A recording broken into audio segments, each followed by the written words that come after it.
guy is named Kang Jiyama. He looks like a basic normal dude, but the truth is he actually got reincarnated into this world that's literally his favorite game, and he's about to take the entrance exam for the Nobles Academy. Everyone here is loaded, and he is just broke. Right on the first day when he went to register his sword, the professor completely lost it. The guy had to be one of the seniors pulling a major prank, but the kid didn't back down. These are his swords. He is poor, and his family can't afford the tuition. The professor then spotted the green badge on the uniform. It was a student who got in through a special admission test, and the prof got all teary-eyed over the kid's hustle. The other rich students were definitely not feeling it. When they heard someone was poor and got in with a special admission, they started griping that the place was smelling. Despite the super hostile vibe, Jiyama wasn't fazed. In his past life, he never managed to live a chill life, so this time he's gonna make it happen. He is young and good-looking, and even though he awakened a rare ability, it has a weird catch. He can only use swords under 30 centimeters. Talk about being handicapped. When he tested his awakened ability,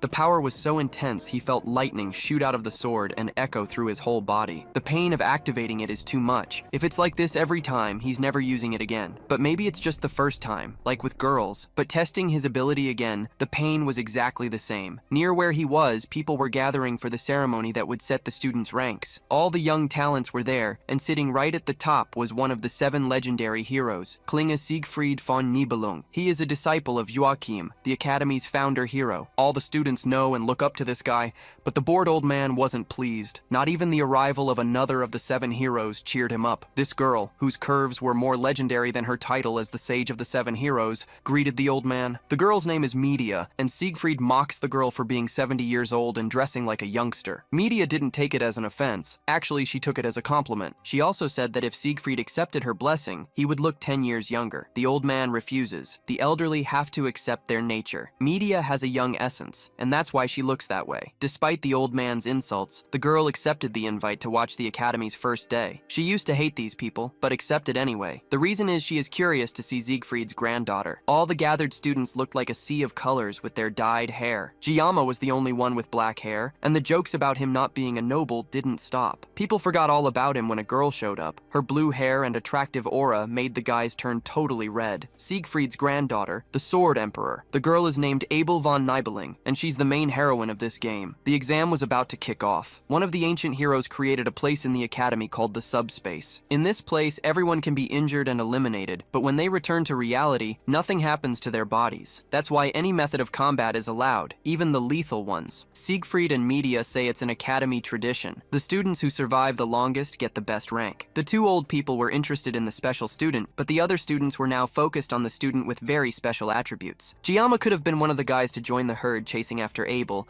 but he knows the real deal about this girl and her miraculous blessing. While everyone follows their pheromones, he heads the opposite way. He's even reading a book on how to have a peaceful life in this world. He also remembers that to fight here, he will have to use that darned ability. Well, I better just give up. When it was announced that everyone would be sent to the subspace, all of them were hyped, except Jiyama. But when it happened, he was determined. After 7 minutes, several students were sent back. The agony of how they were eliminated there left everyone shaken. Media watched all of it and commented that Abel took first place, but that's a given, considering her lineage. The woman was really pumped to see Siegfried's granddaughter's performance, but the man didn't see it the same way. She didn't break the Academy record, which has been Siegfried's for ages. Just as the old man was about to leave, an overwhelming feeling hit him like a stomachache. Everyone felt it. The students felt fear while looking up at the sky. Media asked Siegfried if he felt it and knew what it was. Not even the great hero had a clue about it, but their attention turned to the sky. The sky was breaking. That was unbelievable. Then 2 people fell from the sky and got totally smashed upon impact on the ground. The silence in the arena was deafening. Media ordered the medical team to go to the students. Then we cut back to a few minutes earlier. They were supposed to be fighting among themselves, but it was more accurate to say that a pair of brothers were beating the crap out of everyone else. Because of these 2, the outcome of this match had pretty much already been decided from the start. This isn't a battle royale, it's a death match. And Jiyama knows exactly who's responsible. The evil twins, Mao Jun and Shun Mao, 2 guys with a natural talent for brutal violence. For the last 30 minutes,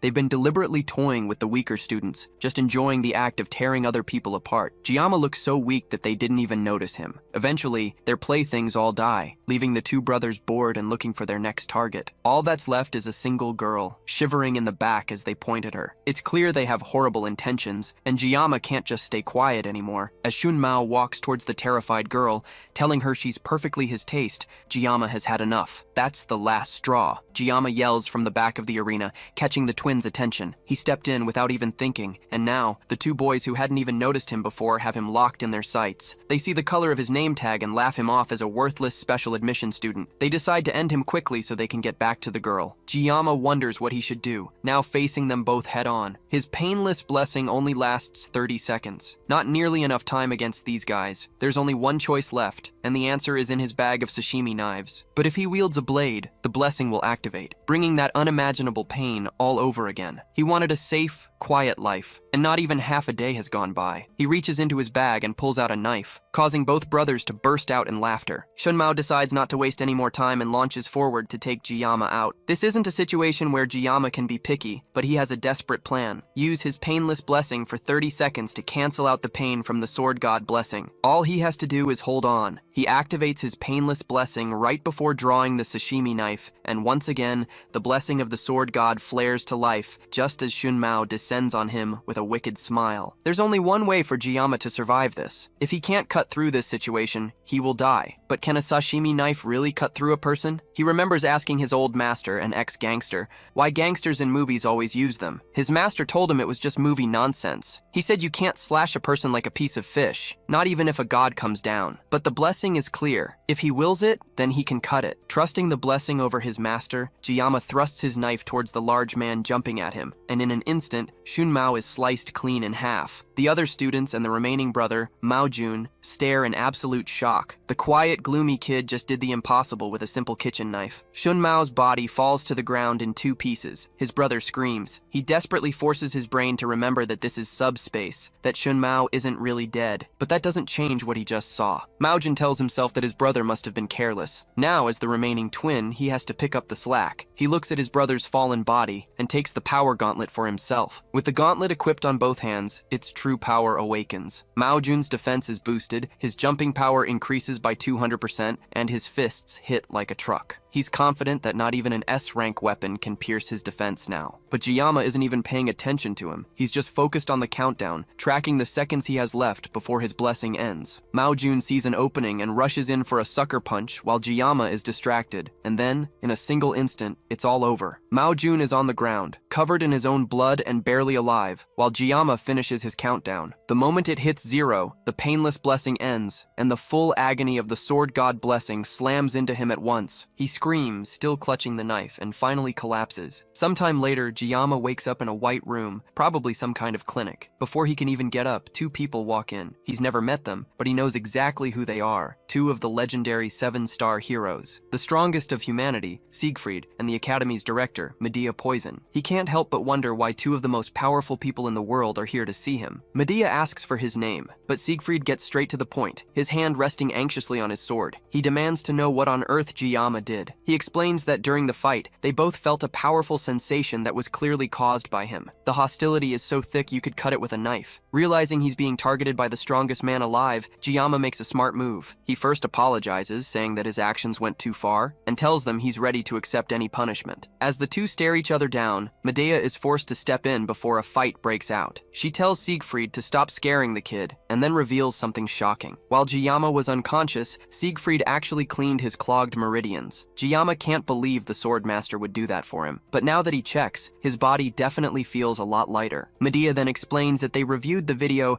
and concluded he was just defending a female student in trouble. She can't help but drool a little, calling Jiyama the handsome prince she's been dreaming of, forcing Siegfried to pull her back. The main point, she says, is that she won't give him any grief over his actions. Better yet, the twins had a terrible reputation anyway, and after what Jiyama did, they've both decided to withdraw from the school. That's a huge relief for him. But that isn't all. The real reason they came to see him was to congratulate him for being the top scorer in the whole school. And just like that, Jiyama's dream of a peaceful and safe life has officially become impossible. Later, back in Medea's office, the 2 heroes regroup. She's complaining about something she's never seen in her 2 decades as head of the academy. A student earned the top spot among all the new candidates, and then rejected the offer to join the highest class in the school, the star class. They tried to ask him to reconsider, but Jiyama still doesn't want it. Medea asks Siegfried if he's upset that Jiyama took the top rank instead of his granddaughter. After all, he saw the video and his potential, but Siegfried doesn't agree. He sees this as nothing more than an immature child challenging the system. He says the subspace has the will of the founding hero. If the subspace recognizes Jiyama Jiyama as number 1, then the academy itself has chosen him as the top pupil, and that won't change. Siegfried also has his own personal thoughts. He sees Jiyama as someone completely strange. If his skills were outstanding, or if his physical abilities were great, or even if he had a little bit of experience, it would make sense. But Siegfried could tell that he had none of that. And yet, as he saw in the video replay,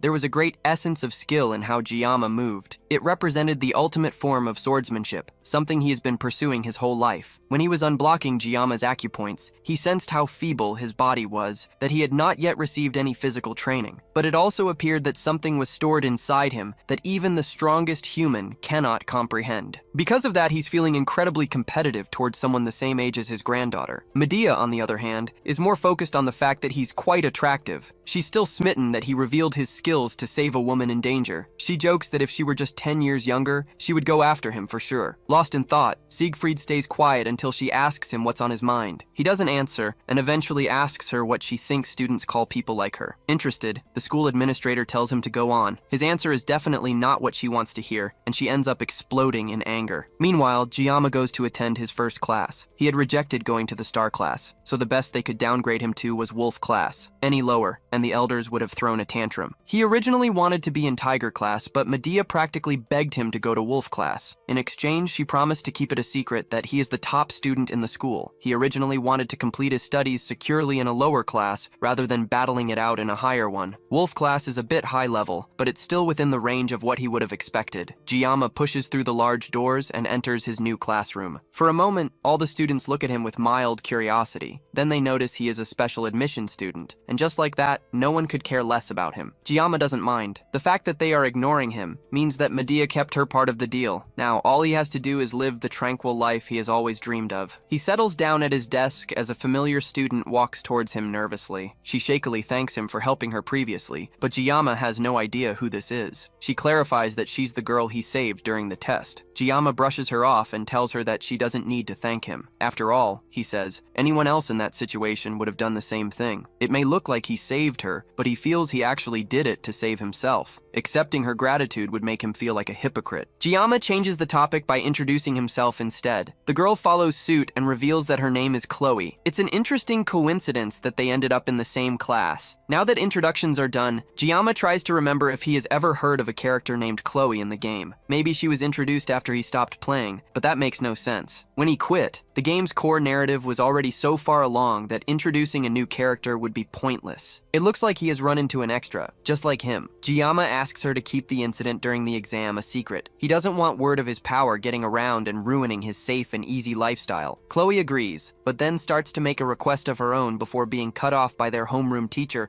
barging into the room with a loud shout. Jiyama tells her to go back to her seat so they can talk later. The teacher, who introduces himself as Lee Wanbin, congratulates the new faces of Wolf class. Since it's their first day, he wants to begin with some basic physical exercise, 100 push-ups, sit-ups, and squats, as well as 10 laps around the training area. For the genius nobles who have received vigorous training their whole lives, this is a piece of cake. For Jiyama, though, this is a training regimen that will most certainly make him go bald. He nervously walks up to the teacher after everyone else has left and says he's not feeling strong enough for the training. Surprisingly, not only does the teacher know his name, but he also seems to think incredibly highly of Jiyama. It looks like Medea didn't completely keep her impression of him under wraps. Lee Wanbin also knows Jiyama is allowed to take classes from any level he wants. He denies the opportunity to go to the star class and instead tells the teacher he just wants to go to the toilet for now. And that's how Jiyama is forced to join the tedious exercise with the rest of his classmates. They all run past him with ease while he barely lags behind, already feeling like he's about to pass out. Chloe runs up beside him and notices that he doesn't look so great. She surprisingly tells him that she's on her 9th lap already, gives him a little bit of encouragement, and then zooms off to complete her last one. By the end of the day, Jiyama returns to his dorm room and chugs several bottles of water. He's been at the academy for just a week and has already faced unexpected problems. After the intense training, he ran to the cafeteria, only to find out the meals weren't free. When he saw the price for one spicy pork rice, he froze in shock. Just remembering the price now causes him to throw his bottle into a wall in a blind rage. He's almost out of living expenses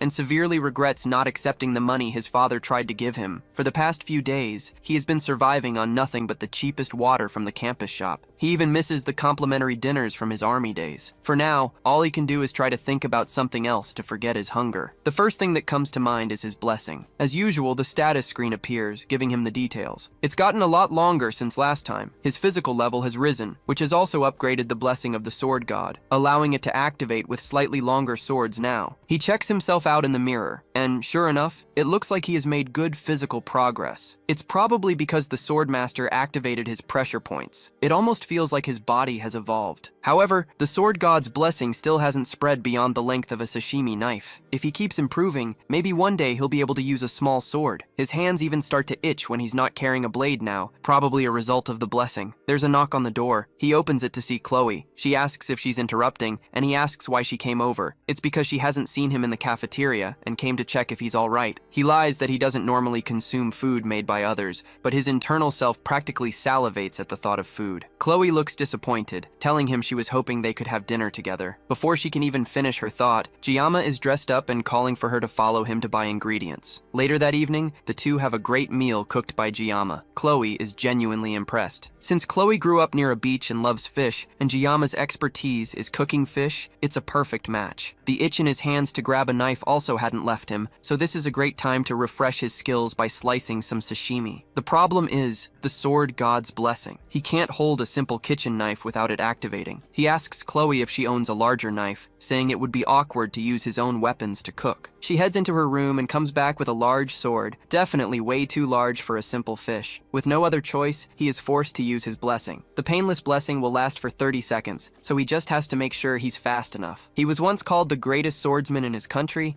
and cutting fish has always been his specialty. Now it's time for him to prove it. He flawlessly slices the fish and manages to finish in 21 seconds, leaving 9 seconds of the painless blessing to spare. The whole thing was done so well that he would call it a masterpiece. Chloe asks how he's so good at cooking, and he confesses that he once worked part-time at a Japanese restaurant. Since she's a noble, she doesn't understand what a part-time job is, and it makes it clear that they are from different social positions. Now that the meal is done, Chloe offers to wash the dishes since he cooked all the food for them, and he moves over to the other side of the room to give her space to clean. For the first time in almost a week, he's full, and he can't help but hum in joy. That humming is broken as Chloe accidentally drops a plate behind him. It's most likely because she has never had to clean dishes before, and dropping plates is something that he used to do when he was her age. As he stares out the window and ignores the breaking of plates behind him, a book tumbles off of Chloe's study desk. It looks like it's a diary, and the book coincidentally lands on a page where she writes about him saving her during the class placement test. Her handwriting is cute with rounded shapes and stickers,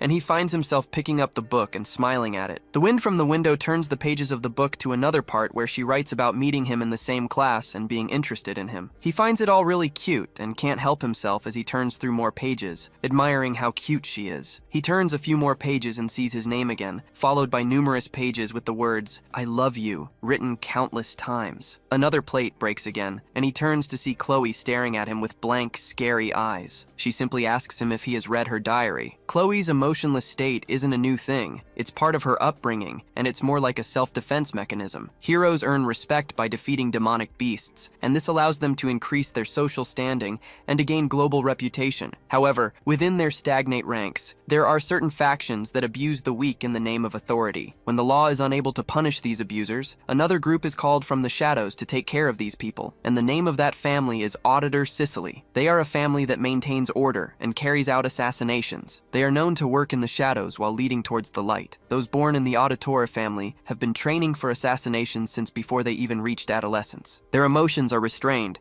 and they undergo severe training to become perfect assassination machines. Chloe is a part of this blood-stained family, and the first time she soiled her palms with blood was at the age of 15. She has been told all her life to not underestimate her abilities as an assassin, and this has allowed her to become completely conscious of herself. Slowly, her unyielding training distorted her nature, and a gloomy shadow formed over her heart. By the time her identity had been worn down, leaving only traces of emotion, Chloe eventually reached the age to enter the academy. Joaquin Academy is a place where students are placed in different classrooms based on their aptitude. Each student's talent is at least the level of a dragon or higher, but members of the auditory family who thrived in the shadows were assigned to the common class by their family's decree. That was the agreement between the family and the academy. She was told to remain undetected, and throughout the years of of childhood, the family eliminated every individual's liberty. Chloe accepted her fate as an assassin and didn't protest, and she already believed that nothing would alter her fate. That is, until the day she met someone she would never forget. As she stood still and defenseless while the two evil brothers walked towards her, someone who looked like the weakest person in the room stood up to defend her. Even though death in the subspace battle royale is fake and there is no real risk of dying,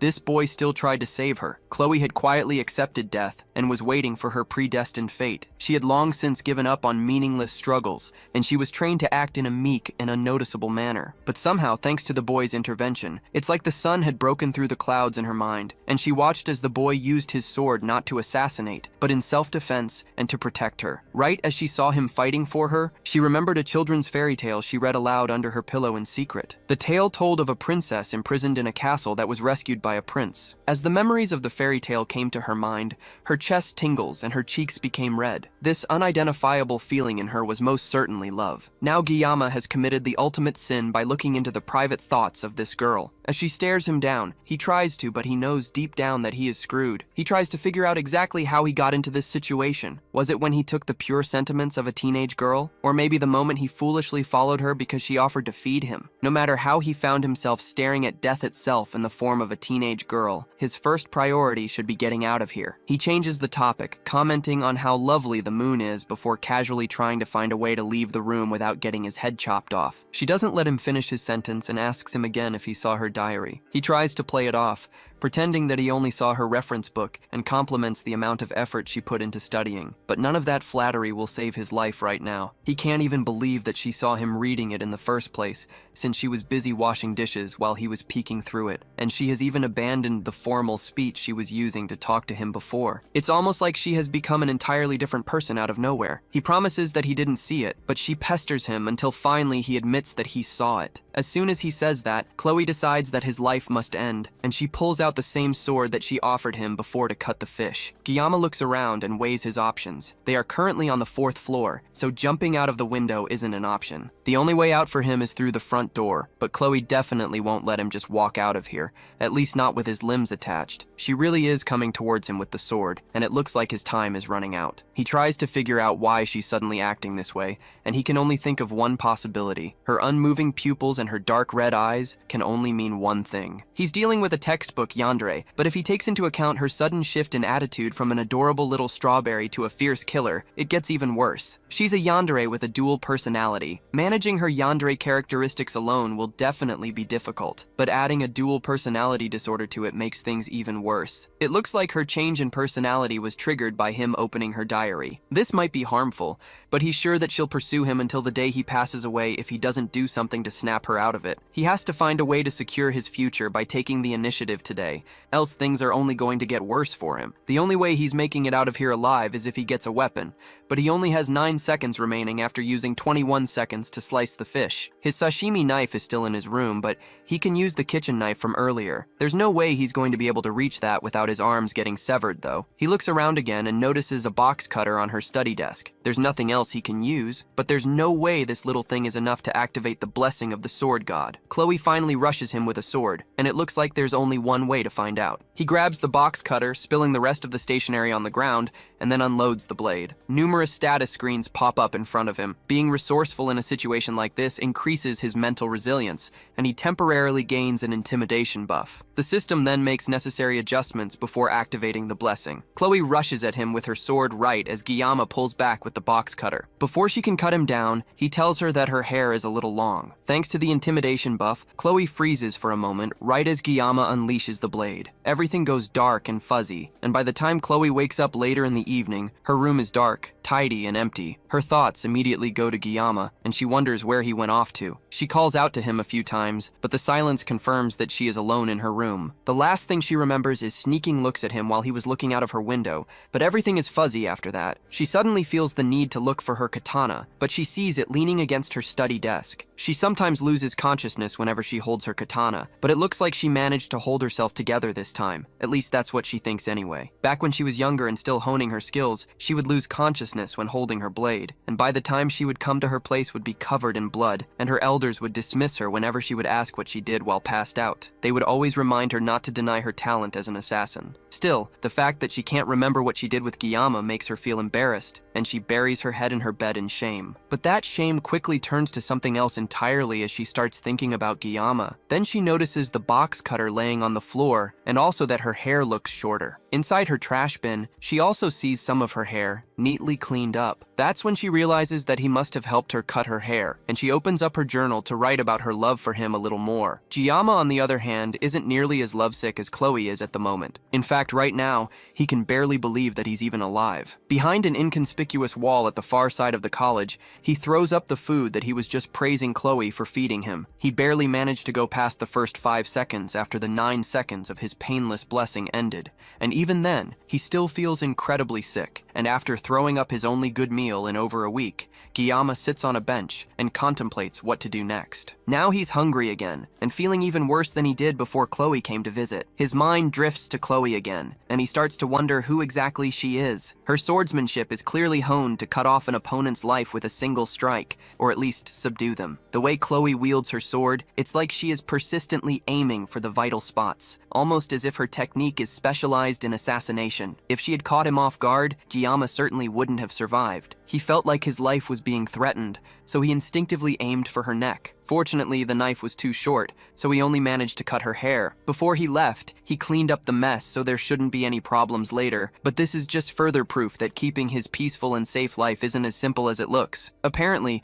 being ordinary is the hardest thing for him. When he was first thrown into this game, it's not like he didn't have any ambition. In his past life, he once reached the pinnacle of skill with nothing but a sashimi knife, so it's not like he could easily let go of his dreams. But everyone has a role to play, and in this world, he was summoned as a background character. Miracle Blessing is the title of the game as well as the name of the protagonist's blessing. It was also the blessing of the founding hero, Valor Jaqen. In the whole game, the protagonist and the founding hero were the only two people to ever possess the legendary blessing, and the description of the blessing was straightforward. They are to save the world from the Demon King, so the protagonist gets chosen by Balmung, which is an SS sword that is both holy and cursed. Meanwhile, all Guillaume has is a lowly, rankless sashimi knife. There's nothing else to say, he's just bound for a life of obscurity. The endless stream of extraordinary people and situations that he has faced since entering the academy almost made him forget about his goal. There were plenty of reasons to give up on the goal of a simple life, and it's even more apparent now that it seems like there isn't even one normal person in the entire world. Since he has played the game before, he has a rough grasp of the key characters in the game, but his knowledge of the world itself is limited. It's already been a week since he joined the academy at this point,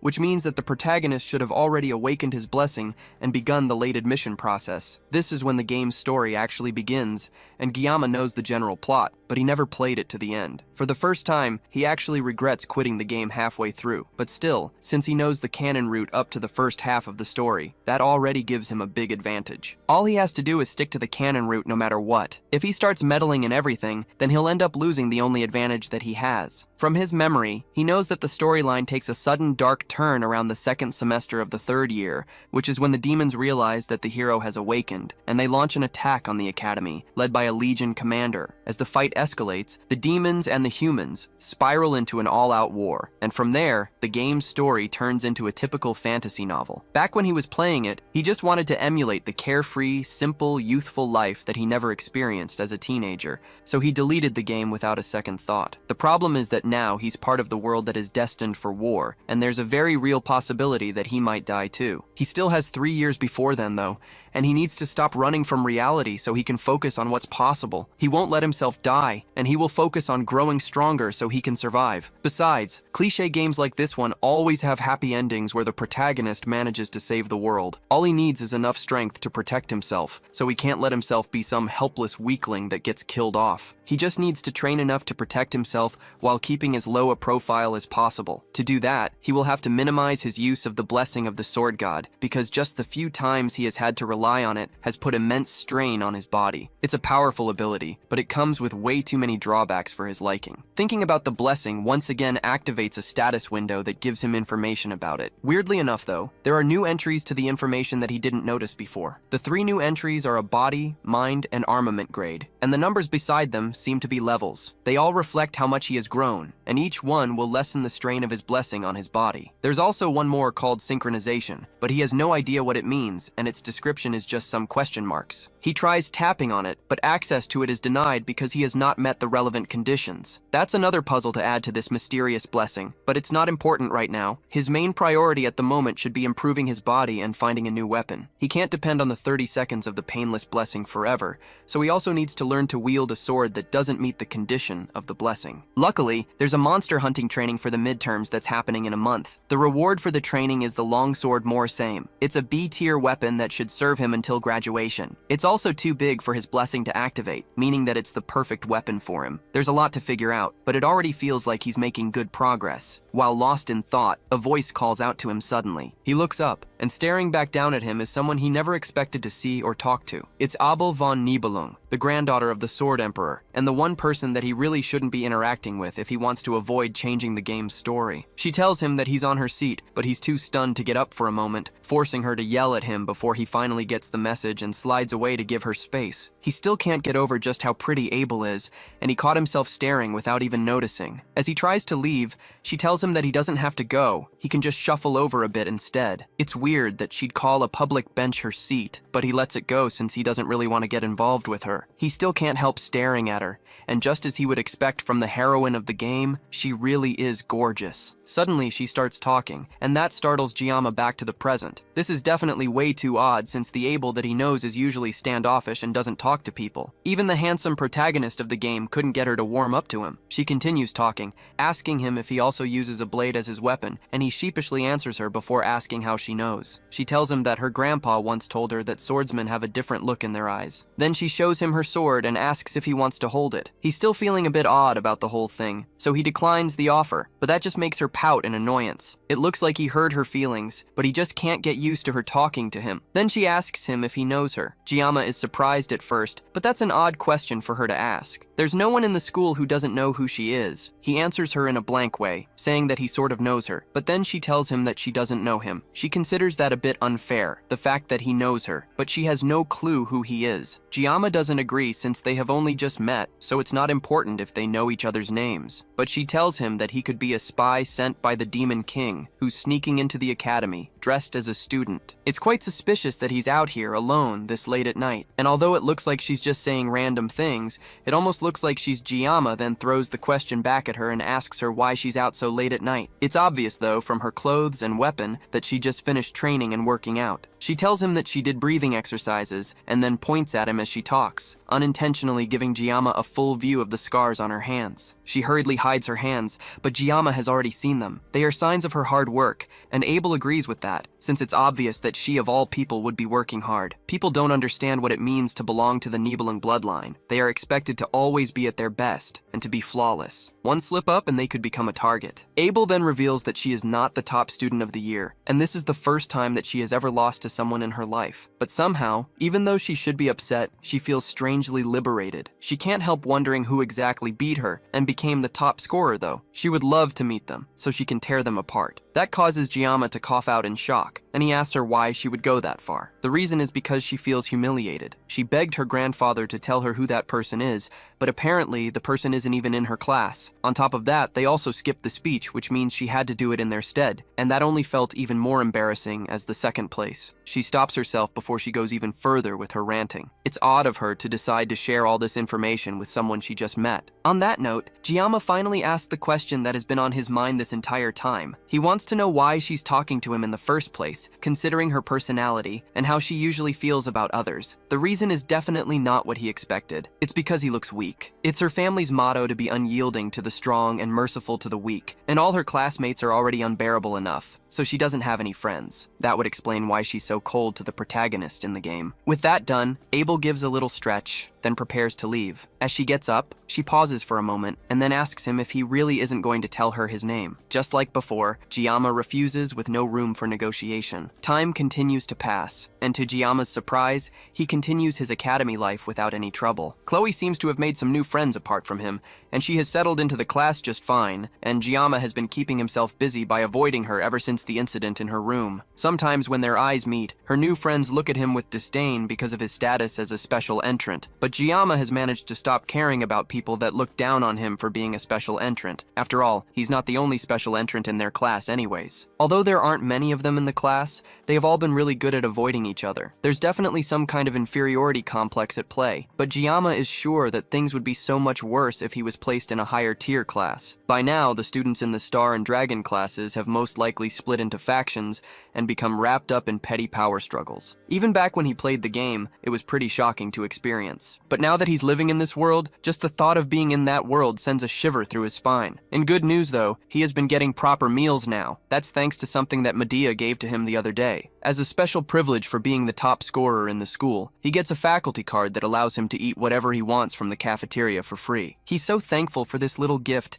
that bowing to the director's office 3 times a day doesn't feel like enough to express his gratitude. On top of that, he has been fulfilling his duties as a student pretty well, all while making sure that he hasn't done anything that could negatively affect the main storyline. All he has to do is keep it this way for the next 3 years, and his life will go smoothly. The days go by smoothly, and Jiyama attends all his classes without any problems. During one of his classes, an elderly teacher educates the students about the hero Valor Jokin, who founded the academy after recognizing the need to train the next generation of heroes. Jiyama pretty much knows about all of this from the games already. The founding hero, Valor Jokin, faced Lycan, the Demon King's right-hand man, and the commander of the First Legion. The battle went on for 20 years, and in the end, the hero emerged victorious. However, Jokin lost one of his arms as a consequence for his victory, and as a result, he could no longer fight. The war was filled with carnage and bloodshed, and although the hero won the battle, there was no clear winner of the war on either side. And just like that, the first human-demon war ended in a truce. In order to train the next generation, Jokin founded the academy, and a non-aggression pact was signed between the two races. That pact is the reason that there have been 700 years of peace that still stands till today. The students are sure that they won't see any war in their lifetime, but Jiyama is the only one that knows that the peace will be broken. Everyone is so used to the calm at this point, and it's no surprise. The only person he would want to warn about the impending doom would be Medea, but doing so would also alter the canon route, and he has no idea what that would lead to. Despite constantly complaining about wanting to leave her position as an academy director,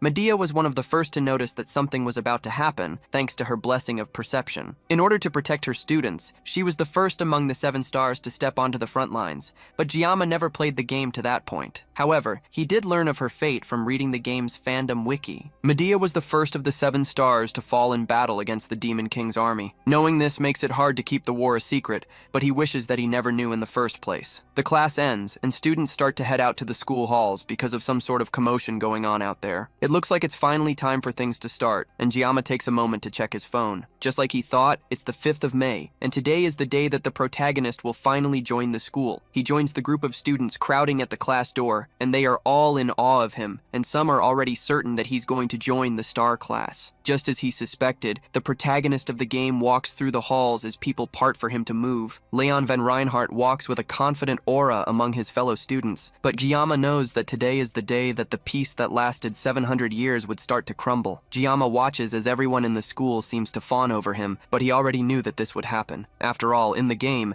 every woman seems to fall for him. If this were an adult-rated game, Leon would definitely have been dead before facing the Demon King. Among all the women that are seemingly drawn to him, the ones who become his party members are also pretty impressive. It's annoying to think about, but Leon van Reinhardt, the protagonist of Miracle Blessing M, will be among the first to get drafted in 3 years. Although he calls it a draft, it's more like a mandatory enlistment, and if Jiyama gets drafted as well, this will also be his second time in the army. But the hero only barely managed to seal the First Legion commander, which only makes Jiyama wonder how strong the Demon King is. There's no way that protagonist is going to lose, right? As he wonders about all of this, his eyes lock with Leon, and the protagonist smiles charmingly at him, almost as if he's reassuring Jiyama without knowing what he's thinking. He's the protagonist after all. There's no way he won't be able to handle these kinds of threats. Jiyama turns to walk away from the scene, but suddenly someone calls him from behind. It's Chloe, and she meekly asks if she did something wrong. He'd love to tell her that she almost cut off his head, but they will be spending the next year together. together, and it would suck if he made things awkward between them. He lies that there's no problem between them in hopes of keeping things civil, so he doesn't end up making any unnecessary enemies. Chloe at least seems relieved, and she's back to acting cute just like he remembers, which is so different from the murderous psychopath he faced that day. Despite her being unconscious, he could tell that her swordsmanship is filled with sorrow. It's as if it was a blade pleasing to be saved, and yet the killing intent radiating from the edge is so intense that it made his skin crawl. If the purpose of her swordsmanship is simply for killing,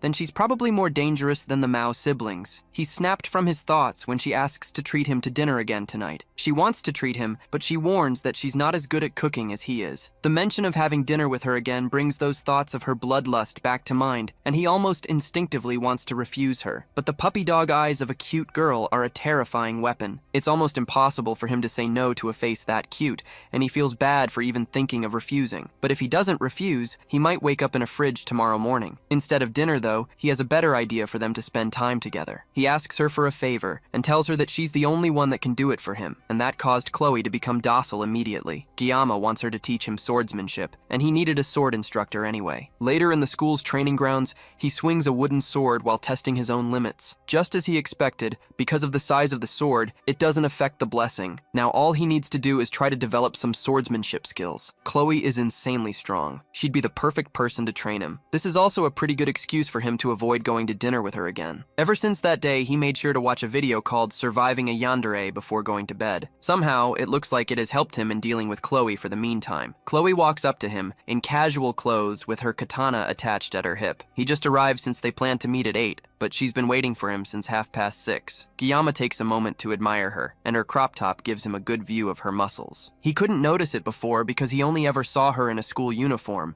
but that would explain why she's so strong. He gives her another wooden sword, and Chloe is confused that they aren't using real swords. There's no way that they can train with real swords, and they are definitely not fighting with their lives on the line, so there's no need for them to use real weapons. Chloe gladly takes the wooden sword from him and tests the swing, and the power of her thrust with the sword is enough to send a small shockwave crashing between them. She's so strong that the air around them is trembling just from that strike, and Guillaume starts to get second thoughts about asking her to train him. For now, he needs to err on the side of caution. Before their training starts, he decides to check his blessing one more time. The sword's length isn't an issue, thankfully, and his body has been growing steadily. But now that he thinks about it, it's odd for a blessing to upgrade with experience. He doesn't remember if blessings also come with additional side effects, and he also has no idea how much more he needs to grow before the mysterious hidden trait shows up. Chloe walks up to him and asks him what's wrong, and he's reminded of the fact that only he can see his status screen. To her, he must have looked like a crazy guy who's spacing out. He turns to start their training and nervously asks Chloe to go easy on him, since today is their first day. Then he readies himself with his sword and faces Chloe. In his past life, he learned everything through hands-on experience. He firmly believes that to master something, you can't just give a piece of yourself. You have to be ready to sacrifice your entire being. The reason he adapted so quickly in the academy is because of the training that he received in his class. He learned from a young age how to read when he's growing and when he's stagnant, and even now he can tell that things aren't perfect in both his stance and his grip on his sword. However, even with all of that, the final stroke of the sword must always strike the opponent. He opens his eyes to begin the duel and sees Chloe already rushing towards him at full force. He barely has time to dodge her first strike as Chloe switches her stance and launches another attack which he is barely able to parry. Somehow, as the fight continues, she seems to keep getting faster, and Guillaume is barely able to keep up with her pace. And on top of all of that, she might even be holding back since he told her to go easy on him. Her sword clashes with his again, and this time, the wood begins to crack from the force. Her relentless onslaught of attacks doesn't slow down though, and she continues to strike while he barely manages to parry and dodge. With how much force she's using, if he gets hit by even one of her attacks, he might actually die, and he can't find any opening to counterattack. But before he can even figure out how to counterattack, his sword has finally had enough, and it breaks in half. Chloe tries to apologize and tells him that she was going as gently as she could be. She still ended up breaking it. That is the least of her worries though, because the sword has reduced in size and length, which means that unfortunately for her, the sword meets the conditions for the sword god blessing to activate. However, there's something terribly wrong. The weapon has been damaged, which causes an error in the system. The suppressive force that usually holds back the full power of the blessing instead starts altering Guillaume's personality. By the time the alteration is done, his humanity level has decreased, leaving Guillaume as a fighting shell. The sword god's divine blessing fully activates as Guillaume Guillaume turns to her with his half-broken wooden sword as a menacing aura builds around him. Chloe steps back as Guillaume's entire attitude clearly starts to change. While Guillaume's body seems to move on autopilot, inside Guillaume's mind, he's returned to his past body and finds himself in his kitchen. Everything feels like a dream, and right now, all he can think about is cleaning and cutting the fish that has appeared in front of him. He doesn't remember what he was doing before this, but right now, he just has to get back to work. It's been a while since he has worked on a fish like this, so he decides to cut the fish using a Chinese cleaver this time. As he tries to pick it up, a message pops up, informing him that he can't pick it up. Since that's not working, he tries to pick up the knife, but once again, a message pops up telling him that he can't pick it up. There's only one option left, and it's the sashimi knife. That's the only blade that the system allows him to pick up, but he remembers that if he holds the sashimi knife, then it's going to hurt. However, he picks it up, and it's completely fine. In fact,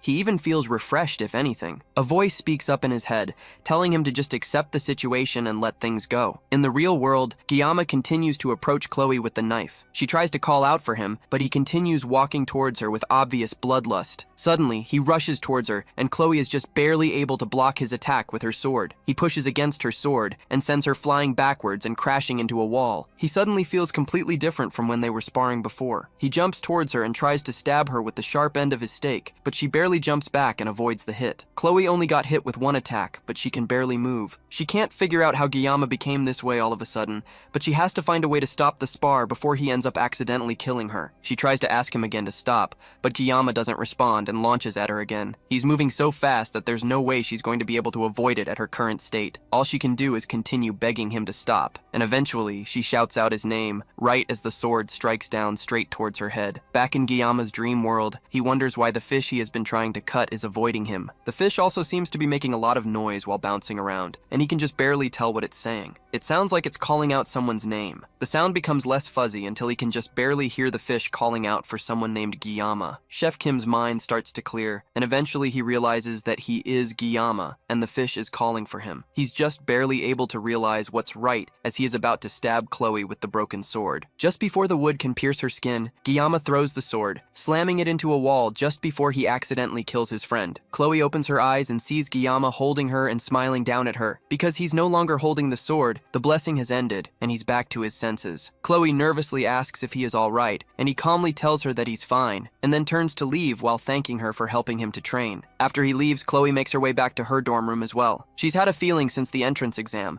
but Guillaume's capabilities are more peculiar than strong. When she fought him, she could tell he wasn't fighting with skill but just raw instinct. Even though he subconsciously activated his divine blessing, she was no match for him. Even with that halved wooden sword, he managed to completely overpower her. As she walks through the campus, someone peeks out from the shadows and comments that Chloe looks quite content. This mysterious newcomer is Nox Aditor, and also Chloe's older brother. Nox mocks her for hanging out with a lowly person after joining the academy. Chloe knows that he's talking about Guillaume and warns him not to talk about her friend like that. Nox didn't even know his name until now, but warns Chloe that she should avoid loitering around with him unless the Auditore family will erase him. Chloe turns and walks away and tells Nox that even if the Auditore comes, they will be no match for Guillaume. As Chloe walks away, Nox wonders about this guy that has changed his sister so drastically. Speaking of Guillaume, as he walks home, he also takes a moment to think about his blessing. The power he has been given is a far cry from the blessing, or a favor from a god. It's more like a curse, if anything. In order not to rely on the sword god's blessing, he tried to find new weapons, and yet that power chased after him and even took control of his body, as if mocking his efforts to not rely on it. When he fought Chloe, he felt no pain, and instead he felt pleasure, as if he was intoxicated. Just like a curse, the blessing toyed around with him like a puppet, and it whispered sweet words into his ear telling him to slash, cut, and destroy. Because of that, he gave up his body right until Chloe's screams dragged him out of his daze. Thanks to that, he suddenly remembered his own name, and he returned to reality. Thanks to that, he regained consciousness just long enough to throw the wooden sword away, because he felt like he would lose more of himself forever if he didn't get rid of it as fast as possible. It's funny to think that Chloe, a yandere who almost killed him not too long ago,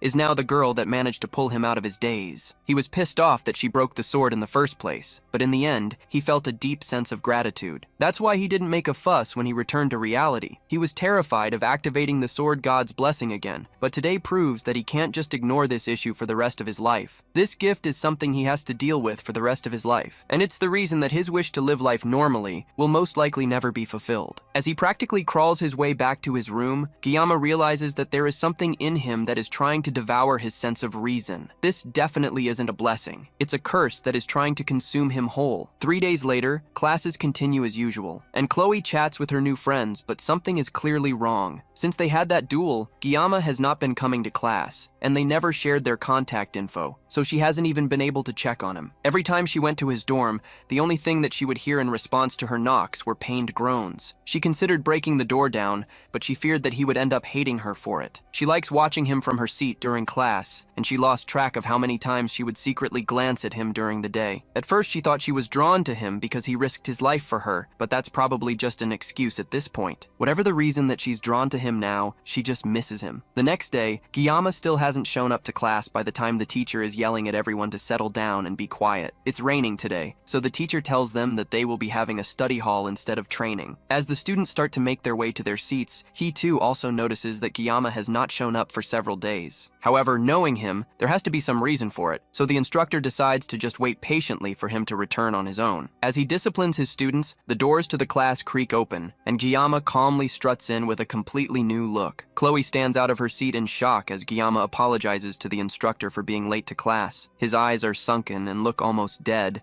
while a strand of hair on his head has turned pale white. Even the instructor is a bit shocked at Guillaume's new look, just like the rest of the students, and he nervously tells Guillaume to sit down. The students remark that Guillaume looks different and oddly more handsome. By the end of the day, the other students leave the class to go about their business, while Chloe approaches Guillaume for the first time in 4 days. She nervously asks him what happened and why he didn't show up for a long while, and he stays quiet for a bit before telling her that he just felt a little bit sick and not to worry about him. From her shaky voice, he can tell that she doesn't believe his words completely, but there's nothing else he can do to convince her. For the past 3 days, he went through something similar to extreme withdrawal symptoms until he was mentally exhausted. He couldn't get out of his room or eat anything, so he just buried himself in his bed while praying that his convulsions would go away. The pain he suffered during this time was far worse than before, and all of this was a price for using the broken weapon. On top of that, when he glanced in the mirror, even though his appearance seemed the same, his expression was far more sunken, and his hair seemed to be turning white. All of this was very clearly a penalty from the sword god. Chloe seems guilty,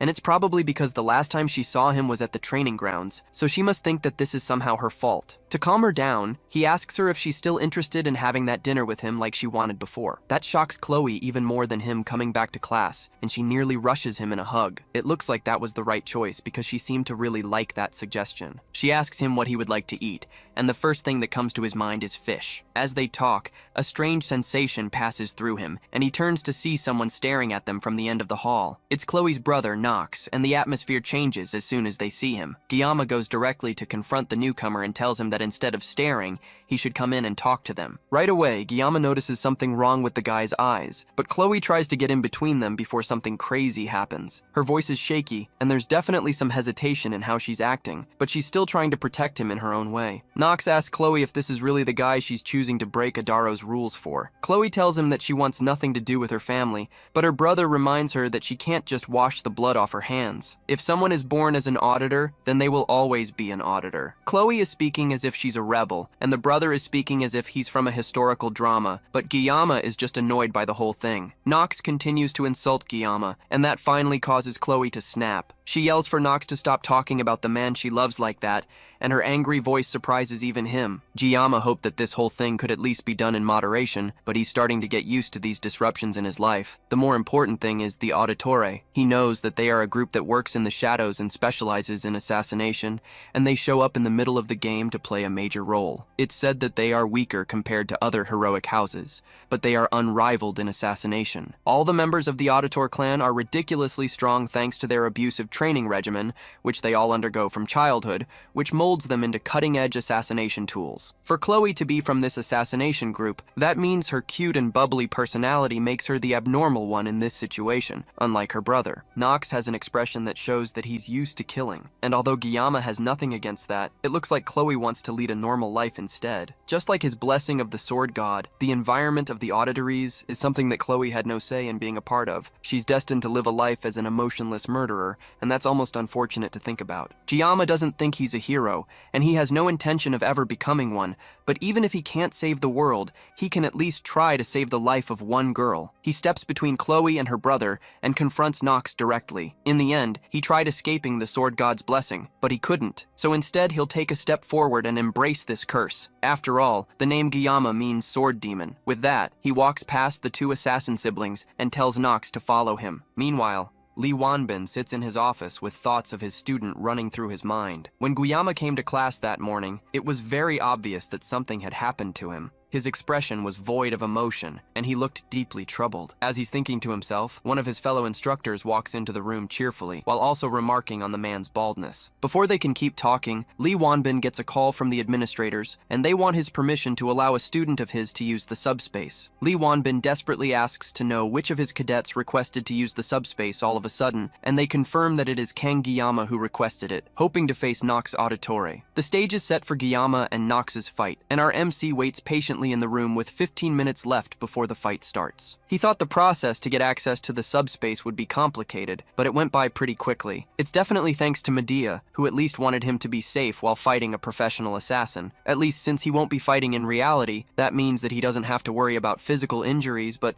there's still a pretty good chance that he could suffer mental ones. However, none of that matters as long as he can win. He can hear all the noise in the arena from the waiting room, and it looks like the fight between the two students managed to draw some unintended buzz. It's almost ironic that he was trying his best not to stick out before, but right now that all feels pointless. Beside him, Chloe is practically drowning in grief and guilt. She's probably blaming herself for this whole situation, and Guillaume tries to assure her that it really isn't her fault, and she even lent him some gear, so everything will turn out all right in the end. She tells him that Nox is really strong, and he's a genius with unmatched talent in the entire history of the Auditory family. When it comes to the dark arts, there's no one that's up to his level, and at the age of 14, he was already dubbed the pinnacle of the dark arts. That's a pretty cringy name, but it does show how strong he is. Guillaume stares down at the rose-colored blade in his hand as he remembers the decisions that led him up to this point. His old teacher always used to tell him that he is destined to wield a blade for his whole life. He never expected that he would still be running around with a sashimi knife,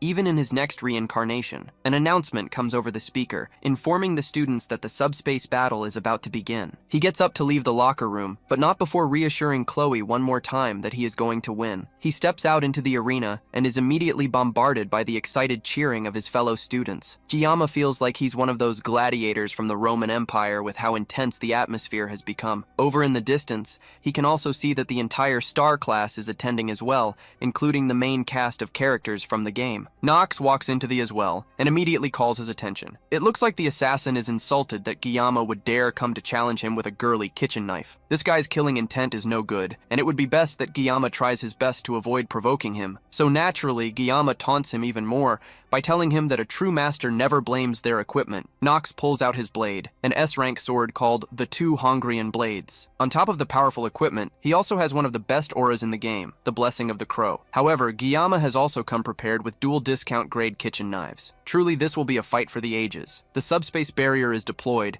and before it is even fully active, the two students leap at each other. Guillaume activates the Painless Blessing as he uncovers the two knives, which activates the Sword God's Blessing. The people in the stands watch in awe as they can barely see anything going on in the arena. This was supposed to be an easy match where a special admission student would get demolished by an accomplished assassin, but with how fast the two of them are going, the students can't even keep track of what's going on. The students from Star Class are also surprised by how interesting this fight has suddenly gotten, especially Abel, who can't believe that the person she labeled as weak has such fighting prowess. Their swords continue to clash, and Guillaume is effortlessly dodging all of Nox's attacks. The assassin gets frustrated and launches another attack that's so fast, it creates 3 after images of him. Somehow though, despite the attacks hitting Guillaume head-on, he still manages to come out of it unscathed. The students watching are praising Nox's strength and speed, and they see this battle as Gyama running away from every attack. But Abel knows the truth that no one else can see. Only those who can clearly see the match will understand what's happening. Somehow Gyama is perfectly dodging every single one of Nox's attacks,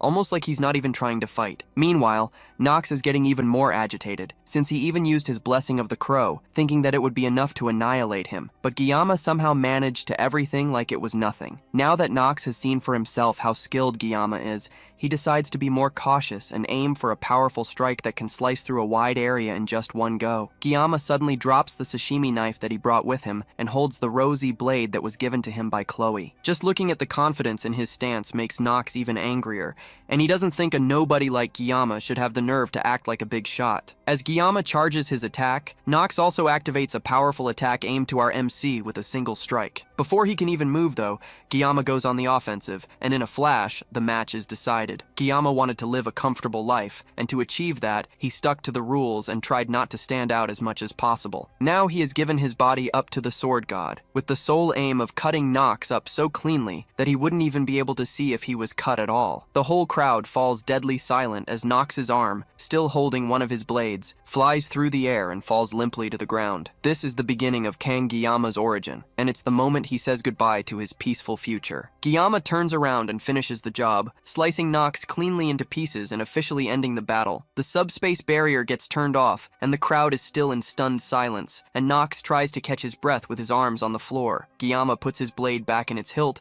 as the announcer declares him the winner of the match. Gyama isn't shocked that the crowd can't even bring themselves to cheer. He showed incredible power out of nowhere, all with a knife that was made for gutting fish. Despite the strength that he has, he still feels that cutting a person is just way too unpleasant. The only consolation they have is that both the Mao brothers and Nox were in the subspace when they fought, so he wasn't really killing people. Nox still tries to catch his breath on the ground, and Gyama can't help but admire the man. He's just as strong as Chloe described, and he has an incredible battle sense that has been honed through experience. However, anyone would be able to sense his intentions through his killing intent. The announcer repeats that Gyama won the duel, and it looks like this is enough to snap everyone out of their daze, and the arena is filled with cheering and shock that a first-year special admission student took down a sophomore. Gyama's peaceful, unassuming life is officially over, but this is the path he chose. Now that things have come to this, he just has to endure it with sheer will and grit. Even by the next day, people are still talking about the duel between the first and second year. In the star class, Abel stares out the window as she thinks about the student that has completely filled her mind recently. Because of the duel, his name follows her everywhere she goes now, and it's almost as if he's the only one everyone is talking about. When she saw it, she couldn't believe it either, but at that moment, he had such incredible swordsmanship while only using 2 kitchen knives. Watching his mastery of the blade has made her feel almost hopelessly naive for thinking that she was skilled at using a sword. In fact,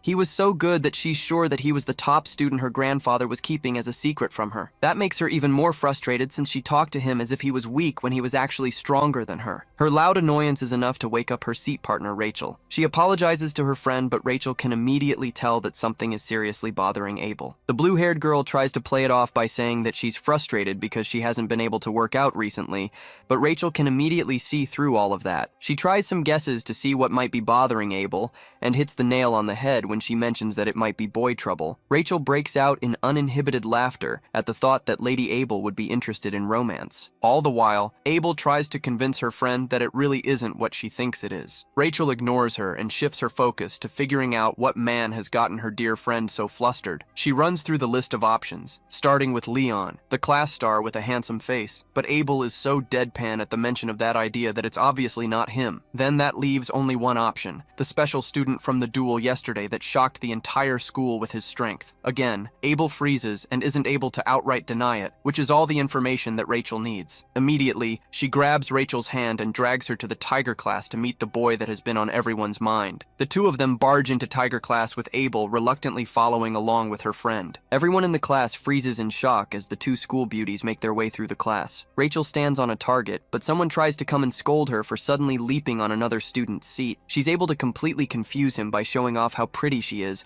and Abel can only hold her head in embarrassment at her friend's actions. Eventually, she finds Giamma sleeping on his desk while Chloe fawns over him. Rachel at first mistakes Chloe for his girlfriend, but that doesn't matter to her, and it only makes this whole thing more fun. She walks up to Giamma and blows air lovingly into his ear, which shocks both Abel and Chloe. Then, as he slowly wakes up, she sits down on his desk with a flirty look on her face and asks him for his name. Giamma already knows who she is, though, and he's not excited to see another one of the game's heroines in front of him all of a sudden. She leans her finger closer and pokes Giamma on the face, complimenting his looks, while he just stares at her, shocked. He has no idea what's going on, but his intuition is screaming at him that this entire situation is dangerous. Suddenly, the hand that Rachel was about to use to poke Giamma is grabbed by a very angry-looking Chloe. Chloe demands to know what Rachel thinks she's doing, but her anger and murderous intent only amuse Rachel. It looks like Giamma's danger instincts were warning him about Chloe. Her personality has completely flipped as she spawns a box cutter from the yandere pocket dimension. If a knife fight breaks out in the classroom,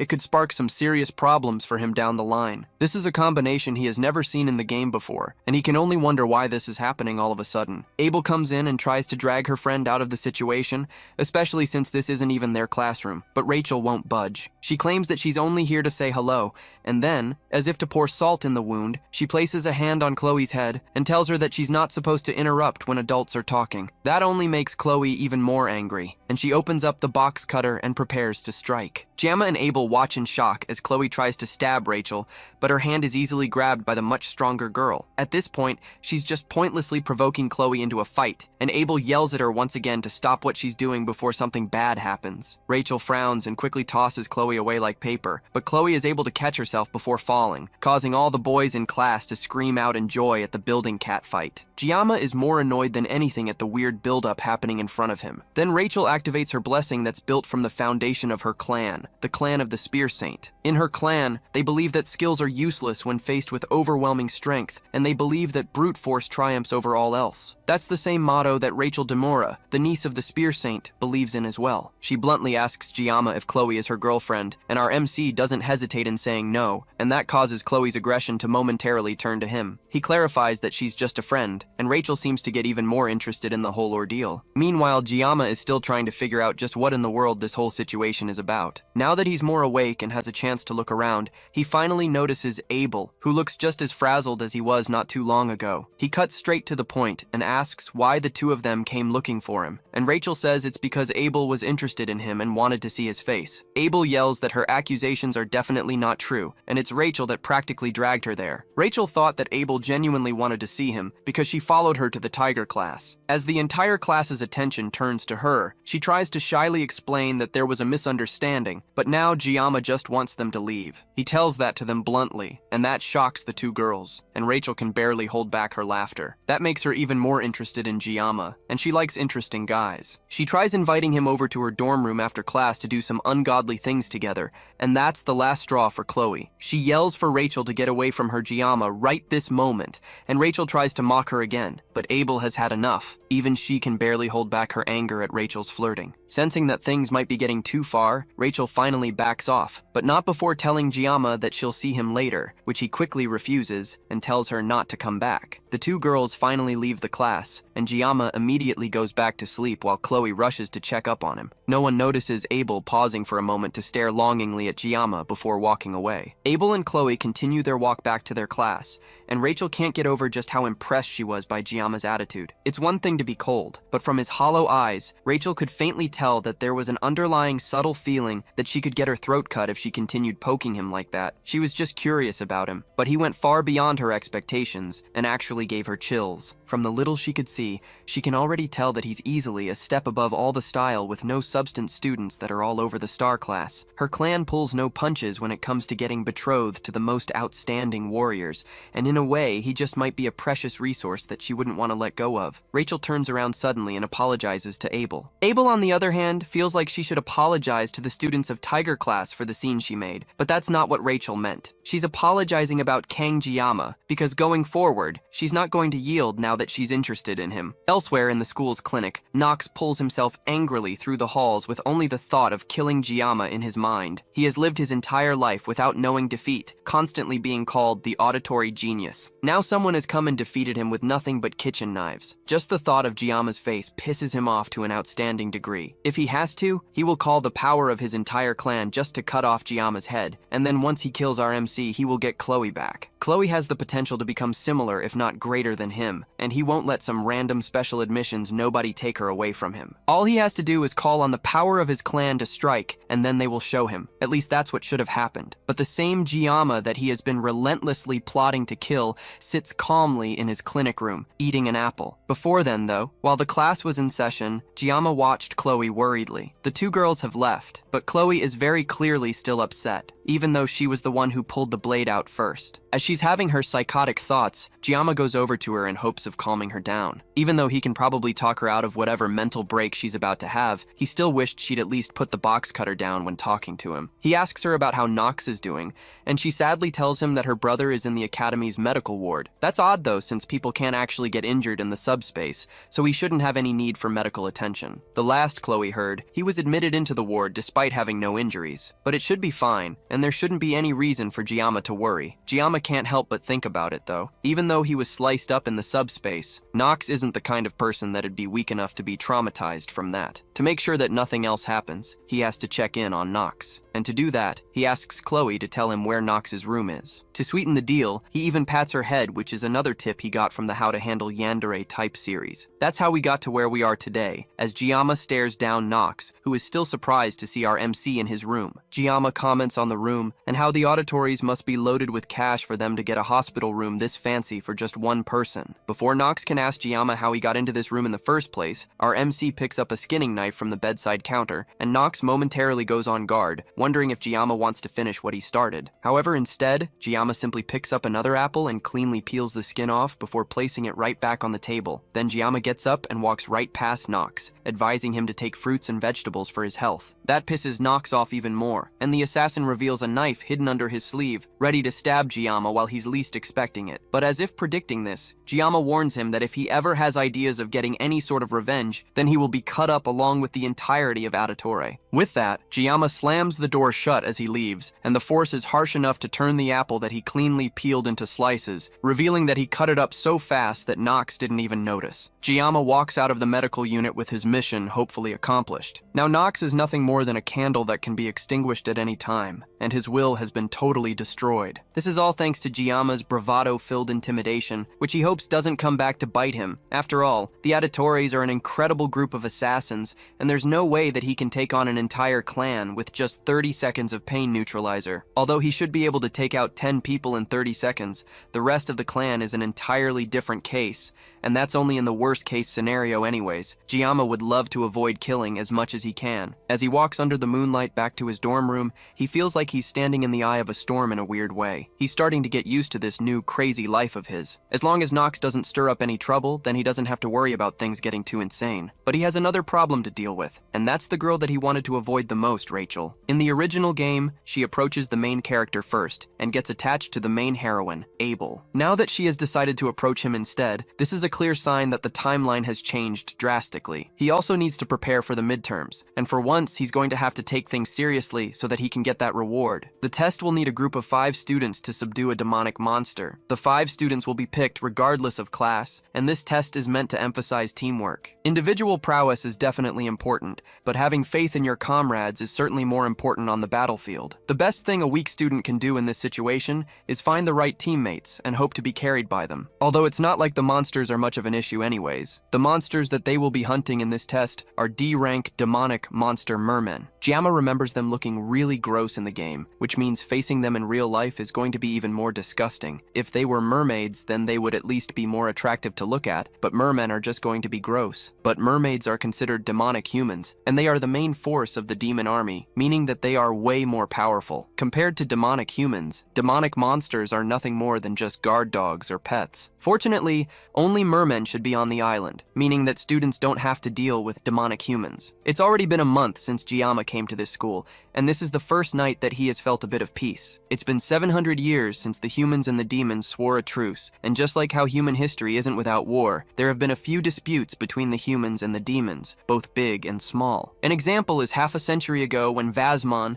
the commander of the 6th Legion, claimed that he would revive the commander of the 1st Legion. That decision caused an entire week of battles that bathed the city in blood. In the end, humanity emerged victorious, and the 7 heroes were born. Although from those heroes, 3 sacrifices were made, and neither faction wanted to escalate things further. Other than that, peace has continued to this day. But Jiyama wonders if this is really peace. The more he thinks about it, the one who sealed the 1st Legion commander alone 700 years ago must have been a real beast. The 6th commander took 7 people together to bring down, and even then, there were deaths among their group. And now, they only have 3 years before the second human-demon war begins, and this time, the war will include the Demon King. It's terrifying to think about that future, but thinking won't change anything. What Jiyama needs to do now is to focus on the upcoming midterms. The first thing he needs to do is find teammates, but that's easier said than done since he has no friends. Right now, though, he's the most famous student in the academy, and he can probably use that to his advantage in hopes of solving the problem. There's no way he can live 3 years under the radar, so Jiyama decides to change his motto for the time being. He will no longer try to live quietly, but still try to live comfortably. Now he needs to try his best to get people to join his group. However, a week later, he's still completely alone. Not a single person invited him to join their group. In the end, they might all just be scared of him. He turns around and glances at his class, and the only person alone like him is Chloe. Maybe she's been considered an outsider since the altercation with her brother, and how he lost. Or maybe because of how she acted when Rachel came around. Regardless of the reason,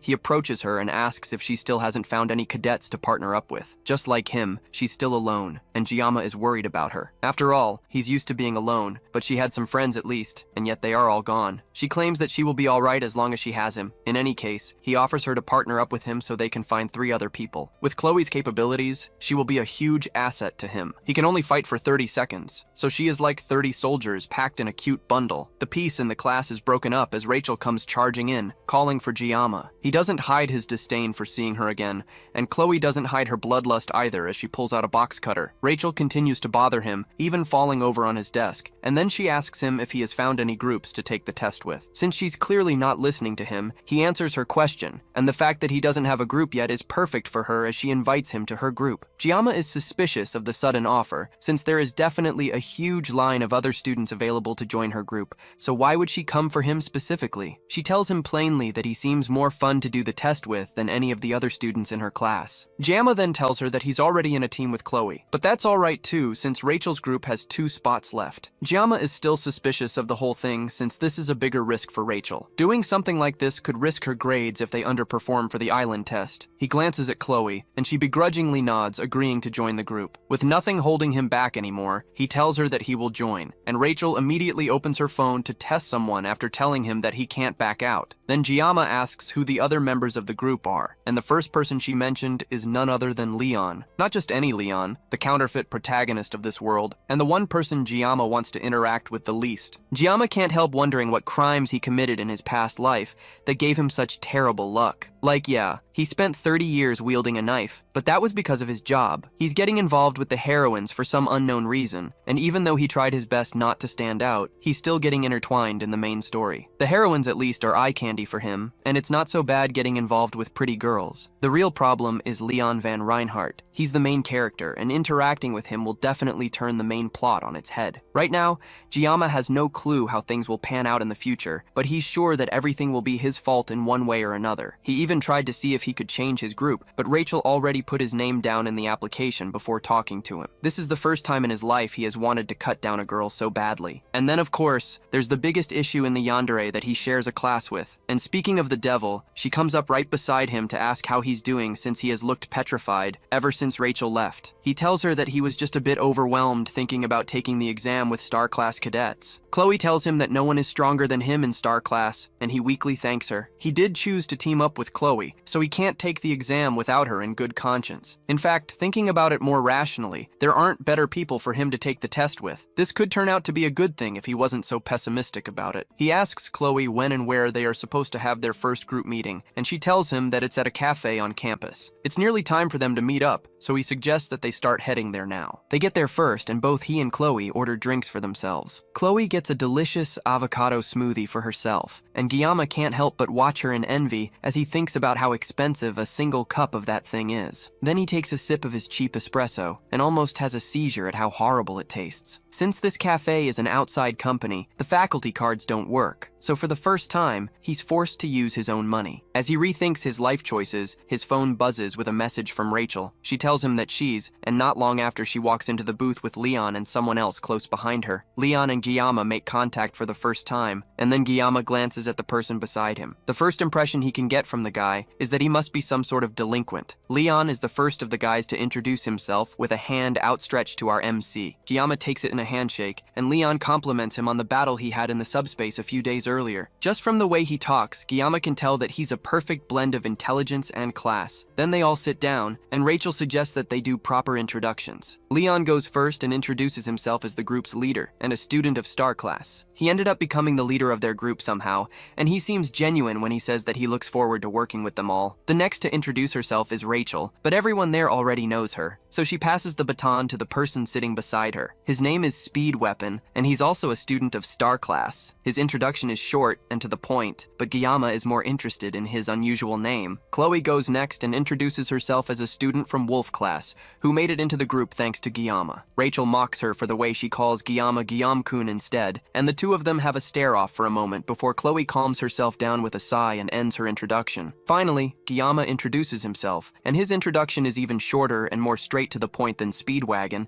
giving only his name and his class. The others acknowledge the awkwardly short intro, and Leon brings out a laptop so they can discuss the main topic of the meeting. He presses a button on the computer, and a holographic map of the region they will be taking the exam on is displayed. The site is called Scopuli Island, and they will be teleported to a designated location in the island through a subspace. However, only the gate will be a subspace, meaning that once they make it to the island, their experiences will be real, and they can actually be injured by the demonic beasts. The assigned area for their group is the northeastern coast, and 3 groups, including theirs, will be hunting for mermen in the area. There is a limited amount of mermen in the area, so the objective of the exam is to hunt as many mermen as the limit will allow. With the information passed across, Leon ends the presentation and asks for questions from his group. Speedwagon goes first and asks if there are any risks besides the mermen on the island. The instructors have already done research on the island in advance to ensure that there will be no monsters or demons on the island besides the mermen. Then Chloe asks if other groups can ambush and battle each other, much to the shock of the rest of her group mates. Leon calmly assures her that the exam's objective is strictly to exterminate demonic beasts, so conflict between groups would lead to a disqualification. That question must have been part of her habits as an assassin. With no other questions from the group,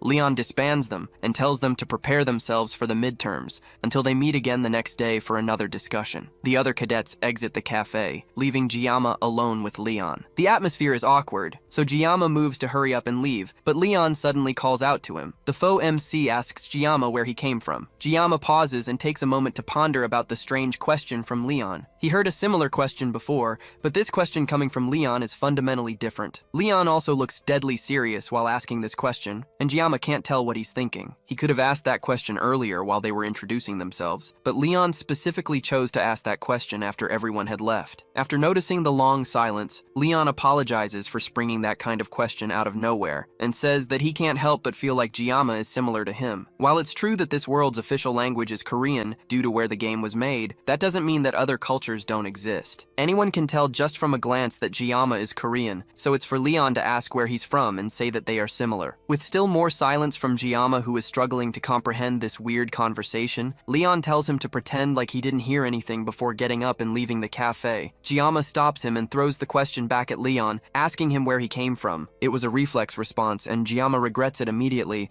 but he knows that he won't be able to sleep tonight if he doesn't get an answer. Leon calmly takes Giamma's hand and tells our MC that he's from Germany. Without another word, he leaves, and Giamma can't help but wonder what is up with Leon all of a sudden. At that moment, when Leon first asked the question, Giamma wondered if the main character of this game came from another world as well. It's outlandish to think about, but it's also a very real possibility. There's no rule saying that only one person can be dragged into this video game after all, and possessing the main character is more probable than possessing an extra. Giamma glances down at the knife of his table and has an idea. When the blessing of the sword god activates, his senses are strangely heightened. Maybe activating the blessing might give him some answers. He picks up the knife and removes the cover, and a message comes into his mind, just as he had hoped. It confirms that Leon really is from this world. This voice is similar to when he was fighting Chloe. When he activates the blessing of the sword god, he can faintly hear a voice. However, thinking about it gives him a migraine that even bypasses the painless blessing. Regardless, the Leon that he met today is definitely the Leon that he played in the game,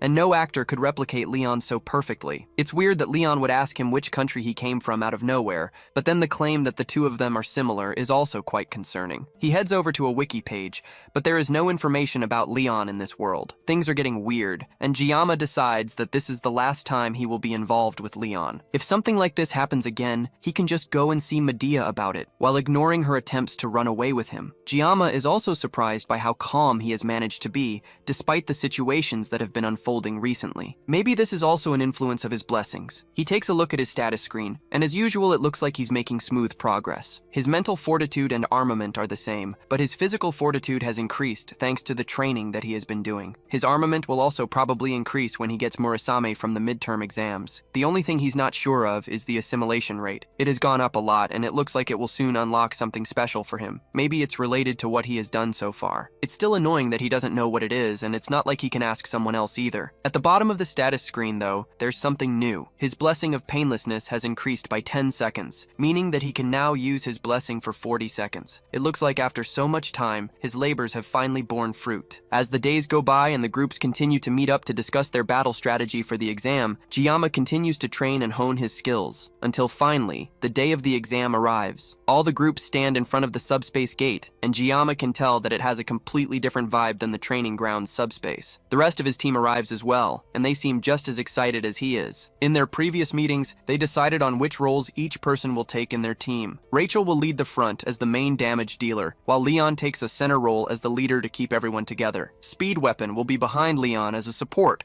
while Chloe works with Rachel as a secondary damage dealer. Finally, Giamma will take up the rear guard behind everyone else, making up a solid team. Giamma takes a second to look at all their equipment and how powerful it is. Rachel has S-rank gear called the Vermilion Phoenix Halberd, and although Leon doesn't have Baomeng yet, he still has a powerful sword. Lastly, Speed Weapon's gear is a recorder. I didn't know the support also provided musical entertainment. Rachel assures him that the recorder is one of the few S-rank equipment that provides healing, and even Giamma knows that a healing S-rank armament is ridiculously hard to get. That kind of equipment is incredible to own, and Giamma gets closer to inspect it, much to Speed Weapon's surprise. Their chat is cut short as a voice comes on the intercom to announce that the first-year midterms are about to start. The instructor of Wolf class, Lee Wanbin, comes over to talk to the students. They already have a good grasp of the rules, so he keeps their discussion brief. He tells them to not be shy of running away when things get hectic. There's no reason to risk their lives for extra credit. If they are injured or wish to surrender,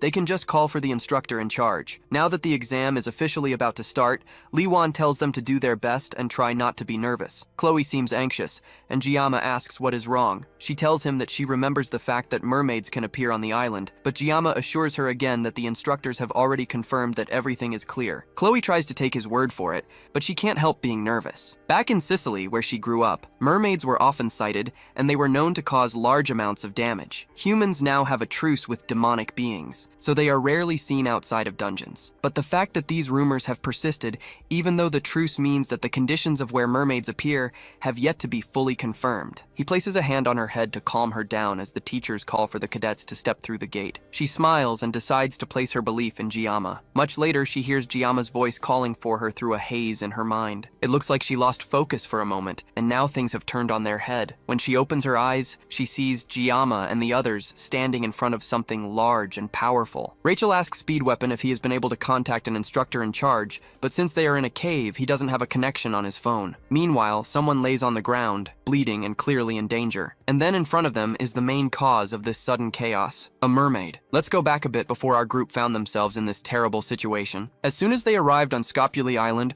the first major problem they all faced was motion sickness from passing through the gate. The only person who seems alright is Giamma, who tells them that he doesn't suffer from motion sickness. Not long after that, they had their first encounter with a merman. It stared at them in surprise for a moment before scurrying away. As disgusting as they look, they are way smaller than Giamma expected. Leon confirms that the one they saw is too small to give them any points. To find the adult merman, the group has to head to their assigned location. Chloe goes ahead of them to scout the location, and the group follows along at a slower pace. Eventually, they make it to their location, and Chloe returns from her scouting trip to report what she's seen. She tells them that there is a cave about 500 meters ahead of them, and she leads them to it. Before they even enter the dark and ominous-looking cave, there are already dozens of eyes staring at them. Leon can tell that there are about 50 to 60 mermen in the cave, and they are all gathered around a campfire. Defeating that many mermen will definitely guarantee them first place in the midterms, but the group has to consider their safety before anything else. Entering that cave will cut off their internet and make contacting an instructor difficult. It's a high-risk, high-reward decision, and it all depends on their group leader, Leon. Before they came to this island, he took great care in determining what role every member of the team will play. So now, it's time for him to lead them to victory again. In a moment, Leon made his decision and sent out Rachel to start the attack. Rachel leans back and sends a golden spear shooting into the cave. The spear lands right on top of the campfire, putting it out and shocking all the mermen. Before they can turn to see where it came from, Rachel is right on top of them, and in a second, several mermen heads go flying. Speed Weapon goes next, focusing his power to buff Rachel's skills, making it easier for her to pick them off one by one. Jima can't help letting out a gasp of awe at how powerful Rachel is. That doesn't go unnoticed by Chloe, and the yandere pulls out her katana and activates her blessing to take on the fishman as well. She immediately rushes to catch up to Rachel's number, taking out more and more mermen while the two of them rush towards each other. They aren't slowing down, even as they continue to get closer and closer to each other, and Guillaume gets worried that they have no intention of slowing down at all. They get within inches of each other before finally turning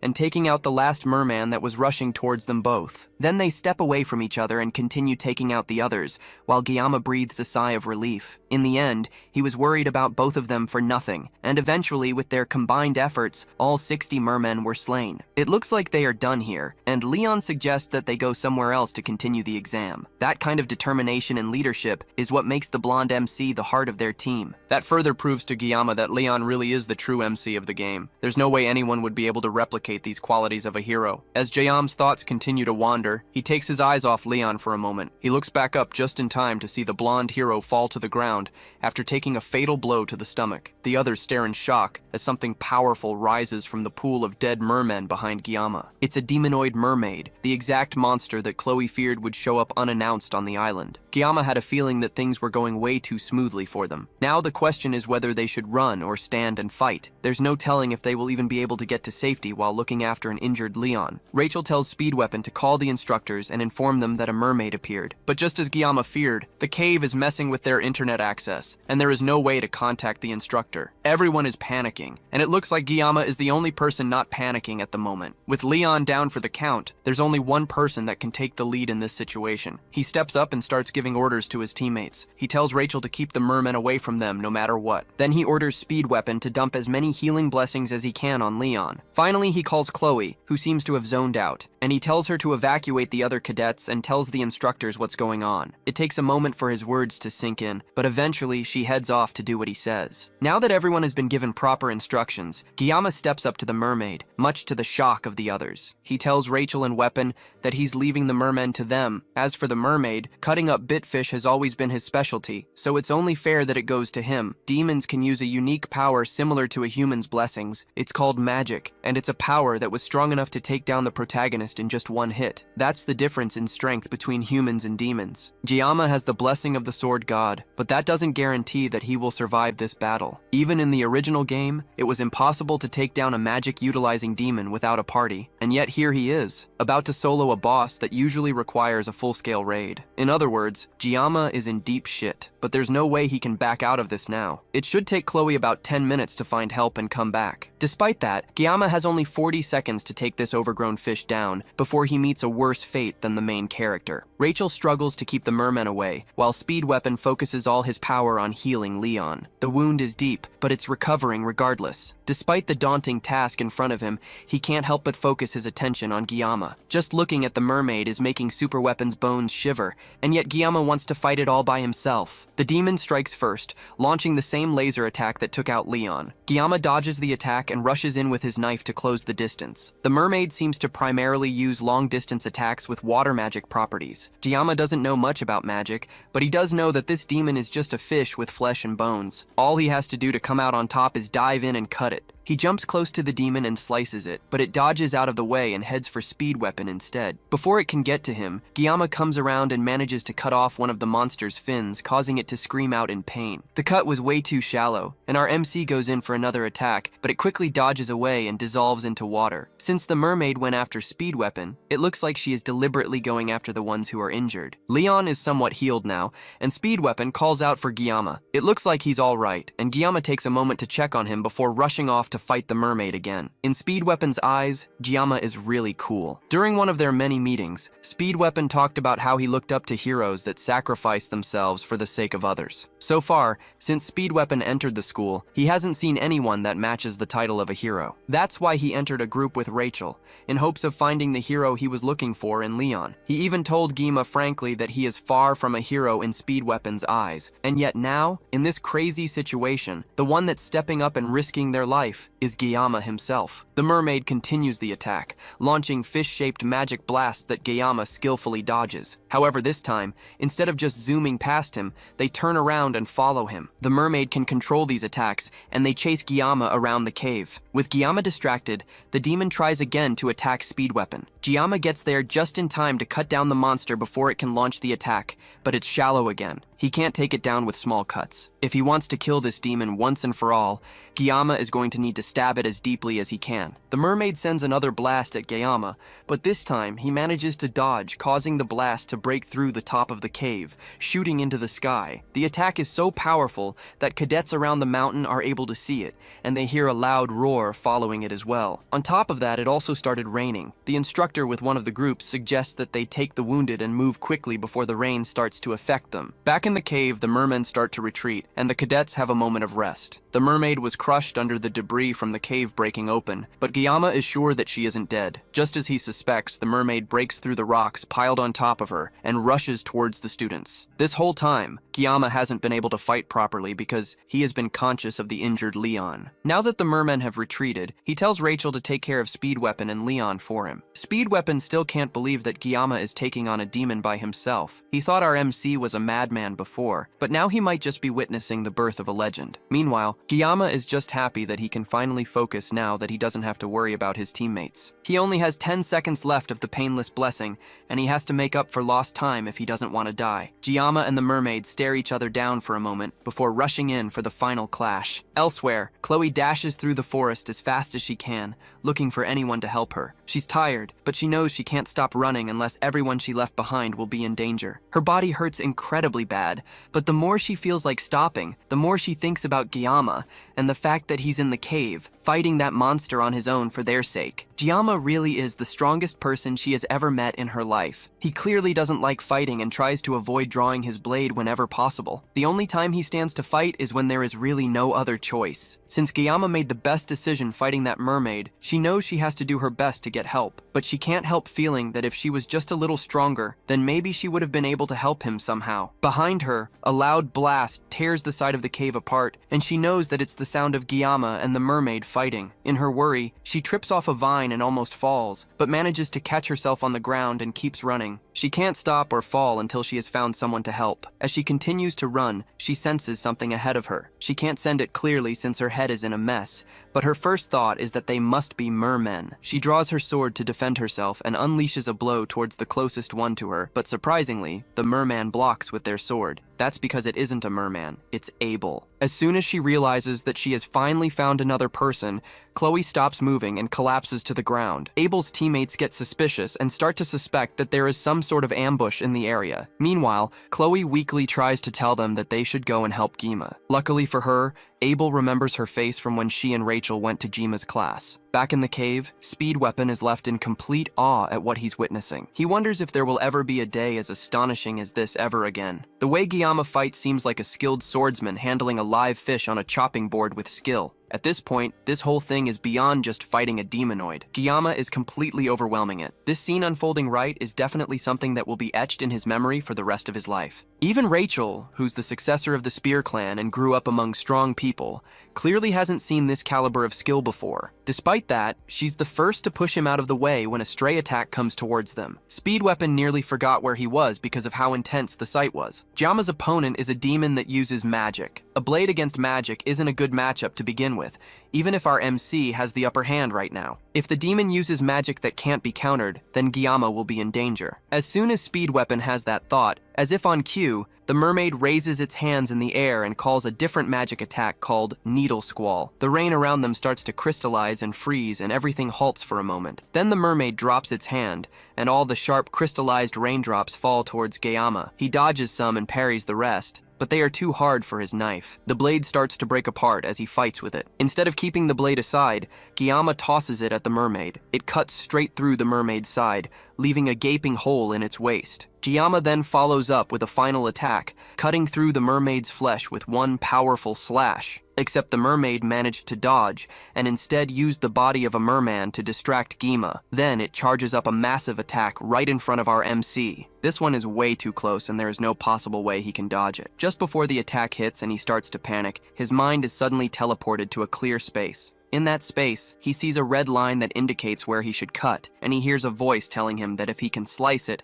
it will cut. Instead of dodging the attack, Guillaume readjusts his grip on the knife and cuts through the magic instead. The cut causes a massive shockwave to push through the area, and by the time the smoke clears, Guillaume stands over the lifeless body of the mermaid. The demon makes a few sounds in death, and Guillaume kicks it away, down into the pool that it came out from. Rachel and Speedweapon stare at the scene in front of them in shock. Somehow, a freshman defeated a demonoid alone. Suddenly, Guillaume falls to his knees and starts coughing up blood. Rachel is the first to react, and she rushes over to him while Speedweapon checks on Leon. Thankfully, the protagonist is fine, but there are other sounds behind them, and Speedweapon turns around thinking that the mermen that ran away have returned. Instead, it's Abel and her team, carrying an unconscious and injured Chloe. The first thing Abel notices is Rachel, who caresses an unconscious Guillaume. The sight makes her angry for some reason, but she ignores it to look around. The rest of the team look like they all have one foot in the grave, and yet Leon seems completely fine. She informs them that she has contacted the academy,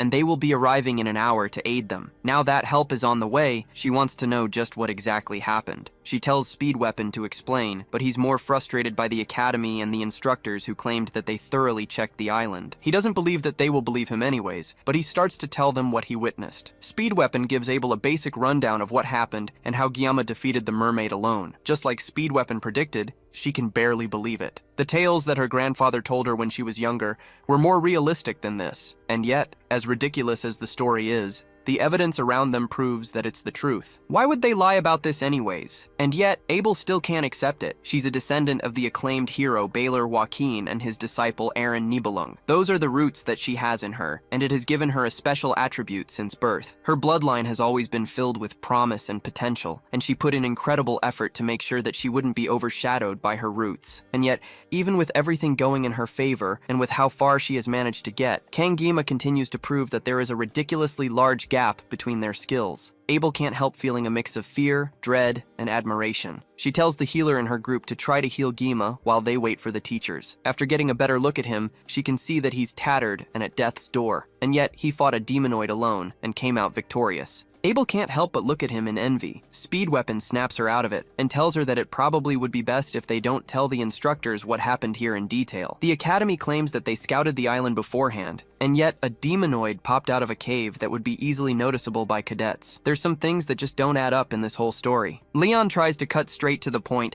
and asks Speedweapon if he thinks that there is someone among the demon factions within the academy. Leon tries to backtrack since that's not exactly what he meant, but they also can't completely rule out that possibility. It's undeniable that this cave isn't easy for cadets to miss, and as Speedweapon said, if it weren't for Gyama, then Leon's group would have been torn to shreds. There were definitely conflicts, both large and small, during the 700-year truce, but there was never a moment where the demons dared to touch the cadets of the academy. There was also a clause in the truce stating that if an act like that were to happen, then it would be justification for war. Speedweapon tries to pull them out of their thoughts and assures them that they are definitely blowing things out of proportion. It's not a bad thing to be wary of a possible spy in the academy, but it's way too soon to jump to conclusions. For now, they need to make sure that their stories match up. If there really is a spy in the academy, then Gyama will definitely become a target once word gets around that he defeated a demonoid alone. Abel doesn't really agree with keeping things under wraps like this, but since Gyama has worked so hard for their sake, and the group seems to unanimously agree with this decision, she suggests that they talk to her grandfather first. The cadets return to the school and Gyama is taken to a hospital. He wakes up as the bright, even sun shines on his face, and he's almost surprised that he's alive. The last thing he remembers is the mermaid shooting a magic sphere out right before it died. It wasn't an attack that he could dodge, but he just barely managed to see it. He used his sashimi knife to cut through a line, and the magic severed into two halves before bursting. Looking back at it, the magic sphere was definitely water. On top of that, after activating the sword god's blessing, he felt something that he can't describe. He calls his blessing just to make sure, and the screen pops up in front of him again. His mental fortitude has increased by 1, and that's mostly likely why he didn't get scared when he faced the mermaid. It also looks like his assimilation rate has increased enough for him to unlock the mysterious attribute. The next attribute will be unlocked when his assimilation rate reaches 15%. Maybe this strange unlockable is what allowed him to see the red line to cut with the mermaid. As he's thinking about his blessing, the door opens and a familiar figure dashes in. It's Medea, and she wastes no time wrapping Gyama in a tight hug. She fusses over him as Gyama tries his hardest to breathe through her death hug. She pulls away from him eventually and apologizes, but then reveals why she came here to see him. She opens up a dimensional pocket through her purse. She pulls out the reward from the pocket,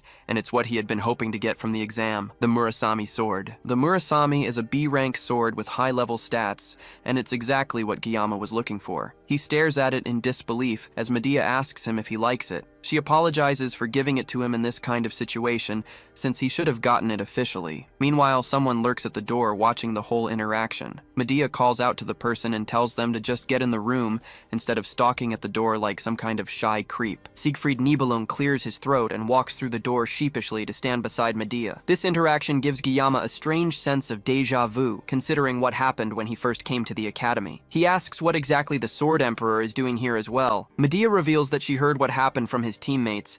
Then they both bow their heads and apologize on behalf of the whole academy. They are to blame for everything that happened during the midterms. Because of their negligence, everyone who was there nearly lost their lives. Gyama can't bring himself to speak as she continues to talk. She swears to him that they will uncover the truth behind the incident. Siegfried speaks up as well and thanks him for saving the cadets. Gyama nervously scratches his cheek and meekly tells them that he did what he could. Medea continues and says that even though his actions were remarkable, they need to keep the incident under wraps. Medea is sure that the mastermind behind this incident is in the academy, and they have to keep things quiet if they don't want this leaking out to the public. Gyama understands and doesn't hold their decision against them. Medea smiles and says that sometimes Gyama acts like an old man trapped in a teenage boy's body. The two administrators leave the room and make their way back to the administrative block. As they walk through the halls, Medea asks her old friend if he remembers the day they met after enrolling in the school for the first time. Siegfried was laying on a bench, and she told him to shove it. In response, Siegfried drew his sword without a word. Siegfried pretends not to remember anything, and Medea smiles slightly. The whole thing feels like it happened just yesterday, but it's already been 60 years since then. Yet even with that, they haven't filled a tenth of Joaquin Academy's history. Back when they enrolled,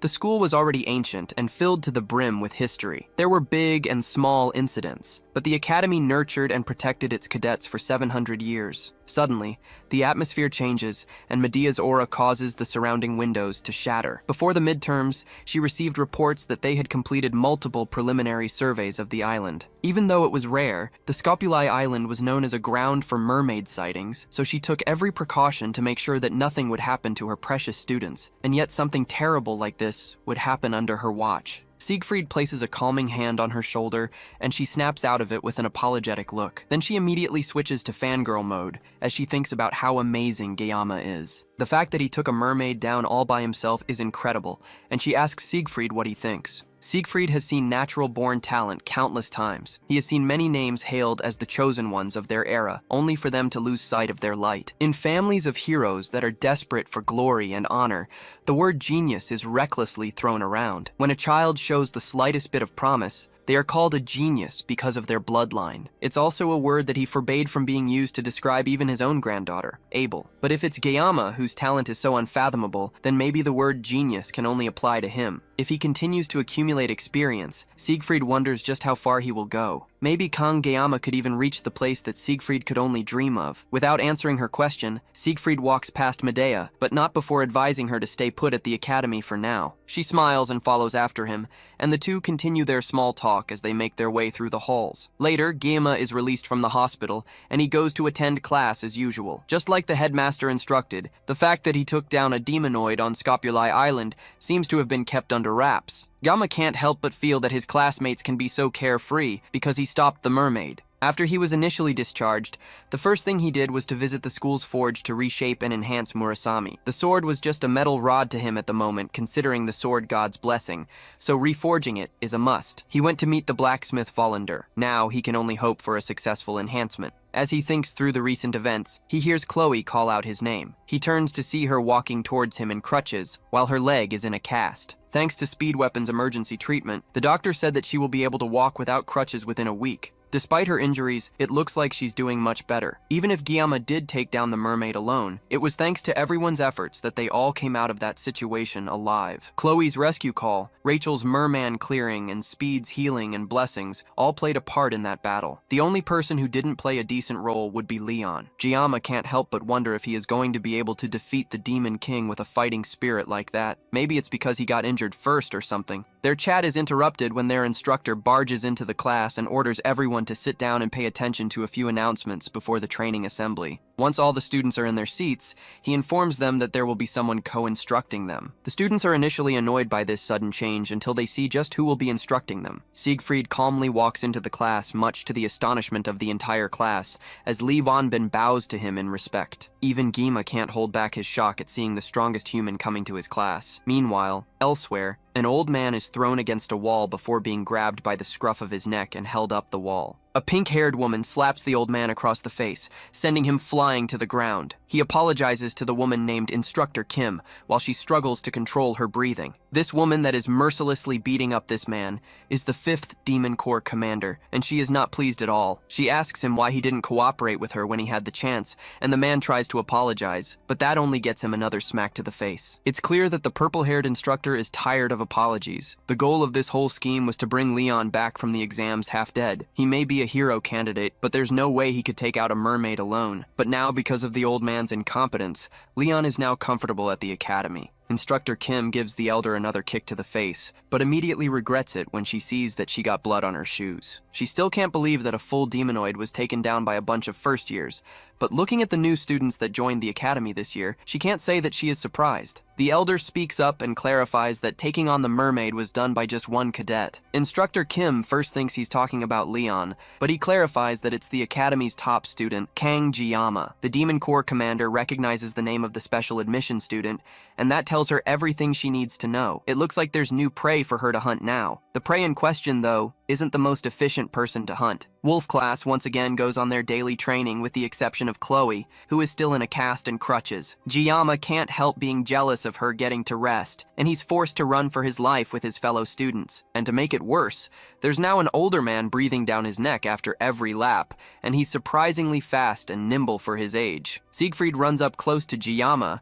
and urges him to run faster, even thinking that he might still be hurt from the midterms. It's weird for the Sword Emperor himself to be running around with first-year students, much less with a special admission student. Siegfried von Nibelung is a man that will later inherit the title of Sword Saint and become one of the greatest forces of humanity. Not only that, but during the Second Demon War, he will also become Leon's swordsmanship master, and he's a character whose importance rapidly increases in the latter half of the story. So why is someone who's this important training with Wolf class? The main story has clearly started to go off track, and now it's pretty much falling apart. Come to think of it, Leon never ended up receiving the Sword Saint title, and that ended up being a pretty big issue in his past life. But Leon can't inherit the Sword Saint family because he's not part of the Nibelung bloodline, so it doesn't matter. That doesn't make this situation any less uncomfortable for Jiyama though, especially considering the jealous glares his classmates keep shooting him. With how close Siegfried is to Jiyama, it almost looks like they are running together. Siegfried also takes moments to try and educate Jiyama, telling him that the foundation of any warrior comes from their physical strength and endurance. No matter how talented or outstanding someone is, it's completely worthless if their body cannot support it. Once he gets Jiyama motivated, he runs ahead, expecting his student to keep up with him. After their running laps are done, it's time for field training. For this training, personal weapons are strictly prohibited. Instead, the students will have to use one of the weapons provided by the school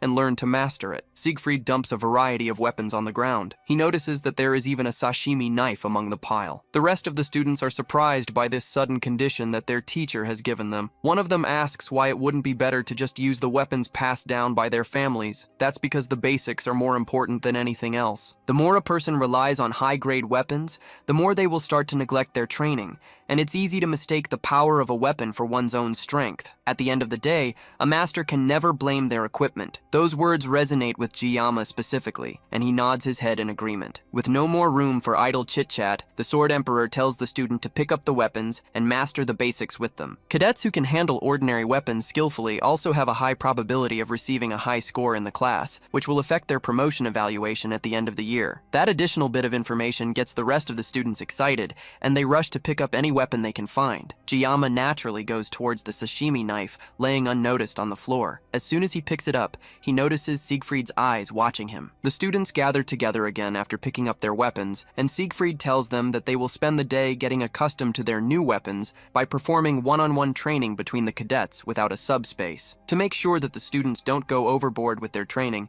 Siegfried suggests that he gives a demonstration of proper sparring. Li Wanbin prepares himself to spar against the Sword Emperor, but him shivering in fear makes it obvious that he's not prepared for this. In his whole life, this has to be the biggest crisis he has ever faced. However, Siegfried has a different idea in mind. He calls for Jiyama to come forward for the spar. Siegfried is also holding one of the novice weapons from the pile of old tools, but in his hands, the piece of junk looks especially sharp. The other students are still jealous and confused by the fact that the Sword Emperor himself is calling Jiyama out personally. Jiyama comes out, and before they start, he asks Jiyama if his bones have healed. Once he gets a positive answer, he tells our MC to pick up his sword. This is just a sparring match, but Jiyama thinks that this is way too much. If he crosses swords with the Sword Emperor, it's clear that this won't end easily. If this gets out of hand, at least one of them will lose a hand, and if they are unlucky, then even a head will roll. Despite those thoughts though, maybe because of the influence of divine power, his instincts are craving for a fight. Jiyama tries to de-escalate the situation and says that he's nothing compared to the Sword Emperor,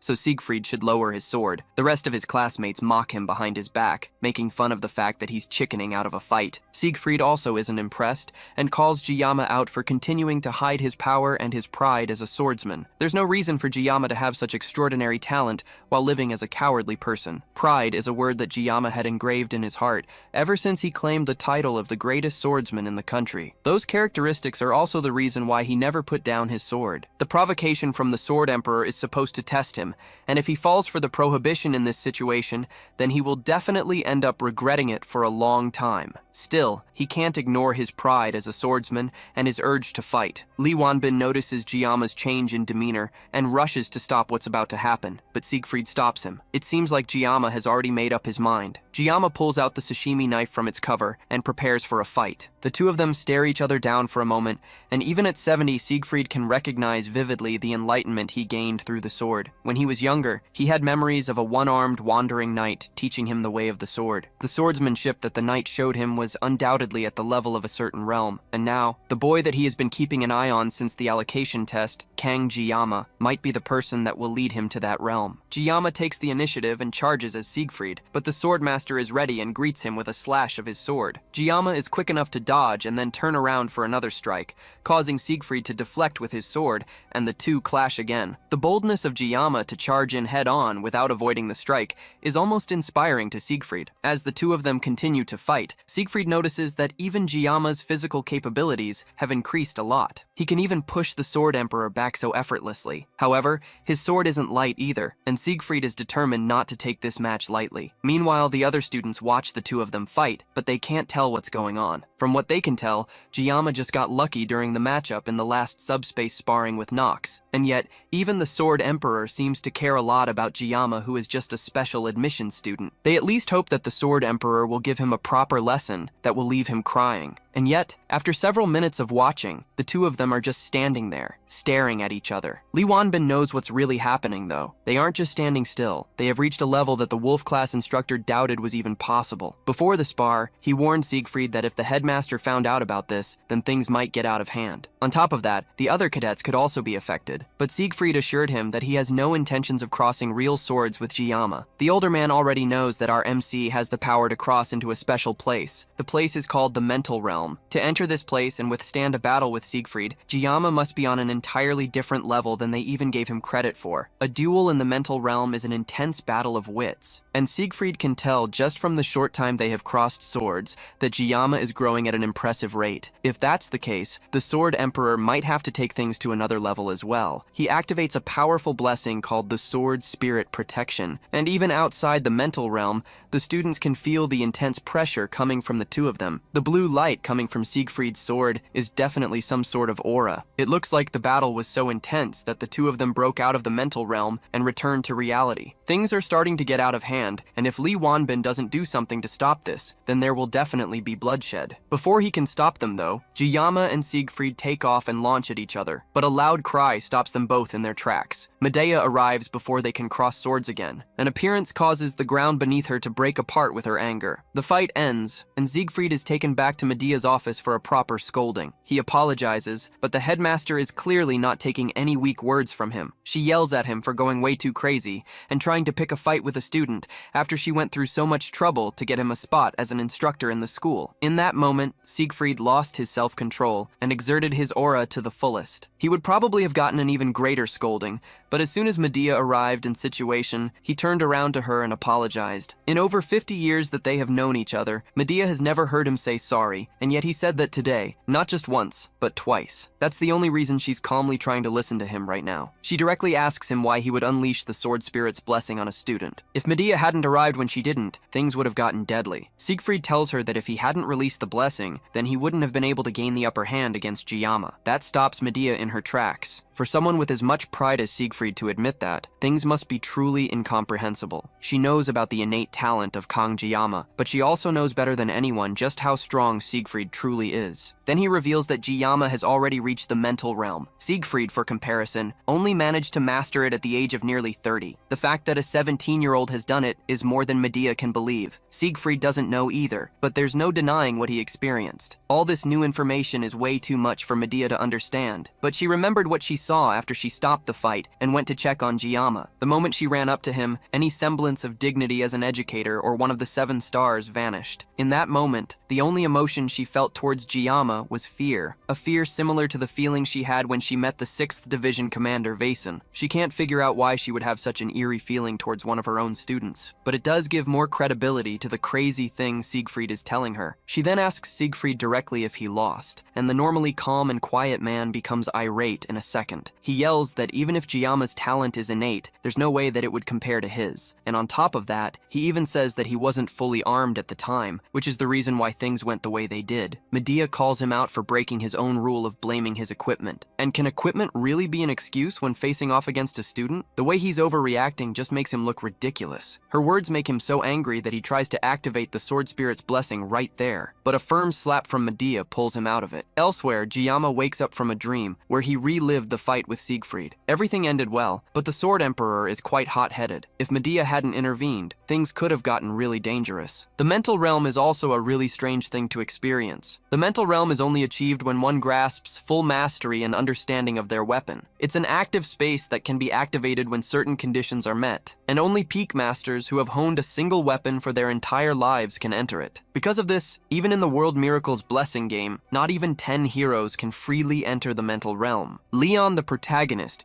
blessed with the qualities of a hero, needed 3 years of private training just to set foot in it. That's the point where Jiyama stopped playing. However, Jiyama managed to do it right away. Maybe it's because of his sashimi knife. Including his previous life, he has been using the sashimi knife for more than 20 years. What's more, every time he unleashed the sword spirit's blessing, he would experience a concentration that transcends perception. The tangled web between the life he's living here and his past life start to intertwine, breaking through situations. Based on his experiences so far, avoiding situations only makes things worse. Rather than being swept along passively, it'd be better to tackle what he can do and solve things step by step. Now that he can freely control the mental realm, he can probably try to train in combat without relying on the sword god's blessing. He stands up from the bed and slowly uncovers his sashimi knife. Then, after a little bit of concentration, he re-enters the mental realm. Then, in an instant, the realm shatters, and a large hand reaches in through the void towards him. It stretches down, and a single finger touches Jiyama's shoulder, snapping him out of his trance and filling the hand holding the knife with aura. Whatever it is, though, it's too much for the knife, and the weapon disintegrates. Elsewhere, some elders argue among themselves in a dimly lit room. The old man from before that was talking to the Demon Corps commander,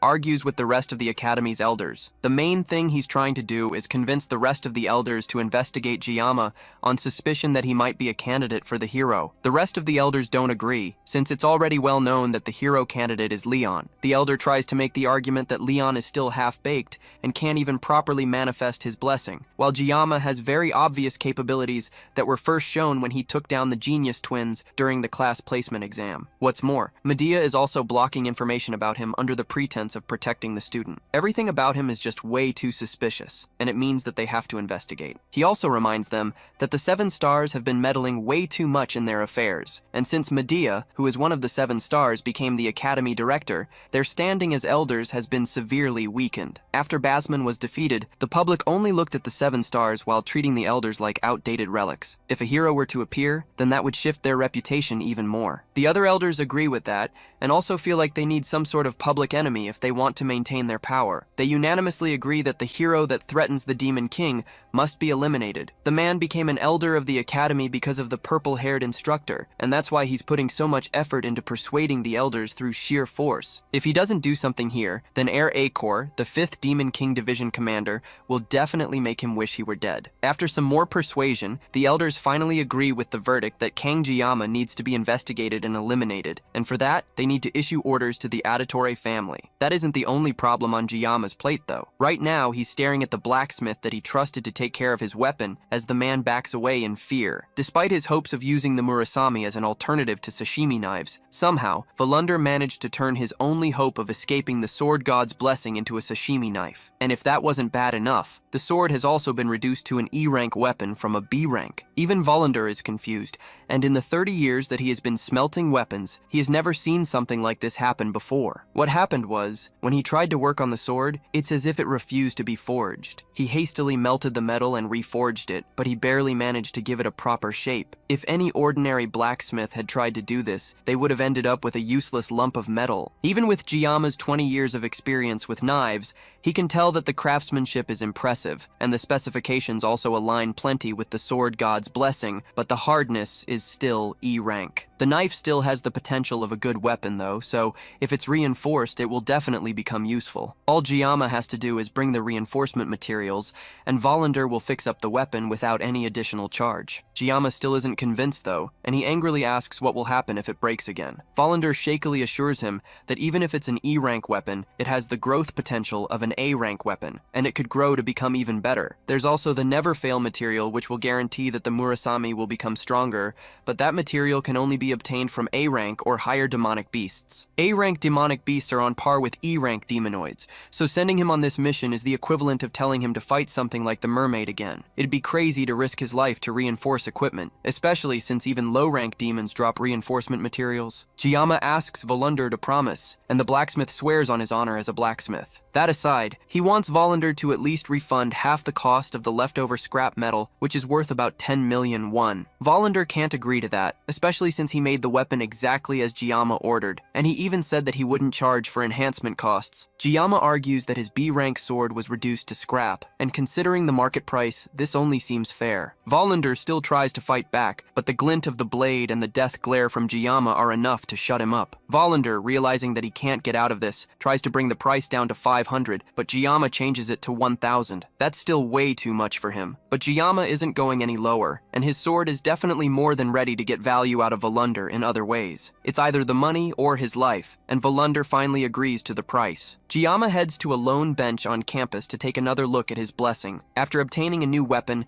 his armament has increased, and additional options have become available. The biggest reason that he hesitated to use the sword god's blessing is because of the excruciating pain, but his new stats have reduced the pain by 1 level. It can be further leveled up, which means that leveling up his pain reduction should be his biggest priority. He tested it earlier, and although the pain is still unbearable, it went from feeling like he was about to die to feeling like he can barely breathe. Still, if just 1 level reduces the pain this much, then constant leveling means that he might one day be able to use the sword god's blessing without pain. It seems like armament increases when he obtains new weapons or enhances them. Now that the midterms are over, weapon enhancement should be his top priority to increase his levels. If he keeps growing at this rate, then he might finally be able to understand this power, or maybe he'll even figure out who threw him into this world. As he's eating lunch on the bench, someone sneaks up on him, causing him to startle out of his thoughts. It's Chloe, and it looks like her healing is going along smoothly. She even took off her cast, and Giyama asks her if her body is alright now. She still needs crutches to move around, but she already feels stronger than before. As they are talking, Giyama notices a crumb of rice on her face, and reaches over to clean it up. The brief contact is enough to cause her to fall over from pure joy, but from the ground, she notices the Murasame on the bench that Giyama was sitting on. This is the first weapon she has seen him with that isn't just some kind of kitchen utensil, so it's a pretty big deal. He's still bothered by the fact that it's E rank, and although he got some money back from the blacksmith, he still needs to gather enough materials to enhance the weapon before it can become usable. There's no real reason for Giyama to get stronger. Ever since he cut down the mermaid,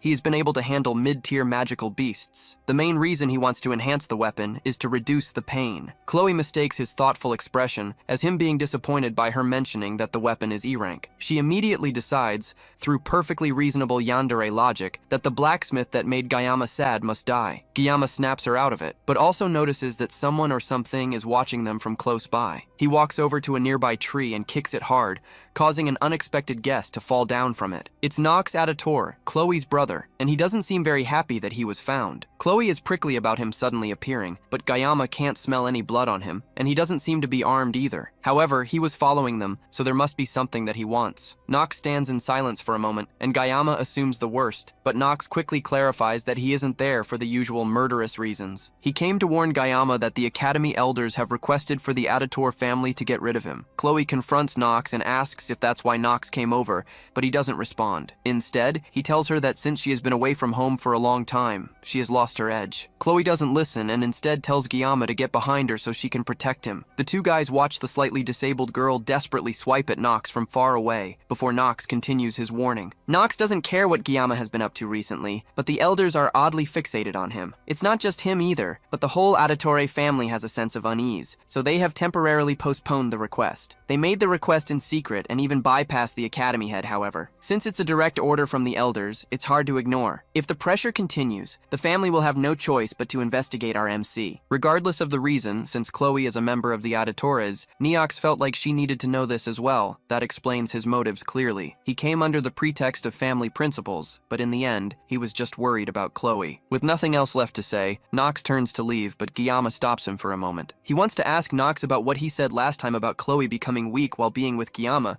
but the red-haired older student turns around and continues to walk away. Even he can tell that Chloe is happiest by Giyama's side, and he decides to leave it like that. Even Chloe has never seen her brother act like this before. Before he leaves, he just tells Giyama to make sure that Chloe doesn't get hurt anymore. Giyama doesn't immediately understand which only angers Nox more, so he hurriedly agrees. Then, Nox takes the opportunity to ask Giyama directly how he became so strong. Giyama seems surprised that he is considered strong. For someone to be strong in his opinion, then he should have the ability to withstand any threats at all times like the Sword Emperor. Someone like Gyama, who can only maintain that level of strength for less than a minute a day, isn't a level where he can boast about his strength or even talk about it. Nox used Chloe as an excuse to reveal family secrets to him, an outsider, so there's no way Gyama can trust him to keep his mouth shut. So he decides to pick something to satisfy Nox. He tells the redhead that he lacks desperation. No matter how much of a skilled auditory Nox is, there's a vibe that comes from someone who has real-world experience. If he stays cooped up in the academy,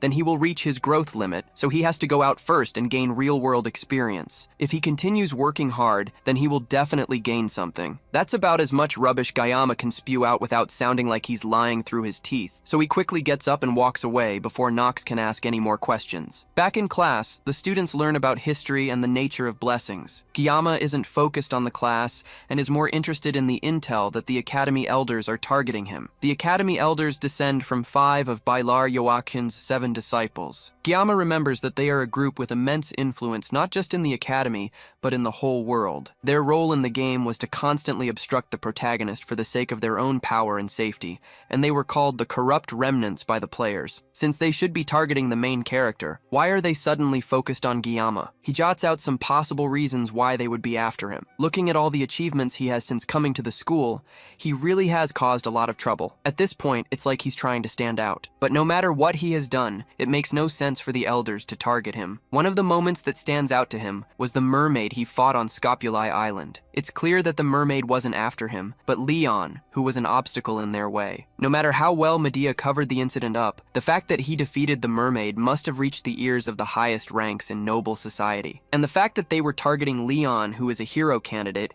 means that someone among them, or perhaps all of them, are colluding with the demons. They didn't just try to obstruct him either, they tried to kill him. All of this is just to preserve their own power over the safety of humanity and the Academy. The whole scheme is beyond rotten. Gyama could easily storm into the elders' chambers and cut them all down, but it's not the right time for that yet. However, when the time comes, Gyama will definitely cut them all down. With this new piece of information, it solidifies his decision of going to the dungeon to get weapon enhancement materials. First, he needs to gather a party since it will be too hard to do this alone. Chloe would be more than happy to help him, but he needs other people too. Instead of a brute like Rachel, he needs to find someone more strategic. The first person that comes to his mind is Speed Weapon. After class, he heads over to the Dragon class to look for Speed Weapon. As soon as he gets there, he's immediately confronted by a brute who clearly doesn't like the fact that Gyama is a special student. This third-rate extra is definitely the kind of person that Gyama knows will be annoying to deal with. RMC walks away from the confrontation, warning the wannabe bully to not bother him before he gets his jaw cut open. The brute immediately pulls back his fist,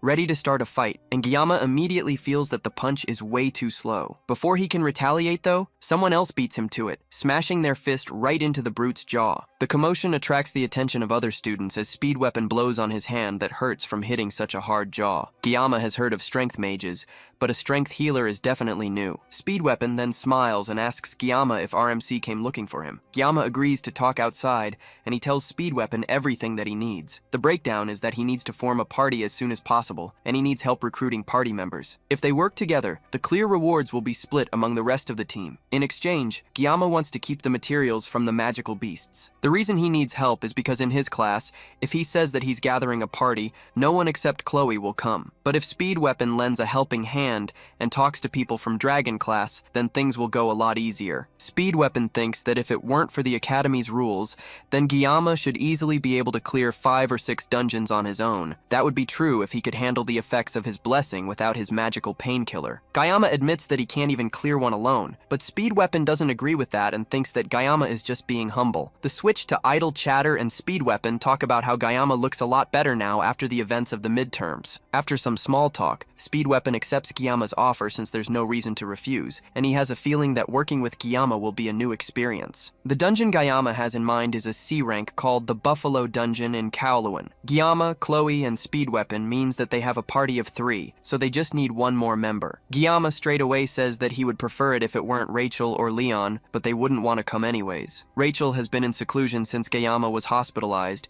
and she's been practicing in the academy training grounds. Leon, on the other hand, is preparing for the upper grade dungeon raid grades with second and third year students. That's good news for Guillaume, but it still leaves the question of who the last member of the team will be up in the air. There's one person that comes to mind for Speed Weapon, but knowing them, they are already asleep. That's insane news to Guillaume since it's still the middle of the day. That's just how they are though, and Speed Weapon isn't at all surprised. He tells Guillaume that he will introduce the two of them, but first they need to go to the convenience store to get something. Later that night, they head over to what seems like Speed Weapon's house. It's a Japanese-style building, and Guillaume had no idea that the academy even had such a place. Even during his time playing Miracle's Blessing M, he never came to this place. In his past life, he was a Japanese cuisine chef, but he never actually went to Japan, even though he always wanted to visit. They walk around the courtyard and get to the back where they find the person that Speed Weapon was talking about, and just like he predicted, she's fast asleep. He walks up to try and wake her up, but it's clearly not working. So instead, he leans down and whispers in her ear that he brought it. What that thing is, Guillaume doesn't know, but it seems to wake her up immediately. Then Speed Weapon points at Guillaume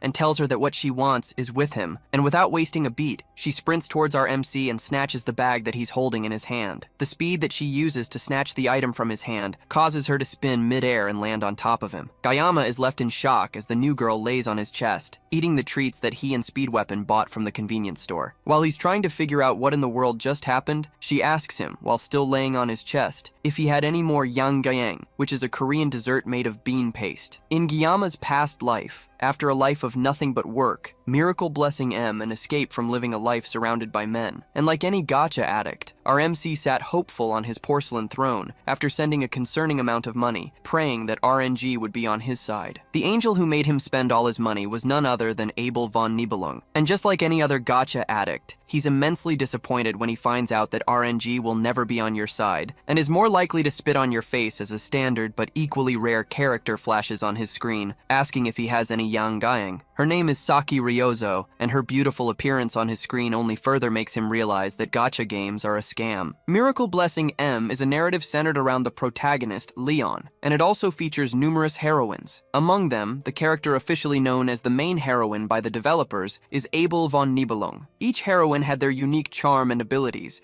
but the story in the game mainly shows Leon and Abel overcoming hardships and the beginning of their blossoming love. Even Guillaume in his old life as a filthy gambling addict found himself captivated by Abel's charm and opened his wallet, dumping a concerning amount of funds to acquire her. As a result, the other heroines gradually faded into the background, and among the heroines, the one that faded the fastest was Guillaume's very first 5-star. And just like in his past life, she unceremoniously landed on his chest, asking him for her favorite snack. When he doesn't immediately answer him, Ryozo turns around disappointed and calls him foolish. Even with how nonchalant and lazy she seems, Ryozo is a top-tier DPS among all the ranged attackers. She's also a skill-based character that's different from Leon. Plus, since she barely impacts the main story, her joining the party won't disrupt the plot. Recruiting her will be fine for Guillaume, right? Speed Weapon holds up another piece of candy nervously, and she snatches it out of his hand and tells him to spit out what he wants from her. Weapon gets to the point and points out that Guillaume came to him in the afternoon,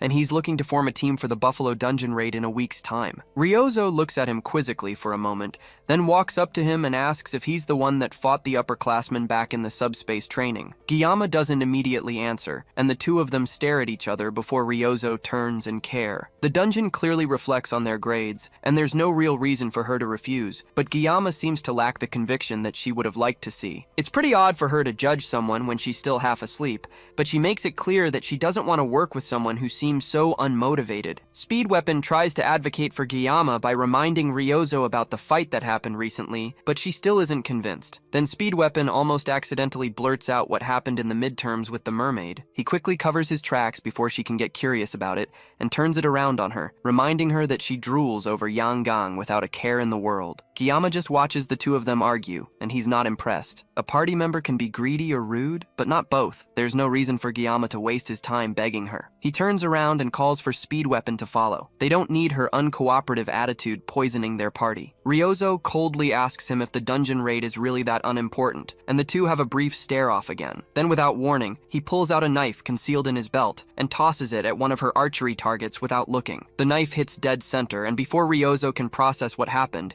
he throws another one, hitting the knife perfectly in the handle. Ryozo falls over in shock, and Guillaume asks her simply if she's interested in their party now. The next day, Ryozo is the first person waiting for them in their meeting room. She greets Speedweapon and Chloe, who both enter first, then she nervously greets Guillaume as he sits down. Then they get straight to the point. The permits for clearing the dungeon are ready, so it's time for them to start talking about how they are going to tackle it. Speedweapon steps up to a board in the room and starts explaining the details of the dungeon. The Buffalo Dungeon has C-rank demonoid buffaloes. They are nicknamed water buffaloes, and they are known to charge from a distance and then engage in close combat. However, they are weak to ranged attacks. All things considered, it's a straightforward dungeon clear, but the school has one rule for any students that dare to attempt it. They must never open the stone gate at the center. Rumors say that there is some kind of seal on the gate, but it's just a hypothesis and nothing is confirmed. The Academy's permit also requires that they leave the gate closed, so there is no reason to disobey. Guillaume nervously agrees that they should never open it, but his tone indicates that he knows more than he's saying. They ask him if he knows what's behind the gate, and he lies that he doesn't know and that they shouldn't touch it. In reality, he knows that there's a hidden boss behind the door, and that gate only opens under specific conditions. It's locked away by the system for now. Ignoring the risks of accidentally opening the gate, the efficiency is unmatched. He changes his attention to Ryozo, who's happy munching on another Yang Gaeng. She seems to really like those pieces of candy, and she defends herself by saying that the brain needs candy. As they talk, he notices something ominous in the area. Well, other than Chloe preparing to murder any girl that looks in Guillaume's direction, they are watching him, and they will definitely appear when the time comes. Later that day, they start their journey to Gamyodo Chirwan, where the dungeon is. When Guillaume was discharged from the army, he swore to never go back to that city, but now, here he is willingly organizing a group to go there together. The bus stops at a checkpoint, and the driver has to inform the armed men that they are students from Houken Academy. It looks like there are civilian restrictions stopping just anyone from going into the dungeon zone. Back then, he could feel that the elders were watching him, and he also felt like something bad might come out of this trip. Speedweapon pulls him out of his thoughts and offers him some eggs. Guillaume refuses, and Speedweapon asks if he's getting nervous over a measly C-rank dungeon. Then he asks Ryozo if she wants some eggs, and her response is a swift no. She idly stares out the window, not paying attention to the group. But for a moment, Guillaume can feel her staring at him. He already feels watched enough by the Academy elders, but it looks like everyone is staring at him. The bus finally arrives at the place where ancient demons once nested. Now the place has been reduced to a simple farming dungeon. Speedweapon notices that Guillaume seems to have a lot of luggage, and he asks about it, only to find out that it's just a bag full of kitchen knives. The group walks towards the dungeon, and Chloe offers to take point as usual, and with that, they confidently walk towards the dungeon. Just like at the dungeon border, the guards watching the door to the dungeon have to confirm that they are actually from Houken Academy, and then ask the 4 students to sign a visitor log. One of the guards seems especially curious as he watches Guillaume write his name down. Speedweapon calls him over to the dungeon before he can talk to the man, and the large mechanical door opens for them. Guillaume glances behind him one more time as the doors close, and the man continues watching them from outside. On the wall of the dungeon, there are cute little signatures and drawings from students who have been here before. Looking at them makes this place feel more like a tourist spot than a dungeon. He feels a tug on his arm and turns around to see Ryozo looking tired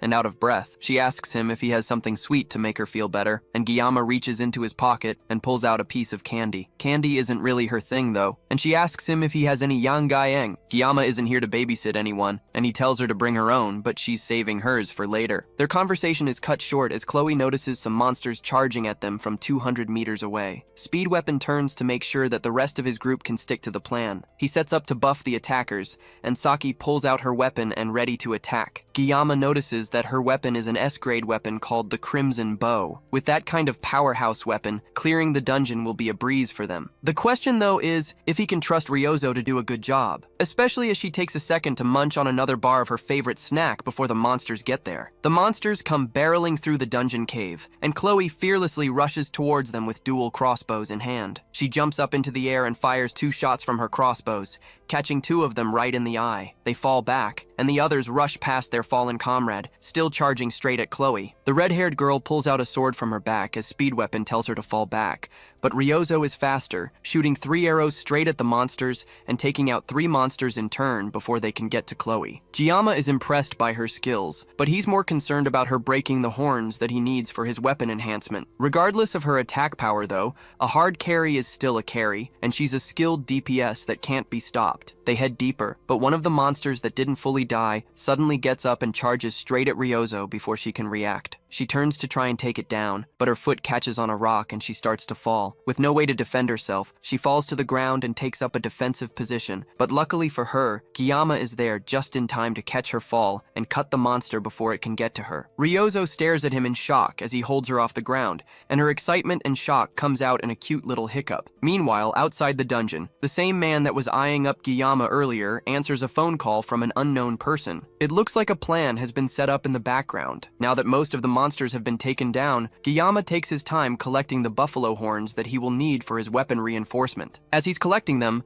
Ryozo comes up behind him and hands him a piece of yangayang to thank him for saving her earlier. He wouldn't mind accepting it, but Chloe's raw yandere aura behind him isn't helping matters. He calls out to Chloe and whispers some instructions to her regarding the staff member that they saw earlier. She acknowledges the information, and the two of them continue talking about it. Speed Weapon decides to ask if the two of them are dating since they seem so close. Chloe blushes at the thought of dating Giyama, but our MC smoothly shuts it down, pointing out that not all male and female relationships are romantic. Chloe isn't happy about that and glares at Giyama, but doesn't say anything. She changes the topic and asks why there are so few mobs in the dungeon. No matter how popular a dungeon is, it wouldn't be this empty. Ryozo also feels like something is off with how few buffaloes there seem to be in the dungeon, and it almost looks like they are running from something. Buffaloes don't behave like that, so their movements are a bit off. They are docile creatures, and locals in the area even use them for farming. Giyama can't believe that people would use demonic animals for farming, but crazier things have happened. There's also something more suspicious, but Ryozo doesn't mention it. They have cell phone signal to call for help anyways, so things should be fine. As they make their way through the dungeon, Giyama asks Ryozo how she and Speed Weapon know each other. The reason is because Ryozo topped the written exams, and Speed Weapon came second. He bragged about it for weeks, and that's how they got to know each other. She also confirms that she ranked third in the placement tests. Giyama didn't take Speed Weapon as a loud mouth,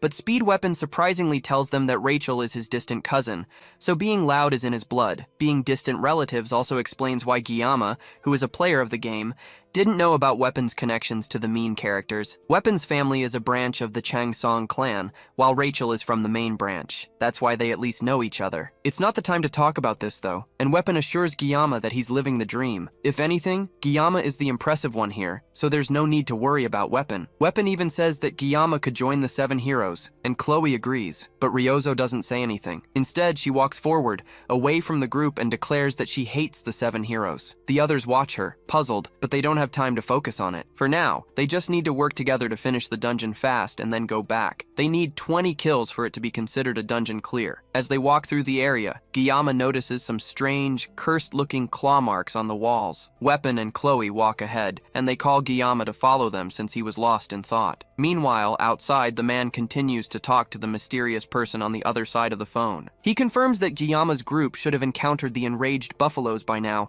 and that he followed the person's instructions. He thinks that they should have been dealt with by the enraged buffaloes by now. The person on the other end tells the man not to be too cocky, and asks the man if he will take responsibility if their plan fails. The man can't answer the question, and the academy instructor just tells him to call back when he has results. The call ends and the man looks into the open dungeon doors. He's dead either way, so he might as well confirm things for himself. He also forced the gate open to make sure that their chances of surviving the dungeon are 0. But thinking back to Giyama's eyes, it's almost as if the teenager could see through everything. Just to make sure that things are going well, the man walks into the dungeon to check the damage. Back inside, Chloe warns the group that more magical beasts are approaching from behind them. With her blessing, she can detect roughly 50 of them running in their direction. Suddenly, the earth around them starts to rumble as a stampede of buffaloes charge in their direction. This swarm is way too much, and it's hard to believe that it's even buffaloes that are charging towards him. They were supposed to be harmless, but this group of buffalo are clearly being irritated by something. In that moment, Giyama's memory reminds him of something his mentor once said: every blade has its purpose. You can't use a chicken knife to kill an ox, and sashimi knives are meant for fish. But Giyama asked about beef sashimi, which is the same as using a sashimi knife to butcher an ox. His mentor raises his knife, and Giyama initially thinks he's about to get hit, but instead, his mentor just smiles down at the fish he just cut, and agrees that this is definitely true. This situation somehow reminds him of the past, and Giyama realizes that he's about to use a fish knife to slice cows. With no time to waste, Giyama starts giving orders to the group. He tells Chloe to distract the herd without charging in. He needs her to disrupt their formation action without attacking. Then he turns to Weapon with a smile and asks if he's ready. Weapon can immediately tell that Gyama is about to pull off yet another miracle and returns the smile, born ready for this moment. Ryozo, who's not used to how much raw plot armor Gyama has, can't understand why they are so calm about this. Then he calls out to her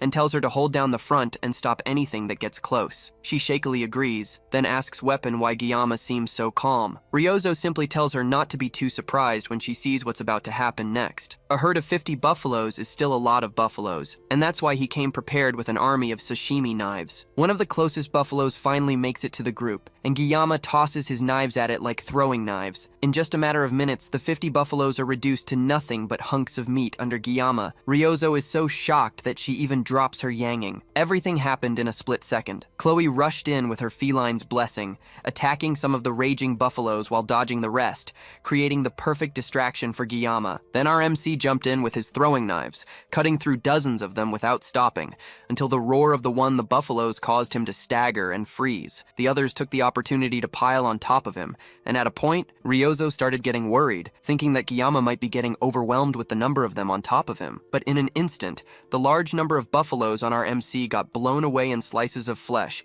and nothing was left standing, except Gyama's team. After that amazing show of skill, Gyama simply put away his knife and started gathering all the horns into his bag for later. Thanks to the painless blessing being for 40 seconds now, taking down the buffaloes was a breeze. As Chloe comes to congratulate him on another one well done, he remembers that he couldn't have done this without his party's help. As they chat idly, Ryozo continues to stare at Gyama in absolute shock. Speed Weapon tells her that she shouldn't be so surprised since he warned her about Gyama's skill, but he's not surprised that she's speechless since even he can't believe it. As they watch Gyama and Chloe stand over the pile of corpses, the two of them wonder what kind of monster Gyama really is. The group continues their trek towards the dungeon entrance. The clear condition for the dungeon was 20 buffaloes, and Gyama managed to solo it twice. Our MC tries to argue that he didn't do anything during the midterms, and Speed Weapon wants to remind him of his battle with the mermaid, but then he remembers that people aren't supposed to know about that. He changes the conversation after remembering that Ryozo is with them, and they continue walking towards the exit. As they move, though, Chloe notices that the area is uncharacteristically quiet. They arrive at a pillar-looking thing, and it looks like it's the one gate that they aren't supposed to open. As they stare at it for a moment, the gate suddenly starts to open, and the chains that seal it start to fall apart. Meanwhile, elsewhere in the dungeon, the worker from before stares in shock at the pile of buffalo corpses in the dungeon corridors. He can't believe that they somehow killed these many buffaloes by themselves. The only thing he can think of is his 20 billion won debt from Chairwon Land. A few days ago, some woman claiming to be a Hauken instructor approached him with an offer. If he does what she wants from him, then she will wipe his debt clean. She wants him to take a demon stone and use it to tame the buffaloes,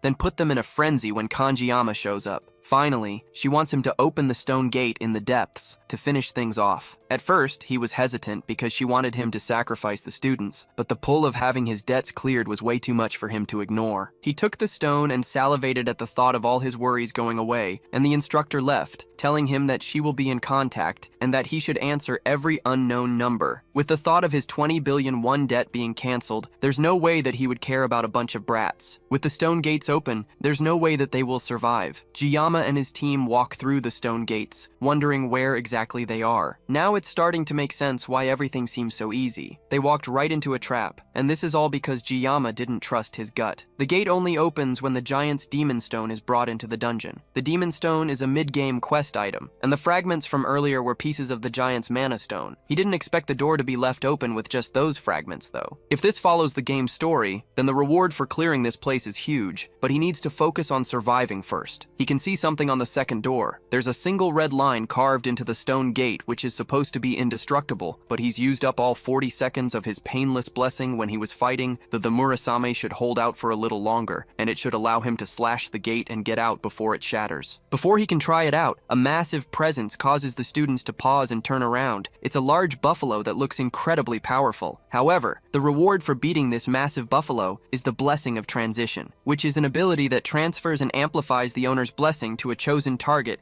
for a single use only. The monster guarding this amazing reward is an A-grade demon called the Inotoros Minotauros, also known as the Buffalo King. The torches in the room start to light up by themselves, and it illuminates the Buffalo King and two other large buffaloes beside it. The left and right right-wing buffaloes also look way more powerful than the rest of the buffaloes that they have faced before, and the demonic beast Buffalo King is also really intimidating. Even if Gyama slashes the gate so they can escape, once the thing awakens, it will be impossible for them to escape unscathed. This isn't like the midterms, though. He knew about the mermaid, but he fought minotaurs before. At full strength, Gyama can take out 3 alone, but he has already used up all 40 seconds of his painless blessing. He needs to do this strategically. He asks Speed Weapon if he can cast a pain reduction buff, and he only needs it for 2 minutes. If Speed Weapon stops casting it for even a moment while Gyama is fighting, then he is definitely going to get taken out. He leaves the small fries for Saki and Chloe, and tells them that he will take out the big one on his own. With the plan laid out, the students get ready as the Buffalo King wakes up with a menacing roar. Gyama activates the blessing of the sword god, and he's immediately overtaken by a surge of pain that makes him cough up blood. However, thanks to the weapon's buff, he can at least move. The demon charges in for an attack, and Gyama rushes over as well, dodging the first attack and rushing to the side before it can recover. The pain from the sword god's blessing is still strong enough that he's just hourly vomiting blood, but he's strong enough at least to go up against the buffalo. Gyama parries another attack and then rushes to behind it to try and bring it down, but his attempt is met instead with a kick from the massive beast, sending him flying back. He catches himself before the fall and spits out some more blood from his mouth. Even the sensations that he couldn't feel before with the painless blessing are awakening. Instead, it's like allowing himself to feel the full power of the blessing of the sword god makes him feel free. Gyama rushes in for another attack,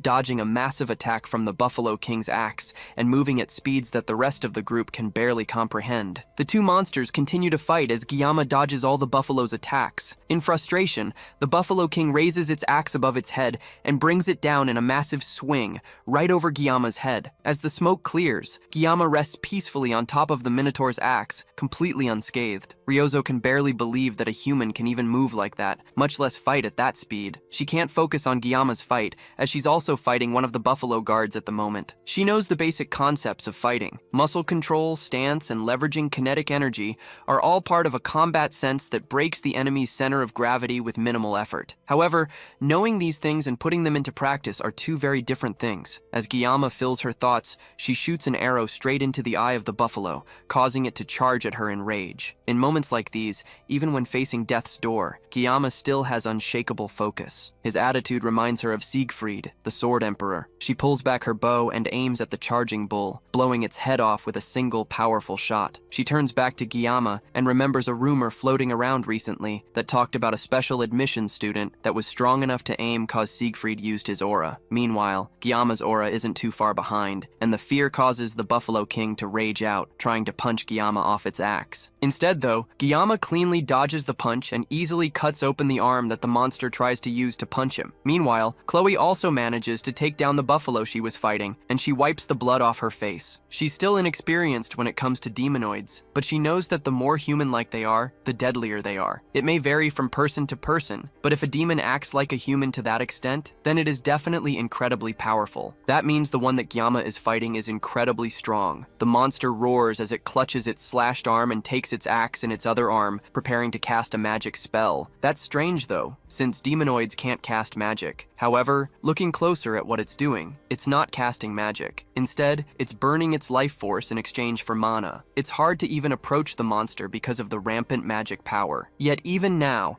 as Speed Weapon blows into his flute with all his might, he still believes that Gyama can do something miraculous in this situation. The monster raises its axe, which is now completely fused to its one good arm. Then he brings it down on our weakened MC, who's still bleeding profusely from his mouth. Gyama raises the Murasami and blocks the initial attack, causing a massive amount of energy to leak around him. He wanted to try cutting through the magic attack, but it's way too dense. However, he can't dodge the attack either since his teammates are standing right behind him and they would take the brunt of the attack. The Buffalo King continues to push on with its attack, and slowly, Gyama starts to get pushed back. It almost looks like he's about to get taken out, but an arrow suddenly shoots straight into the monster's eyes. Gyama turns to see Saki angrily telling him to stop zoning out and cut the monster down already. Gyama closes his eyes for a moment, then when he opens it, he's filled with a new power. Slowly, the axe starts to cut open, and the Murasami shines with a blue light. The blue light is very similar to Siegfried's sword aura from when he and Gyama sparred. Eventually, Gyama is able to push through the axe and completely cut through the Buffalo King,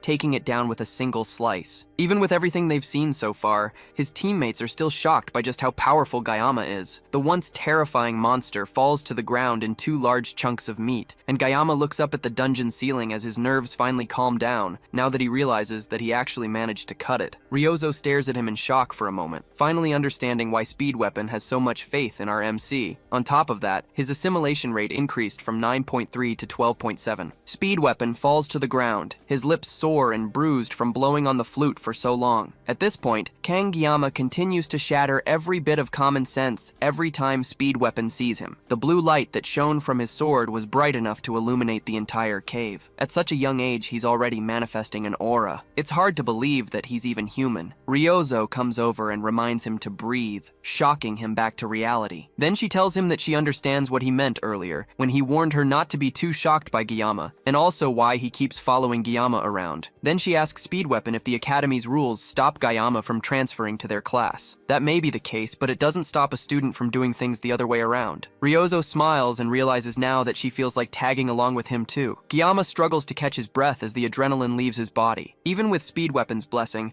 the strain on his body is still unavoidable. Still, fighting without the blessing of painlessness is progress for him. Chloe collides into him, crying as she frantically asks him if he's alright. He tries to calm her down, because her weight on his body is messing with his already grave wounds. She backs away from him, blushing as he rethinks his life choices. A status window appears in front of him, informing him that he has acquired a new blessing. Originally, this blessing should have gone to Leon, and its rank is a spirit rank, which is the rarest in the world. It's a blessing that only reveals its full potential when combined with another. The blessing of transition can transfer an owned blessing to another living being or an object. However, the user must make direct physical contact with the target. It's an essential blessing for controlling the dual-natured Baomeng, which is a sword that Leon will acquire later in his adventures. Since Gyama has found himself with this powerful blessing, he might as well make the best of it. Then, he notices someone watching them through the now open stone doors. He asks Chloe if she remembers the favor he asked for earlier. Then, in a second, she crashes into the man before he has a chance to walk away. Then she stabs a knife into the man's thigh, immobilizing him. Speed Weapon and Ryozo have no idea what's going on, and Gyama calmly walks to the man while explaining that he asked Chloe to do him a favor earlier. The man tries to play innocent and asks what he did to deserve this, and the other two quickly pick up on what's going on. The rummaging buffalo horde and the open stone gate were all caused by this person. It's a bit suspicious since there weren't any surveillance cameras inside the dungeon, but he just happened to show up on time. It's obvious that he was targeting them, but they have no idea why. One thing Ryozo is able to figure out quickly is that the staff member didn't pull this off by himself. Since he doesn't want to talk immediately, she and Gyama threaten him with his life if he continues refusing to talk. With certain death in front of him, he caves and admits that an academy instructor came to him a few days earlier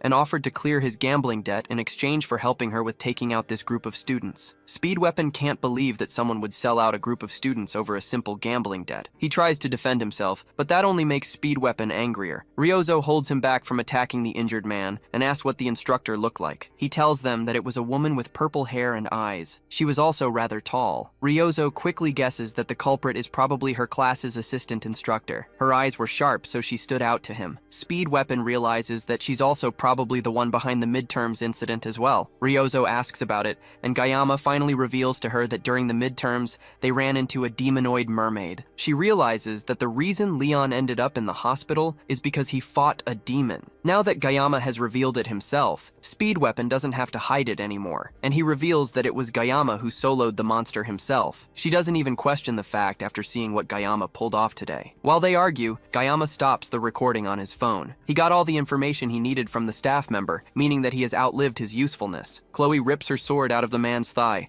causing him to shout out in pain. A dungeon that was never supposed to open just happened to open, meaning that this is the perfect time to erase someone from existence. As Gyama turns to leave, he tells the assassin of their group to take care of the trash. Chloe wastes no time as her eyes change to yandere mode, and his cries only last for a second. As Gyama walks out of the dungeon, he mentally challenges Houken Academy's elders and instructors, as well as anyone targeting him to come with all they have. No matter what they do, he will make sure to erase them all. Gyama returns to the academy with his reward from the dungeon, the Cow King's horn. It's the horn of Minotauros, the boss of the Hidden Water Buffalo dungeon, which guarantees the success of weapon enhancement below a rank. He asks the blacksmith to enhance the Murasame with the Cow King's horn. The blacksmith is shocked that Gyama brought back an A-grade beast material. Even if he's a Huken Academy student, it's still insane. He asks Gyama how he managed to take down the boss all by himself, and Gyama simply says that he couldn't have done it without his team. Then he drops the battered Murasame on the table and asks if it can be repaired. Volunder, who was excited,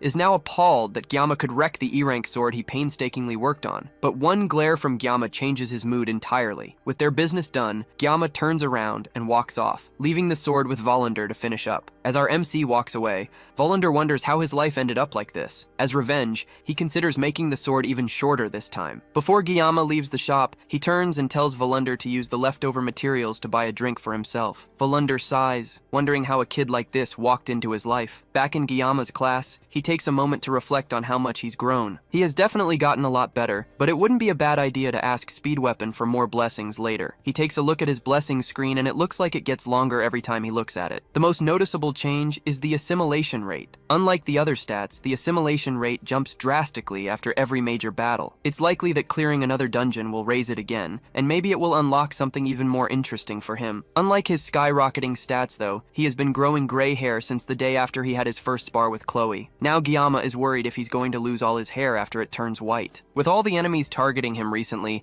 it's best for him to be fully prepared. He can't let issues like these lead to a meaningless death. He also needs to study how to use the blessing of transition. It's a shame that he stole it from Leon, but as the protagonist of the story, he will end up drowning in buffs anyway. There's too much to do. But for now, he needs to focus on recovering. He looks down at his table and notices a gift of Yoken, which is an unbearably sweet candy that's so sweet, it's bordering on inedible. The gift is clearly from Ryozo, and it causes Gyama to recall the fact that for the first time ever, he led his own team to clear a dungeon. Being targeted for assassination is now just another part of his daily life, but having people to call friends isn't all that bad either. Weapon and Chloe don't play a major role in the main story, and he's not even sure if Chloe considers him a friend. After the dungeon, Chloe ended up hospitalized with a fever, and Gyama considers visiting her when he has the time. He doesn't have any more time to be lost in his own thoughts as the instructors of Wolf class walk in and tell the class to settle down. His phone vibrates in his pocket, and he gets a text from an unregistered contact asking what he's doing. Gyama has no idea who this person is, and wonders if they messaged him by mistake. Then the mystery person messages him again and tells him to look in front of him. He glances up and sees Ryozo walking into the classroom with a cocky smile on her face, waving her phone at him with the same wallpaper as the unregistered contact's profile photo. The instructors announce that from this day forward,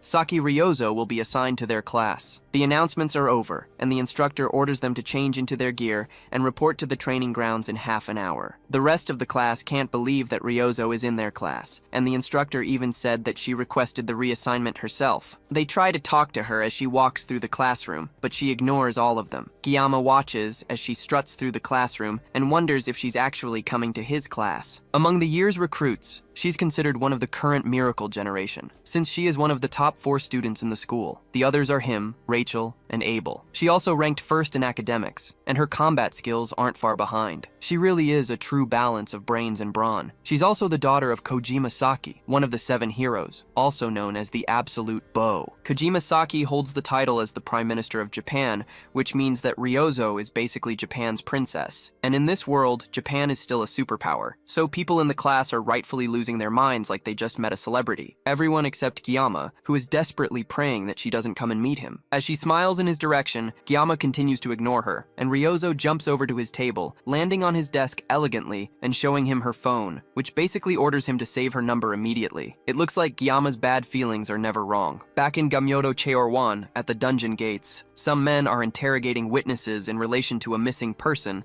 that disappeared in the Buffalo dungeon. The last thing the man said before entering the dungeon is that he was worried about the cadets and needed to check it out himself. Other than not looking too well, there was nothing off about the guard who entered the dungeon. The detectives tell the guard they are interrogating to leave so they can continue their site inspection. As the day turns to night, they head outside for a smoke break. It's common for people to die inside dungeons, but no matter how bad an accident is, there is always a body left behind behind. This time, though, there was no hymen body left in the dungeon. Instead, there was nothing but a mountain of fleas and blood, piled high with buffalo corpses. It's hard to believe that this was the work of mere students, and the cadets returned safely afterwards, while the staff member who went in after them disappeared without a trace, not even leaving a body behind. Something definitely doesn't add up here, but the detectives can't figure out what that is. They wonder if he could be inside the stone gate, but that is unlikely to them since the stone gate has never been opened before, and it's not like they can just bust into the academy and interrogate the cadet's eye directly. The place is crawling with nobles, and the higher-ups wouldn't even approve a warrant. One of the detectives leaves to go take a leak while the other leans against a cargo crate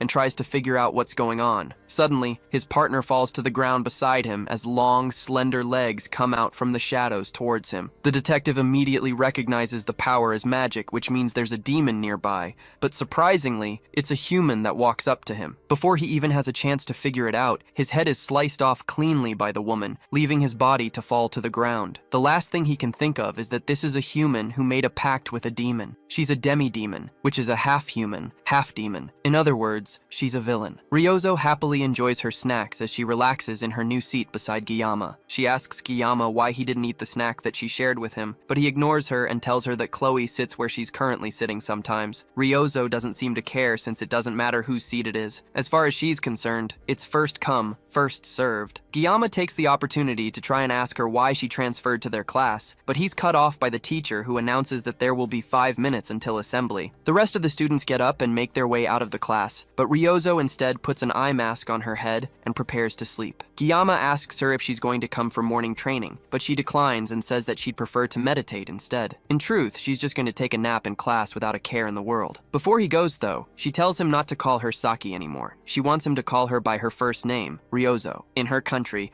close friends use first names, not last names, but Giyama tries to point out that Weapon calls her Saki. She brushes that point away and tells him to go and have fun training before settling in to fall asleep. Elsewhere, in the Dragon class, Rachel takes a moment to stretch as she thinks about how noisy her class is today. She tries to strike up a conversation with Abel, pointing out that Ryozo transferred out of their class recently. It's unusual for her to do that since she's known mainly for just sleeping in class all day and not putting in any effort. Abel doesn't seem to care, but Rachel continues to push her, realizing that it might be bothering her. After all, transfers don't happen unless there are open spots, and apparently their class was short by 1 student this year, and it's impressive that Ryozo found out even though she's always sleeping in the archery hall. Abel doesn't understand why Ryozo's transfer should make her bothered, and Rachel clarifies that recently, Ryozo teamed up with Giyama to clear the Buffalo Dungeon. Abel starts to realize what Rachel is implying, and her cheeks flush as Rachel continues to tease her about her crush on Giyama. Abel tries to deny it, but Rachel has noticed that whenever Giyama's name is brought up, she reacts very differently. There's definitely something going on there. Abel shakes her head and makes it clear that she has only talked to Giyama a few times and nothing else. There is absolutely nothing between them, and she'd prefer if Rachel stopped spreading weird rumors. Rachel takes that as her saying that nothing is happening right now, but that doesn't mean that something can't happen later. Then Rachel's entire demeanor changes,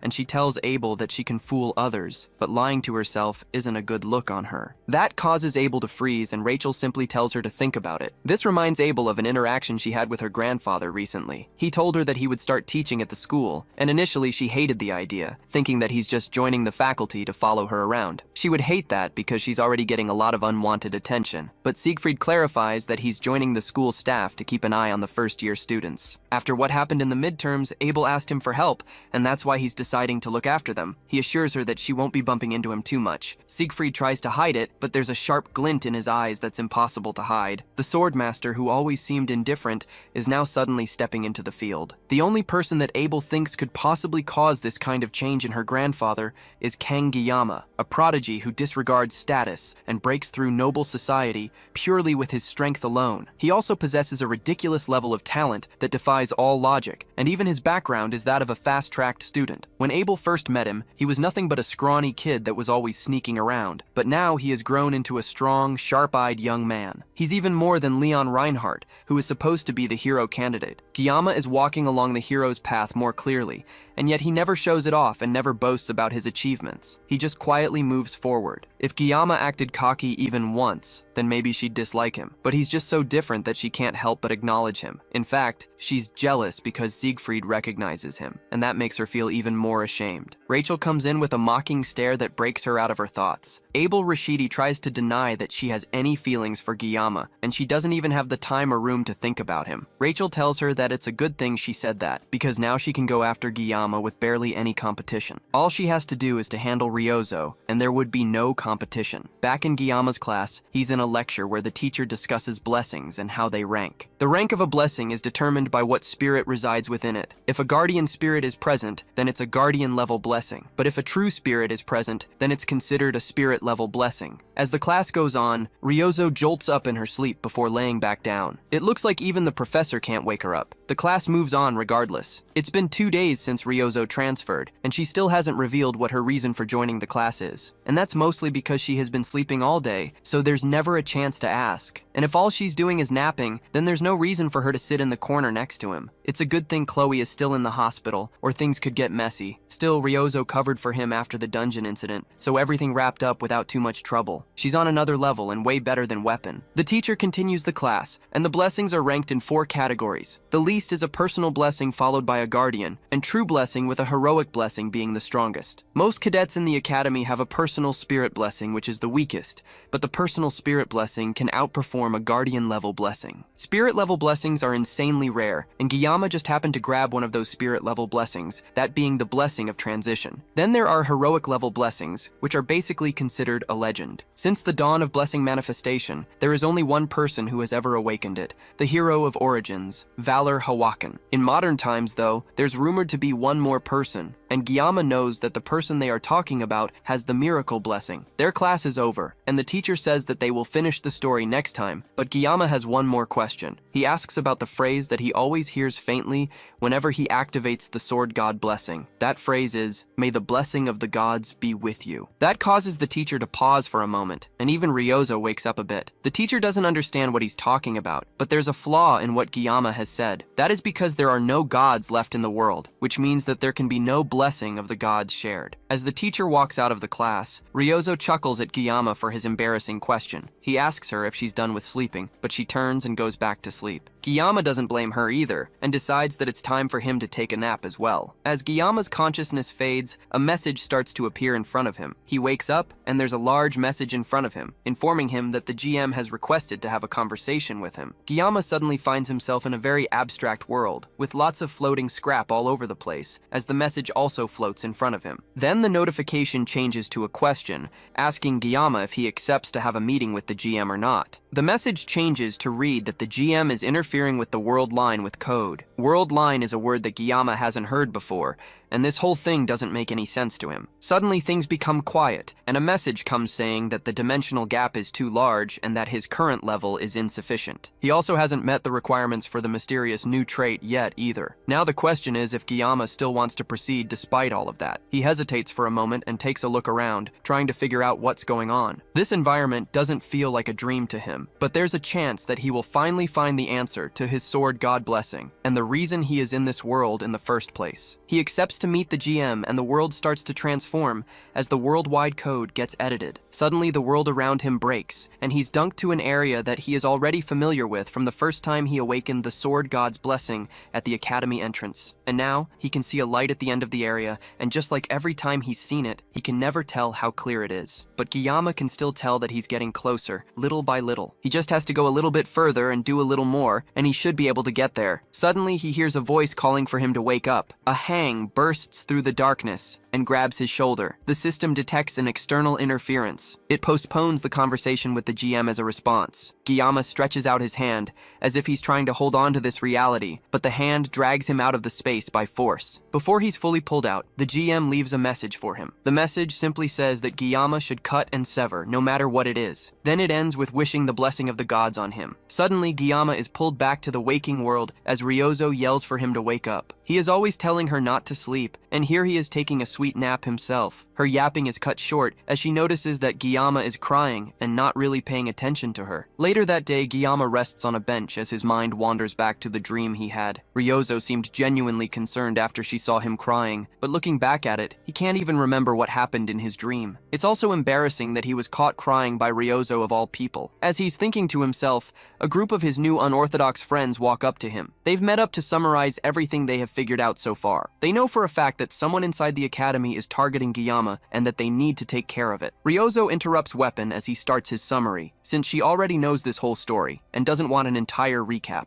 Giyama was the one that asked Weapon to give everyone a brief, but it looks like he's suffering. As the two of them argue, Giyama notices Chloe coughing behind him. She's wearing a face mask, and she clearly hasn't fully recovered. He asks her if she's feeling better, and she says that she is, although she's just keeping her distance from everyone in case she's still contagious. He turns back to the two arguing friends and asks Ryozo if she has figured anything new out since they last discussed. She's more upset that he called her Saki instead of Ryozo, and makes sure to correct him immediately. Giyama nervously looks towards Chloe, but it seems like she's too sick or too concerned about passing on her flu to react like she normally would. To pacify things, Giyama starts calling her Ryozo as she wants, and the conversation goes back to their current situation with the Academy Elders. Weapon feels like they need to clarify things and figure out their next steps. Other than knowing that the Academy Elders are targeting Giyama, they also got a description of the suspicious female instructor from the guard. Knowing all of these things doesn't solve anything though, and the Elders' motives are still entirely unclear. The Auditory family will probably end up handling it properly anyways. Regarding the female instructor though, Ryozo has a feeling that she saw her somewhere while checking through every instructor and assistant through the Academy's internal security system. She found someone who matches the person they are looking for, but strangely her identity can't be confirmed. Giyama is shocked that Ryozo can do something like that, but for her it's basic in the world of tech overflow. The Academy's security is world-class though,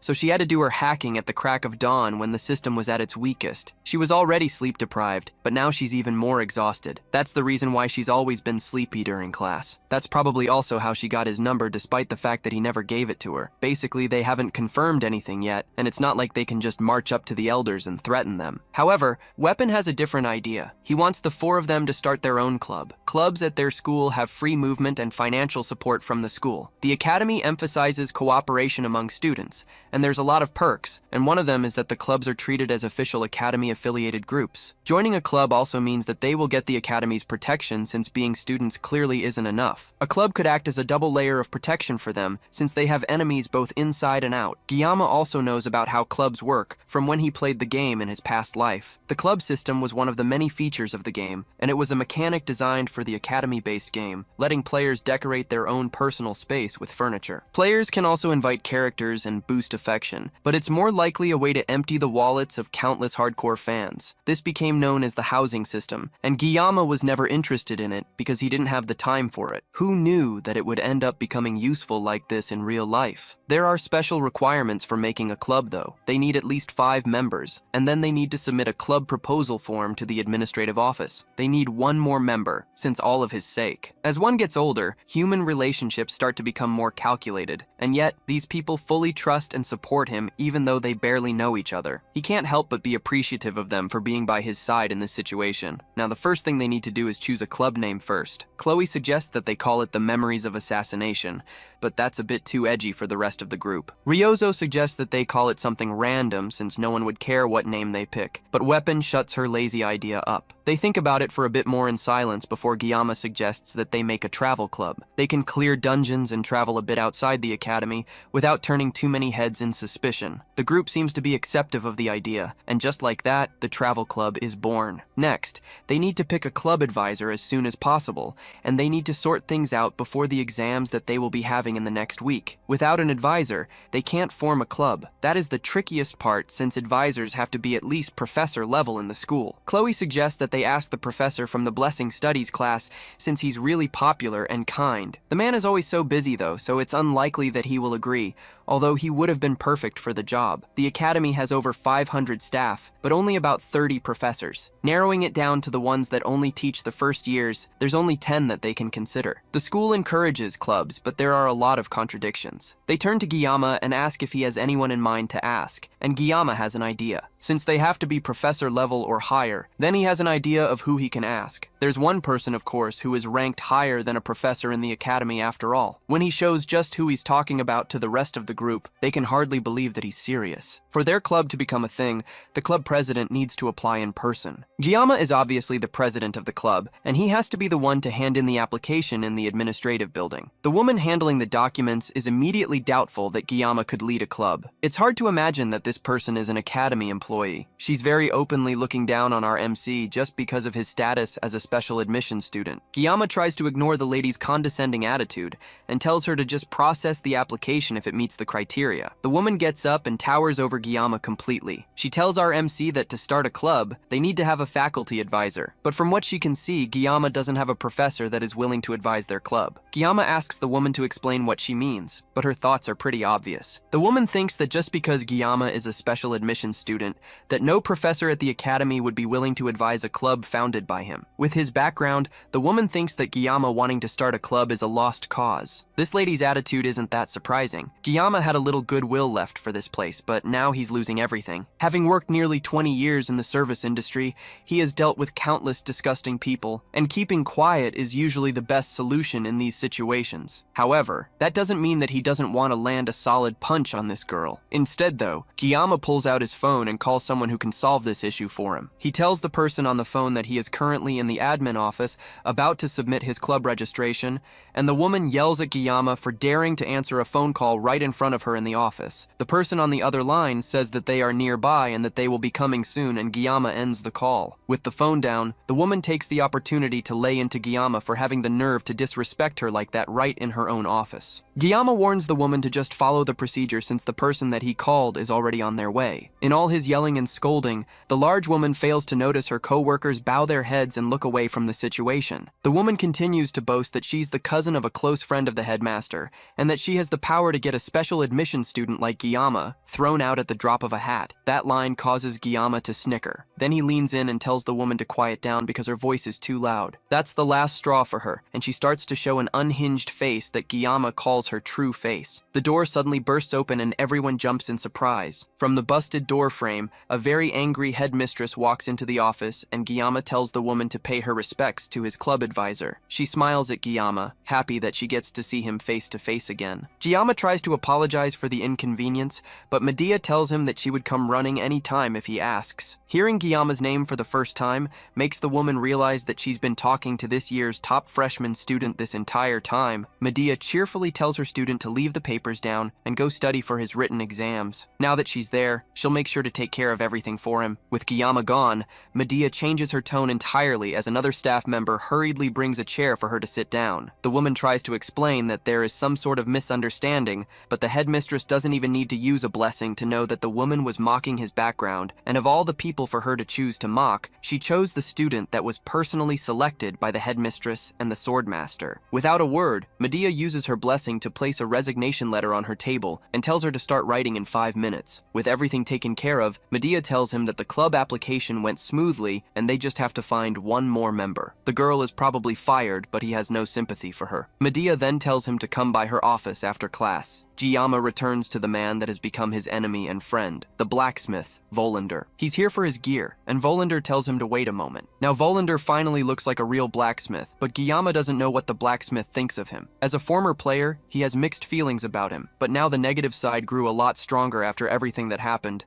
but Giyama can't help feeling bad for him. The blacksmith Volander was one of the main NPCs responsible for almost everything related to equipment upgrades. Due to the nature of most games like this one, he was born as a character that people either loved or loathed, and he was notorious for draining players' wallets. Giyama was a small spender in his past life, so he couldn't fully relate, but heavy spenders regularly held rituals begging God for luck and desperately praying that Volander would bless them just once. In reality though, most players just insulted the blacksmith because of how luck-based his enhancements ended up being, and even Giyama cursed him when he downgraded his Murasami from a B grade to an E grade. Volander breaks him out of his thoughts and asks Giyama what he's thinking about. Then he presents the newly upgraded sword, proudly saying that his work this time is definitely beyond perfect. On top of that, special options have been added to the sword, much to Giyama's pleasure. The Scattered Rain. Murasami's sword is now shiny and brand new, and Giyama can't help calling the blacksmith a god for the luck that has suddenly come down on him. Thanks to this newly enhanced weapon, his painless blessing has upgraded, now reaching up to 50 seconds of activation time. When Giyama thought about clearing dungeons in the future, he felt like 40 seconds definitely wasn't enough, but an extra 10 seconds will definitely make a difference. Considering that he will be using this blessing with the blessing of transition, expansion means that when the level of armament is raised in the future, then he will get more benefits. This whole thing is definitely good news for him. Even though he complained a lot in the past, the Painless Blessing is surprisingly versatile for a spirit-level blessing. Volander also told him to check something else with his new sword too. The sword has now been increased to a D-grade sword. After all that effort, the upgrade isn't as great as he'd hoped. Since he used materials from an A-grade monster like the Buffalo King, he expected it to reach at least a C-grade. Still, considering that he will be channeling aura through the Murasami frequently, having its hardness increased by 2 grades is definitely encouraging. At least it won't shatter in the middle of combat anymore. There's also a flashing button in his status screen that's just begging him to press it, but Guillaume has a bad feeling about it. He presses it, and the screen shows some new information. Due to a successful reinforcement and Tay weapon's high growth potential, up to 3 special abilities can now be added to the sword. The special abilities require magic stones, which will activate at random. Magic stones aren't something that can be acquired easily, and Guillaume can barely hold back his shock that his sword requires them to become stronger. Meanwhile, the elder that works with the demon commander throws a drinking cup against a mirror. Then he continues to drink directly from the bottle, before throwing that away too. He stares up at a picture on the ceiling that shows his father Riemann von Beimhark. The man was one of the 7-star heroes known as the Mad Tiger. However, he fell in battle 40 years ago, during Tay campaign against the 6th Legion commander Vazman. Society praised him as a noble hero, but immediately afterwards, countless attempts were made on his life by family members who were hungry to seize the Beimhark family. To survive, he had to harden his heart and poison it, but those relatives who plotted assassinations against him were instead manipulated to destroy each other. Ultimately, he restored his family's shaken foundations in his father's absence. At the age of 30, he became an elder of Hawakan Academy, and his mission became to guide a foolish humanity and uphold an absolute ruling class. Fortunately for him, the existence of demons provided humanity with the perfect enemy, lending legitimacy to their authority. But there were always unexpected variables that messed things up. Leon von Reinhardt, the one hero born with the ability to defeat the Demon King, became a candidate chosen by fate. Of course, given the overwhelming gap in power between humans and demons, the likelihood of Leon truly defeating the Demon King is near zero. The 1st Legion commander Lycan, who was sealed by their ancestor, the legendary hero Baylor Hawakan, has set a precedent of legends that have come after. Then one day someone approached him with the offer of dealing with the so-called hero candidate personally. She looked like an instructor, and at first, he wondered how someone who is so far below him in the hierarchy would dare speak to him so casually. But the moment their eyes met, it became clear who stood above and below in their positions. She is a human who willingly abandoned humanity to directly have a contract with a Legion commander. A half-human, half-demon, otherwise known as a villain. Things became complicated enough with Leon alone, but now a low-born special admission student is making things much worse for him. Even the auditor seems hesitant to act, claiming that they have insufficient justification to proceed further. The elder, Clady von Beimhark, tells the man to summon the Undertakers. Jayama scribbles his thoughts into a notebook during class the next day. He's mainly thinking about the fact that the Murasami is owing to need magic stones to become stronger. The difference between weapons with and without magic stones is pretty significant. Having a weapon with 3 spots to put in special abilities is a jackpot. Magic stones drop from specific dungeon bosses, and they drop from A rank or higher demonic beasts, which are practically demonoids in all but name. It looks like Jayama is cursed to fight demonoids to become stronger for the rest of his adventure. Maybe it's because the word demon is in his name. He glances over to Ryozo, who's sleeping soundly with her odd sleeping mask, and he wonders if she stayed up all night again. It's already been a week since they cleared the dungeon with his new club members. The key to opening the stone gate in the Buffalo King's territory is also a magic stone, and one that comes from a colossal beast named a gigant. For some reason, it seems someone already slayed a gigant and took its stone. Even in the game, giants were depicted as so powerful that a single step could shake the earth. And a gigant is nothing compared to the monsters that were added in the later updates of the game. Those beasts were essentially natural disasters given form. Jayama has to take a moment and consider if it's really worth risking his life just to put special abilities into his weapon. Hunting demonic beasts for stones should have been Leon's job. As he's lost in his thoughts, Chloe comes into the classroom and greets him. She's taken aback by Ryozo sleeping soundly where she'd have preferred to sit, but she doesn't comment on it. Jayama asks her if she's fully recovered, and she confirms that she's feeling a lot better. Although Jayama definitely suffered after expelling that blue light from his weapon, before she can go further, he tells her that they shouldn't talk about it more. The blue light she's referring to is aura, which is an effect that can only be used by truly powerful people. Thinking about it more, maybe farming magic stones is actually worth it. Despite how he initially felt, he now finds finds himself craving strength, and he has even completely abandoned thoughts of peace and safety. However, his core goal remains unchanged, and his focus is simply survival. There's been unexpected variables and things that never existed in the game before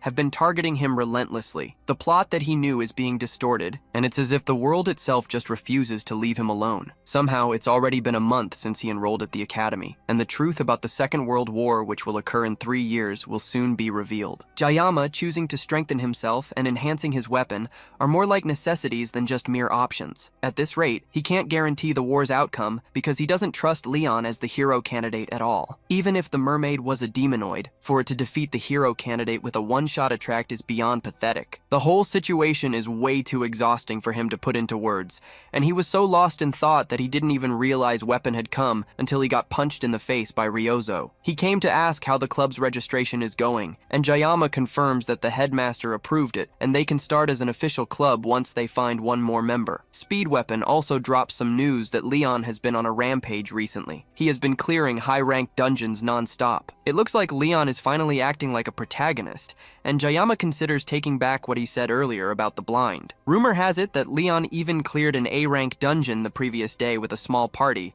while they barely made it out of a C-rank dungeon. Weapon points out that Ryozo is oddly well informed on the blonde protagonist, and it's pretty obvious that she's into him. She doesn't respond immediately, and instead turns to stare at Jayama before turning away and saying that she's not interested in him anymore. Leon has definitely been growing stronger, and at this rate he will obtain Balmung during the upcoming Survival Island training. In fact, thinking about it more logically, the fact that Jayama has survived so long with just a sashimi knife is pretty miraculous. Hypothetically, his existence might be acting as a shield and diverting all the threats and attention meant for Leon. Even if that's true, Jayama can't just roll over and take it. If it's for his survival, then he will swing his blade without hesitation. He has no reason to play the role of the flawless hero, and he is in no way the protagonist of this world. He mutters under his breath that he will cut down anything that stands in his way. Ryozo overhears him and asks if he's into anime, since that is definitely a line from an anime or a game. Elsewhere, a group of dangerous-looking people follow a maid through the halls of the academy. One of them wonders how their group could possibly be getting calls from the Hawakan Academy elders. At this rate,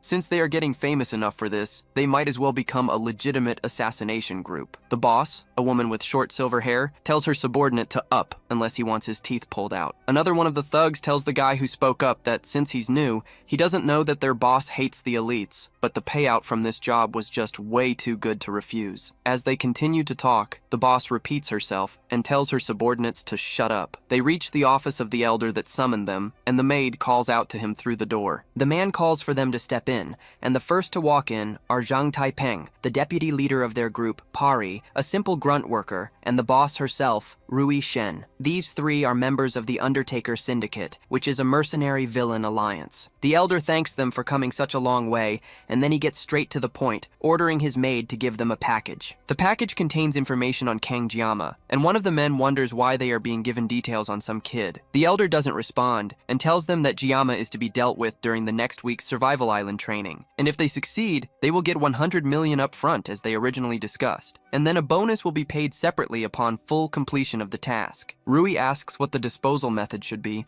and the elder simply says to dump him in the ocean that surrounds the island and let the fish and sharks take care of the rest. The day of the written exam comes, and Jiama munches on a sandwich as he reads through the material for the exam. He already aced the midterms, so he doesn't need to try too hard, but they post the rankings of the exams publicly, so he definitely shouldn't half-ass this exam. The two members of club happen to also be top and second place in the written test, so he can't be caught lagging behind. As he's studying, he gets a text from Ryozo reminding him to get breakfast as he prepares for the written exam. Jiama simply tells her that he ate a sandwich, and then she goes off on a rant about the importance of sugar in his diet. It looks like Ryozo has a penchant for spot-chewing nonsense first thing in the morning, and it's almost a mystery how she became the top scorer. Jiama tells her that his country also has traditional exam sweets too, and she gets more interested at the mention of sweets, but then Jiama ends the discussion by telling her to eat shit. She continues to spam his phone with texts asking what he means by by that, but Jiyama has already dropped his phone and put it on silent, not willing to put up with her nonsense any longer. He has to focus on acing the exam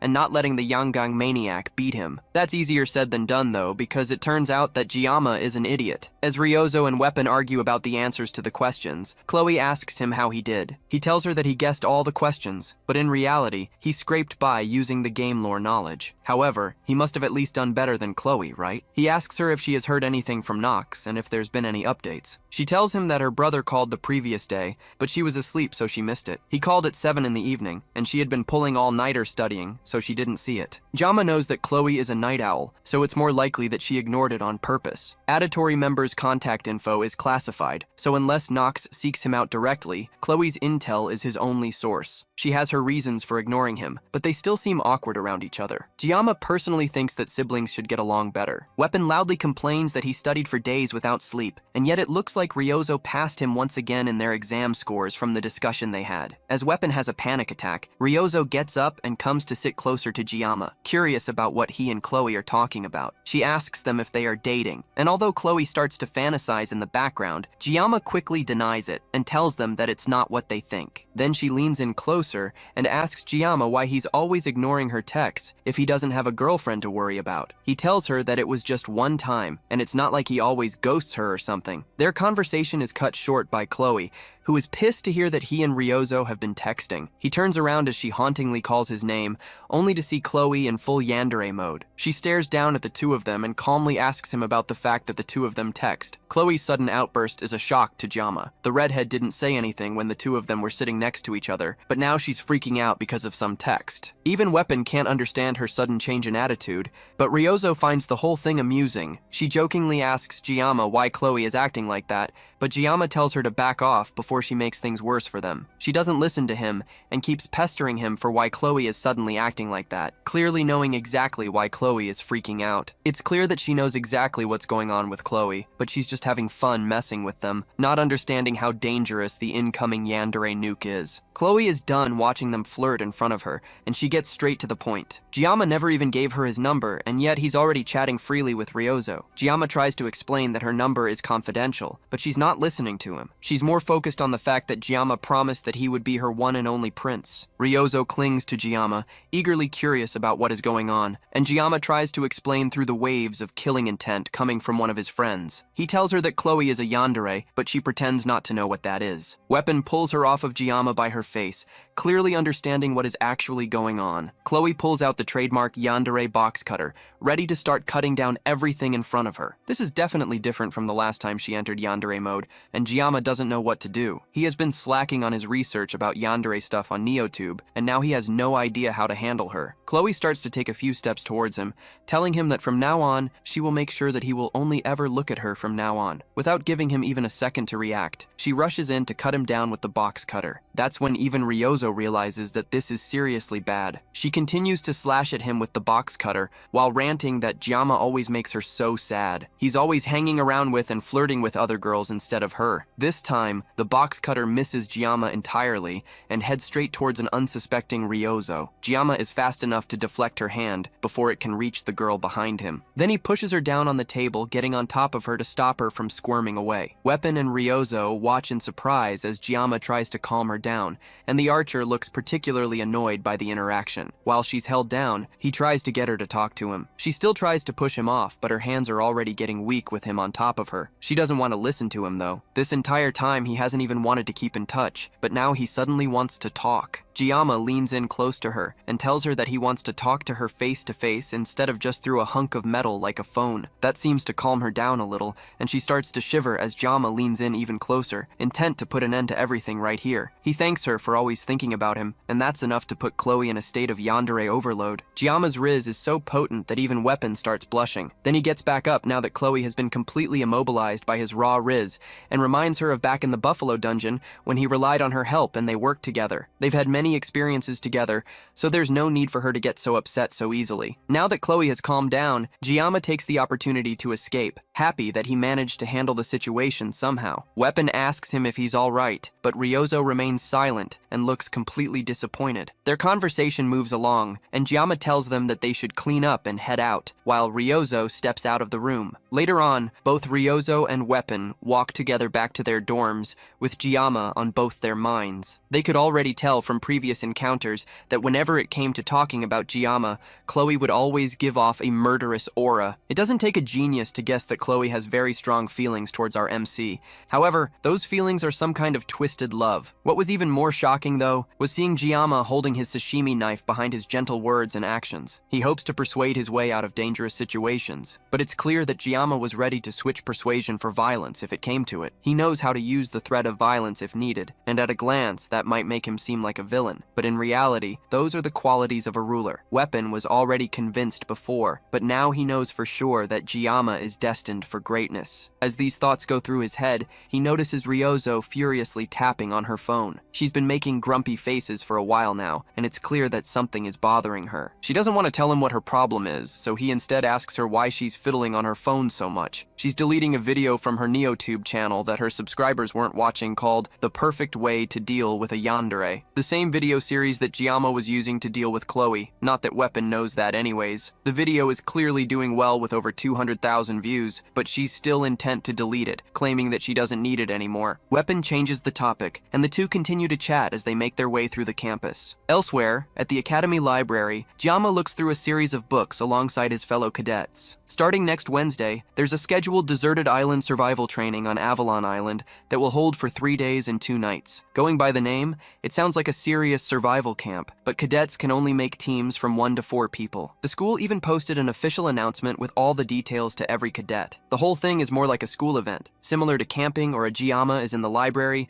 picking up various survival guidebooks to get a better understanding of how to survive during the training trip. Since it's called survival, the Academy will evaluate each cadet's self-sufficiency, but the end result won't affect their grades. Now that he thinks more about it, even for Giamma, who was a player of the game, the training event left a lasting impression on him. It's part of the main storyline where the main character will acquire the hilt of Balmung, which is the main weapon of the protagonist. During the island training, an incident will also happen that sparks the feelings between Abel and Leon. He was really into the event at the time, but now he's not that jealous anymore. Since entering the school and the endless peril that he has had to endure, it has made him cynical about love. Since the Academy elders are after him, and there is the mysterious instructor too, there's way too much for him to worry about to think about sparking a romance. No matter how pretty she is, this isn't a situation where he can catch feelings. Love can wait for his next life. In this current life, as a swordsman, what he's more interested in is the holy demon's sword, Balmung. Maybe it's because he's a swordsman, but he honestly can't help wanting it. As a former player, he already knows where Balmung is and what it can do, but finding scattered Balmung pieces is also a key part of the story's narrative, and even if he knows where all the pieces are, he still can't get them. The condition to obtain Balmung, which chooses its own master, is to manifest the blessing of miracle. That means that the weapon is literally designed exclusively for the protagonist. Compared to Giamma with a sashimi knife,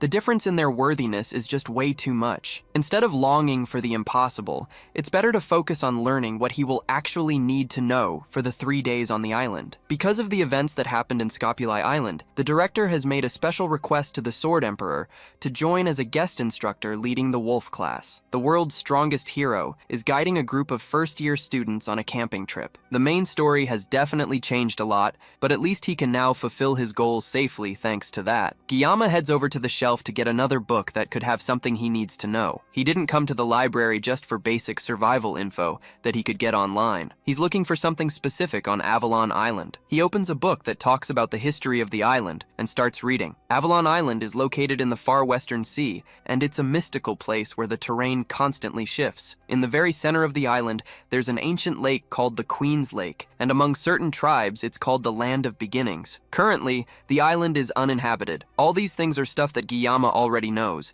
and it looks like he will have to search the whole library to find exactly what he wants. As he's combing through the books, a voice calls out to him and a firm hand grasps his shoulder gently. It's Leon, and the blonde blonde-haired protagonist greets Guillaume with a small smile. Some girls behind them squeal in joy at the mere sight of Leon, but Guillaume is more focused on the book that the protagonist has in his hands. It's a book on Introduction to Magic, and it seems like Leon is trying to learn from what happened in the midterms. But even if that's the case, the protagonist shouldn't be in the library studying magic right now. Guillaume finds himself being distrustful of this setup. Leon takes a seat in front of our MC and asks what kind of books Guillaume is reading. Guillaume explains that he's just trying to learn more about Avalon for their upcoming trip. Leon says that he finds Guillaume to be surprisingly diligent, and our MC can't exactly deny it. With exercise, dungeon exploration, and studying magical beasts, his life is super bust. Since he knows what will happen in 3 years, Guillaume has been doing his absolute best to prepare ahead of time for his own sake. At the end of the day, he's just trying to look out for himself. Leon thinks about that for a while, then tells Guillaume that the two of them are different. That reminds our MC of the incident where Leon asked him where he came from. The blonde isn't acting that different from how he hid in the game, but there's something that feels off about this person compared to the Leon that Guillaume knows. There's a hint of sadness on his face, and there's also something about his troubled attitude. Without giving Guillaume a chance to figure out what's going on, Leon gets up and wishes Guillaume a safe trip back home. There's definitely something up with the protagonist. Maybe it's the weight of being a hero that's carrying humanity's fate, but whatever it is, it's definitely a heavy weight on his shoulders. With Leon gone, Guillaume turns back to finding what he needs before the library closes. The day of the survival training comes along, and students gather in the training grounds for orientation. Abel and Rachel meet up with Ryozo and Chloe,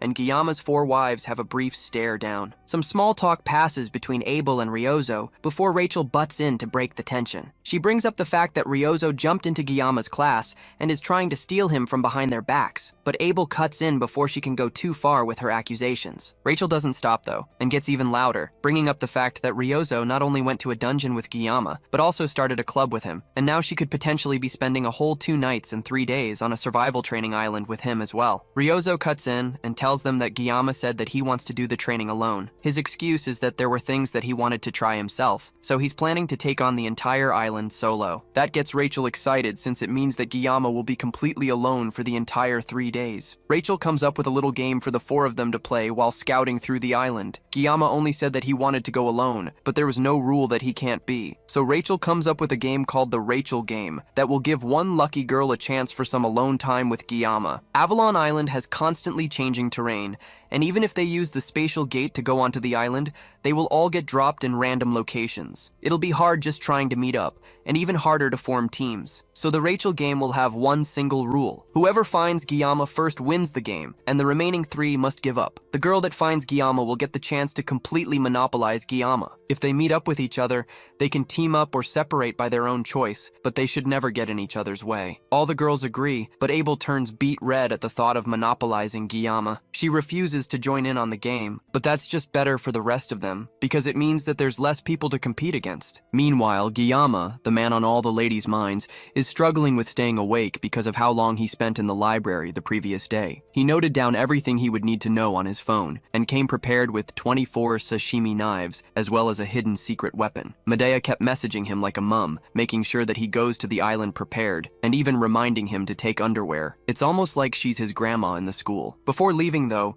Guillaume takes a moment to scan the school and the teachers present on the training grounds. The traits he's looking for are a tall female instructor with purple hair and eyes. He doesn't know what her intentions are, but if she's after him, then the deserted island survival training would be the perfect opportunity to get rid of him. The mysterious nature of the island where the terrain constantly changes also makes cleanup easier. The same thing obviously applies to Guillaume as well, but he isn't comfortable with using a knife on a person. That doesn't mean he can just sit back and let himself get killed either. But the major issue is finding the teacher that meets the requirements. But the people of this must have all been dipped in food coloring at birth because there are a surprising number of women with purple hair and eyes. His thoughts are interrupted by Siegfried and Abel, who are passing by on their way through the training grounds. The Sword Emperor reminds Guillaume that he must continue to work hard and get good results, but that he must also remember to get plenty of rest and enjoy the training. After a little bit more small talk, the two walk away, but Abel takes an especially long moment to stare at Guillaume before leaving with a huff. Kiyama doesn't think much of it and laughs as he remembers from the game's story that she will soon get a boyfriend. As he's watching her leave, he doesn't notice Ryozo sneaking up to him with a mischievous glint in her eyes. At least that's what she thinks until Kiyama turns around sharply and strikes her with a strong flick to the forehead. She cries and jumps back, not expecting him to hit her out of the blue with such a strong attack. She was only game to wish him luck in the training, but now she's too pissed off to even look at him. Kiyama doesn't really understand Ryozo. He couldn't sleep much these days because she's always hanging around him, and if he ignores her and doesn't react, then she'll just get more restless and paces around like crazy. He has no idea what caught her attention so strongly, but Ryozo is still technically a heroine. He doesn't want to be closer to her than he has to. The spatial gate to Avalon Island opens, and the students are told to carefully pass through to the island for their test. Kiyama steps up to the gate, determined to make sure that this time he will find what he's looking for, and he will get through this event quietly without any trouble. The gate brings him through, and he arrives in the sacred land of Avalon. Specifically, he arrives in front of the Tree of Beginnings, Yggdrasil. This isn't time for sightseeing, though. There is a survival test to pass, and everyone is working hard, so there's no time for him to slack off. Thankfully for him, he took a photo of the island's map back at the library. Then he marked the location where he can get the blessing of regeneration, after comparing his memories of when he played the game himself. The map looks familiar enough, and Kiyama assumes that the blessing's location is near the lake at the island's center. This means that he needs to get as close to the World Tree's lakeside as he can. Then from there, he can cross both the rocky area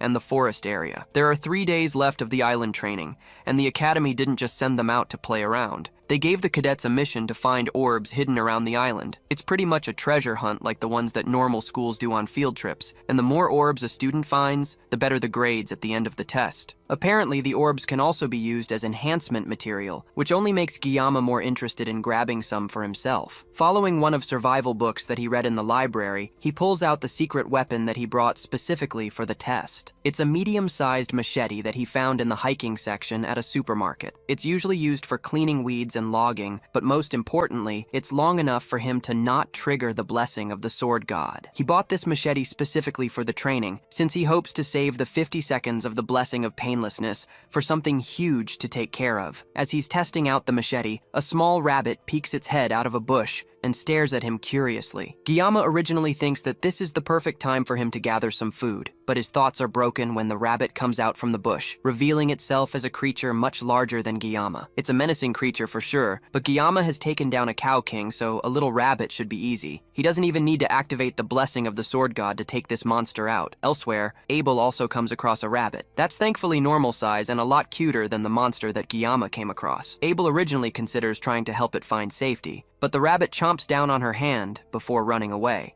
Abel chases after it and pulls out her sword, now determined to turn the cute rabbit into an ingredient for her dinner. This is a perfect chance for her too, since she can use the rabbit to test her special training result. The rabbit runs faster and even turns around to smirk at her, as if it were looking down on her, and it reminds her of Kiyama, who also regularly hid his true abilities. She speeds up to catch it, but the terrain suddenly changes, causing her to lose her balance and fall into a lake. The rabbit watches her with a look of disappointment from above the water's surface, and once again, she remembers Kang Kiyama. The boy that fills her mind is also having his own struggles with the monster-sized rabbit. He worked out so much to be able to keep his body in shape, but even now, without the word God's blessing, he's barely able to keep up with a simple rabbit. Kiyama drops to his knees and accepts defeat. It's better to starve instead of wasting more energy for no gain. He gives the opportunity to leave, but before it goes, it gives Kiyama a mocking smile. That causes Kiyama to immediately change his mind and activate his blessing, and he takes out the rabbit immediately. Elsewhere, Rachel rushes through the forest, eager to find Kiyama before anyone else. She has been going around in circles, but she can't get discouraged yet. After all, she was the one that made up this game, and she was talking up a big game the whole time. She turns and runs in a different direction, hoping to waste less time by just moving without thinking. Her voice is so loud that Ryozo at some other part of the island can hear her as she runs through the forest. She's also eagerly looking for Kiyama,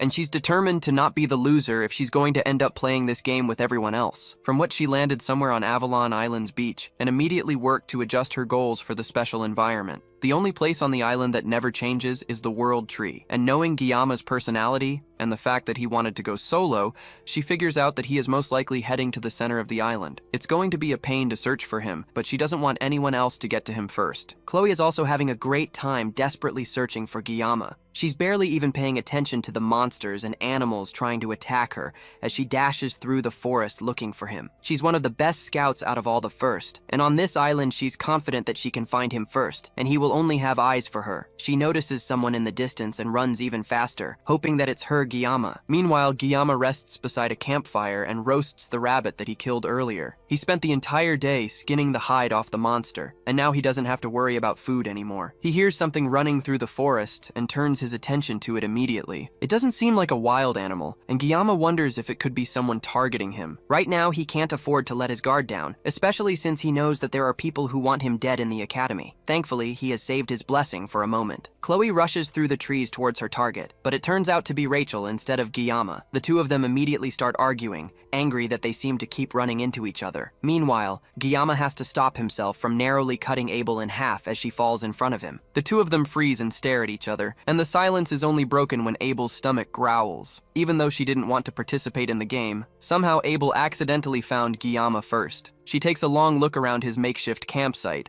and it looks like Gyama is thriving. He has a fur coat that looks warm and plenty of jerky to ensure that he doesn't go hungry. Even in this survival test, Abel continues to lose to him, no matter what she does. It's embarrassing to think about, and because of her dive into the lake earlier, she's also extremely cold. Gyama comes up behind her and gives her the fur coat to cover herself with. The whole reason she found him was because she couldn't resist the smell of the food that he was cooking, but the blanket he gave her is at least warm enough to calm her down. She also has a twisted ankle from earlier when she was chasing the rabbit. Gyama doesn't waste any time as soon as he notices it, and goes to bandage her ankle to take care of her injuries before it gets infected. Once her wounds are patched up, he asks her why she's wandering around alone. The Rachel game immediately comes to her mind, but she obviously can't tell him that. Instead, she tells him that she's more comfortable alone, which makes her similar to Gyama in a way. She remembers the fact that she so boldly told the girls that she wouldn't be joining in on their game, but now that she's here with him, she can't resist the urge to win. She picks up her phone and snaps a quick picture, showing that she had found Gyama first.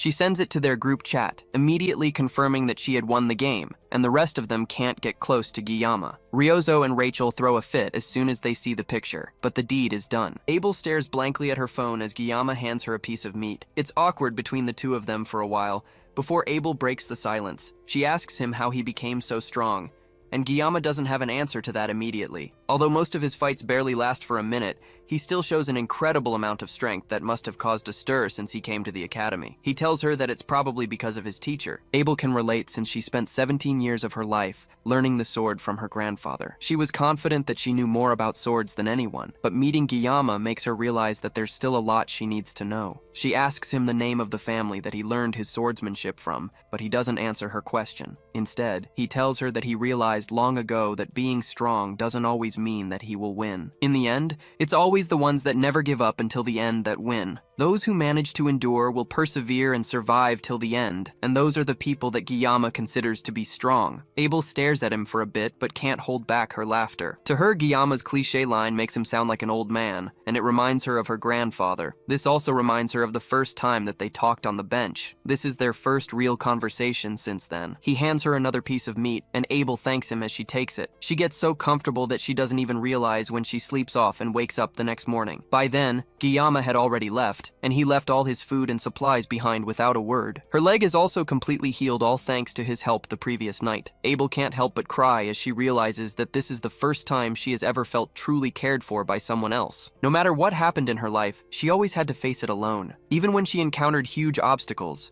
she managed to overcome them eventually, but it was always alone. That was the duty of someone who carries the family name of Nibelung. But now, Kangiyama has done all of this for her, while seemingly expecting nothing in return. All this time, she has envied and been jealous of people who offer kindness without expecting anything in return. And now, he does this for her. With newfound energy, she picks up her sword and prepares to set off. Nothing will change for her if she just sits and cries, so she has to start moving. She wears the coat that Gyama gave her proudly and sets off to continue her survival training. Meanwhile, Gyama pushes his way through the forest, and his mind wanders to Abel. Even he thinks that she's really pretty, but he also feels like Abel doesn't like him very much. He's not too worried since he already knows that Abel's character is just like that. She's always been a proud, aloof young lady. He ended up helping her due to their random encounter, but it's not because he had feelings for her. She just looked so pitiful that he couldn't bring himself to be cold to her. The main storyline might change a little now that he has interacted with her. but everything should be mostly fine. Today is also the day that Abel and Leon start developing feelings for each other. He at least hopes that she doesn't end up giving the fur blanket to Leon. Regardless,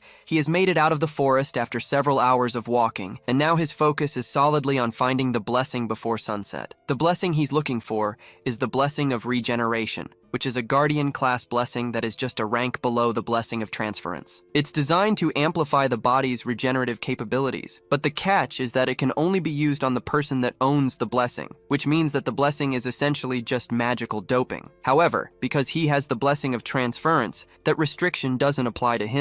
He should also be able to patch up his sashimi knives as well. At a glance, the blessing seems like a cheat, but the regeneration isn't to the point of regenerating lost limbs. It's just a blessing that accelerates the healing of wounds. The blessing is also treated as a hidden bonus in the game, so it doesn't particularly affect Leon's growth. Since Leon will eventually grow stronger later on and gain more buffs, he has to make sure to get this blessing no matter what. After a little bit more walking, Guillaume finally finds what he has been looking for, the blessing of regeneration. It is also beside a gigantic orb from the test, and with how obvious it is, it's practically a freebie. He came here for the blessing, but he gets an orb too, which is a lucky bonus for him. He goes to grab the orb and have a look, but suddenly, someone blocks him from getting to the orb. It's Leon, and he already knows that Guillaume isn't here for a sightseeing tour of the world tree. Leon stares Guillaume down, already knowing fully well that Guillaume came here with other intentions in mind. Guillaume lies that he just saw the orb from a distance and came to get it. Leon draws his sword and tells Guillaume to come and try to get it, but only if he can defeat the blonde in a fight. From the day Leon was born, half the world smiled with him. At least, that's what he has been told all his life. He found something that's proof of him being a hero. The sword in Leon's hand shines brightly as he stares Guillaume down. This isn't right though, and Leon is supposed to be with Abel right now. Today is supposed to be an important turning point in the story. It looks like Guillaume accidentally stole their event, and nothing ended up happening all night. But even if he knew that, fighting over it seems a bit pointless. Leon slashes the wall behind him, and it crumbles immediately without any resistance. He's serious about this fight, and nothing is changing his mind. Guillaume can finally see the sword that Leon is holding, and it's Balmung, the hero sword that Leon is supposed to find. But its condition is strange to Guillaume. Balmung is the world's worst, most sinister demon sword, and the blue gem embedded in its center is a catalyst. The gem grants the holy power to the holy demon sword, Balmung, and that is what neutralizes its magic. But since Balmung itself is based on magic power,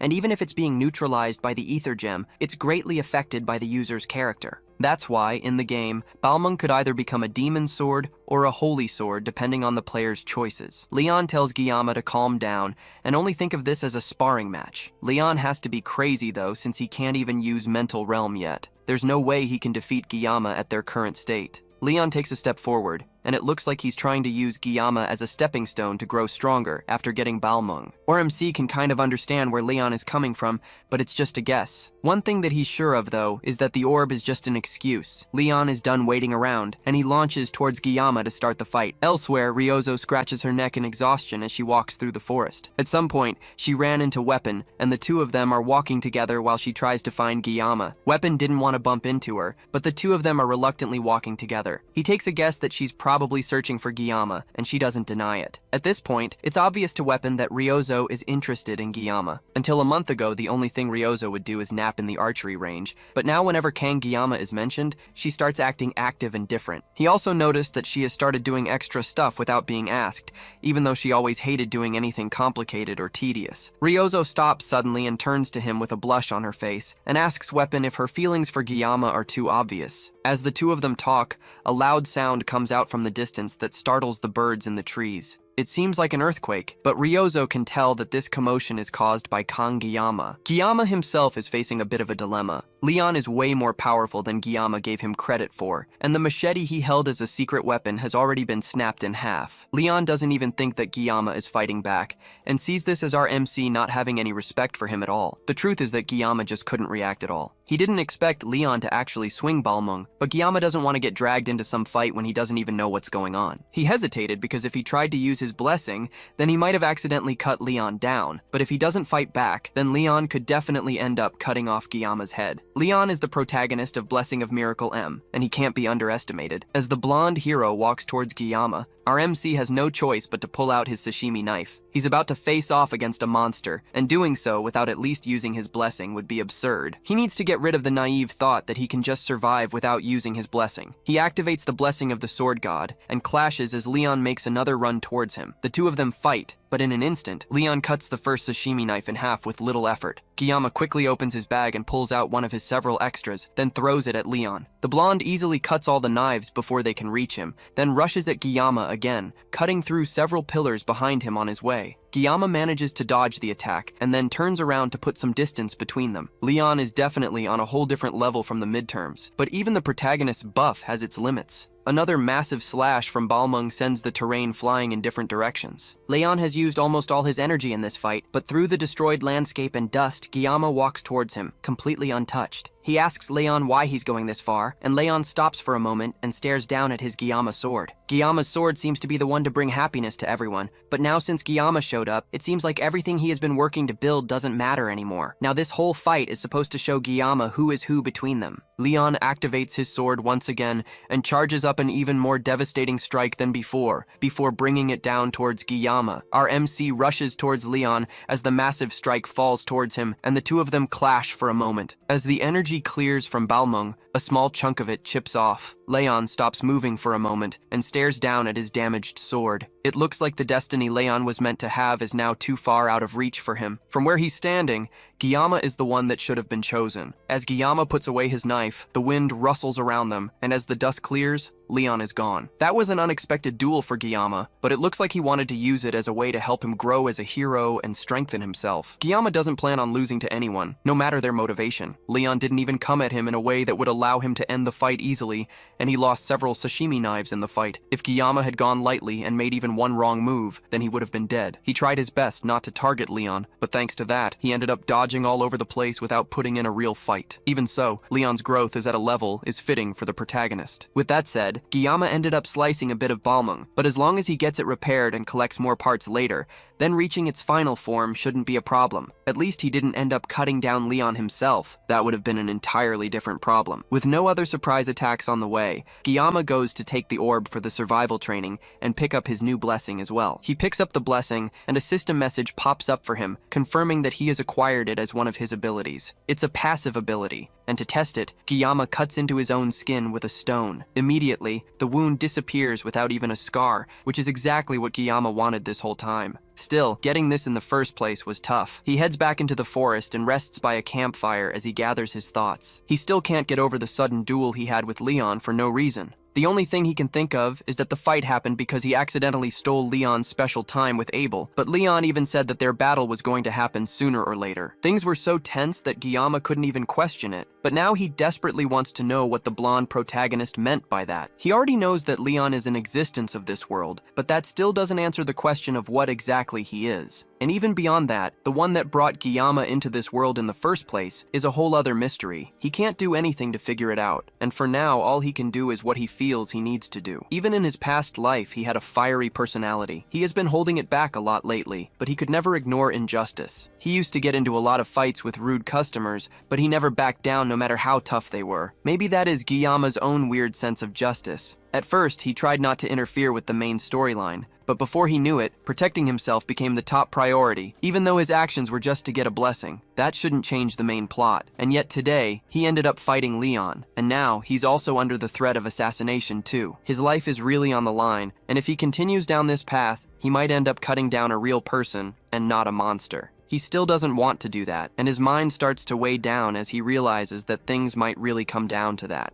As he's thinking to himself, Ryozo appears behind him and mockingly encourages him to stop talking to himself and just act naturally instead of overthinking things. He turns towards her, but she's gone when he looks. It seems like this was just a hallucination, but he knows that if Ryozo were really with him, that's probably what she would say. He takes a moment to think about what the others are doing, and in that brief moment, he realizes that right now he's thinking about his friends. The word sounds so cheesy, but right now, it gives him comfort. As the night goes on, Guillaume eventually falls asleep. Suddenly, the leaves in the bushes around him crunch silently as a group of dangerous-looking people make their way towards him with sharp objects in their hands. Their leader, Rei Shin, nods her head as a signal to start the attack, and two of the grunts throw their shuriken towards Guillaume. He instinctually wakes up and dodges the attacks, only taking minor cuts to his arms. Guillaume turns towards the Undertaker Syndicate and immediately recognizes their leader, Rei Shin. In the story, she eventually becomes the first half-demon that Leon ever faces. Originally, she was the daughter of a noble, but after her family betrayed her and kicked her out, she became a contract killer. Her hatred grew with time, and then she eventually became a villain that got defeated by Leon. In other words, she's a character doomed to tragedy. As sad as her tale is, Guillaume can't find any sympathy for a killer who gave up her humanity. The group of assassins approach him as Guillaume cautiously tries to keep his distance. The men can immediately tell that Guillaume isn't normal, and even in a situation like this where he's surrounded by strong fighters, Guillaume is making a face like he wants to cut them all down. Rei Shin is the first to speak to him,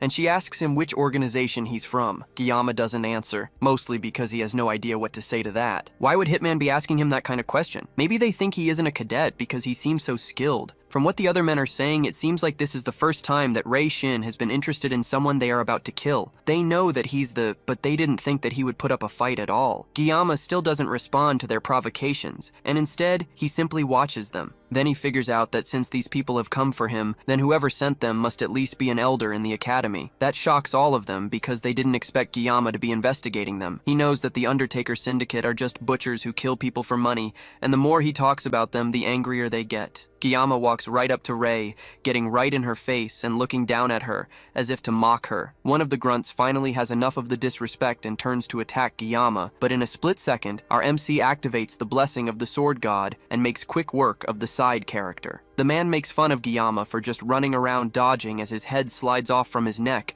which has been cleanly cut by Guillaume. Just like that, he dies before he even knows that he has been attacked. With this, Guillaume has finally cut down a person in a place that isn't the Academy's subspace. As the group panics and tries to figure out what to do, Guillaume's assimilation rate starts to go up rapidly, going from 12 to 88. In another reality, Chef Kim checks his phone and sees that it's already past midnight. He decides it's time for him to find what he's looking for quickly and call it a day. He's looking for his humanity, but he can't seem to find it anywhere. As he searches through the fridge, he sees some boxes of juice that spell out the words, "Blessing of the Sword God." As he looks at the weirdly organized boxes, he changes back to Kang Guillaume, but he still can't find what he's looking for. He sees some boxes of juice, and they seem to be spelling out a message for him. The message tells him to cut it all down, no matter what it is. And as soon as he reads it, a bright red light comes flooding from the fridge, engulfing him and bringing him back to reality. His left eye starts to darken as a manic glare comes over his face, and it's clear that Guillaume is ready to take out anything and everyone in his way. The other goons don't get the hint that they are already dead, and they try to rush towards him so they can bring him down.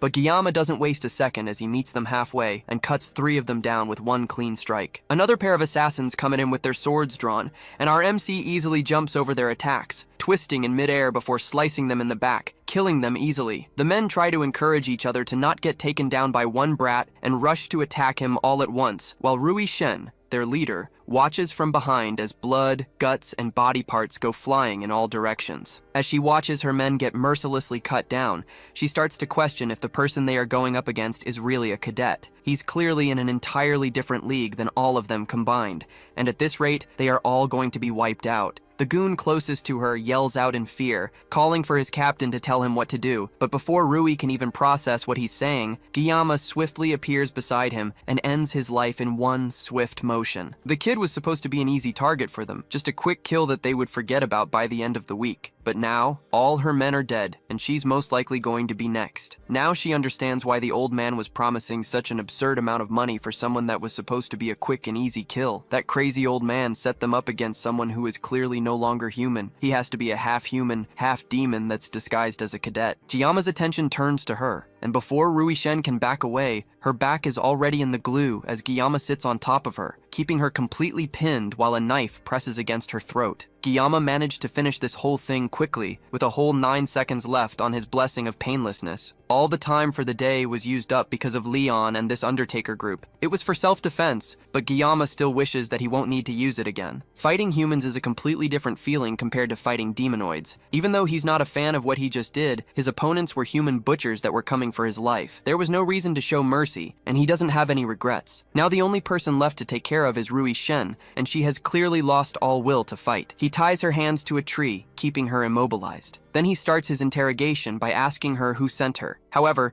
even in this situation, Rui is a professional, and she's not about to let Giyama's intimidation work on her. But Giyama isn't going to give up so easily either. This is finally his chance to figure out who has been after his life. All he has to do is figure out how he's going to get the information out of her. Giyama bends down to her and asks her if she's stupid. After all her subordinates have been turned to fertilizer for the forest, and there's a good chance that she will be next if she decides to continue crossing Giyama. Rui can't take it anymore and grits her teeth in anger, convinced that Giyama is a demon. But now even she can see why the elder put a hit on him. She tried to look into Giyama before the mission, but all of his personal records were erased, including even his relatives and his parents. That causes Giyama to pause in confusion, and the rest of Rui's ranting falls on deaf ears. He has no idea what she means by his family records being erased. He tries to remember his relatives and his parents, but suddenly realizes that he can't even remember what his family looks like. He desperately asks her to explain herself, while pulling out his sashimi knife from its cover. He was originally planning to find out the name of the person that hired the mercenary group,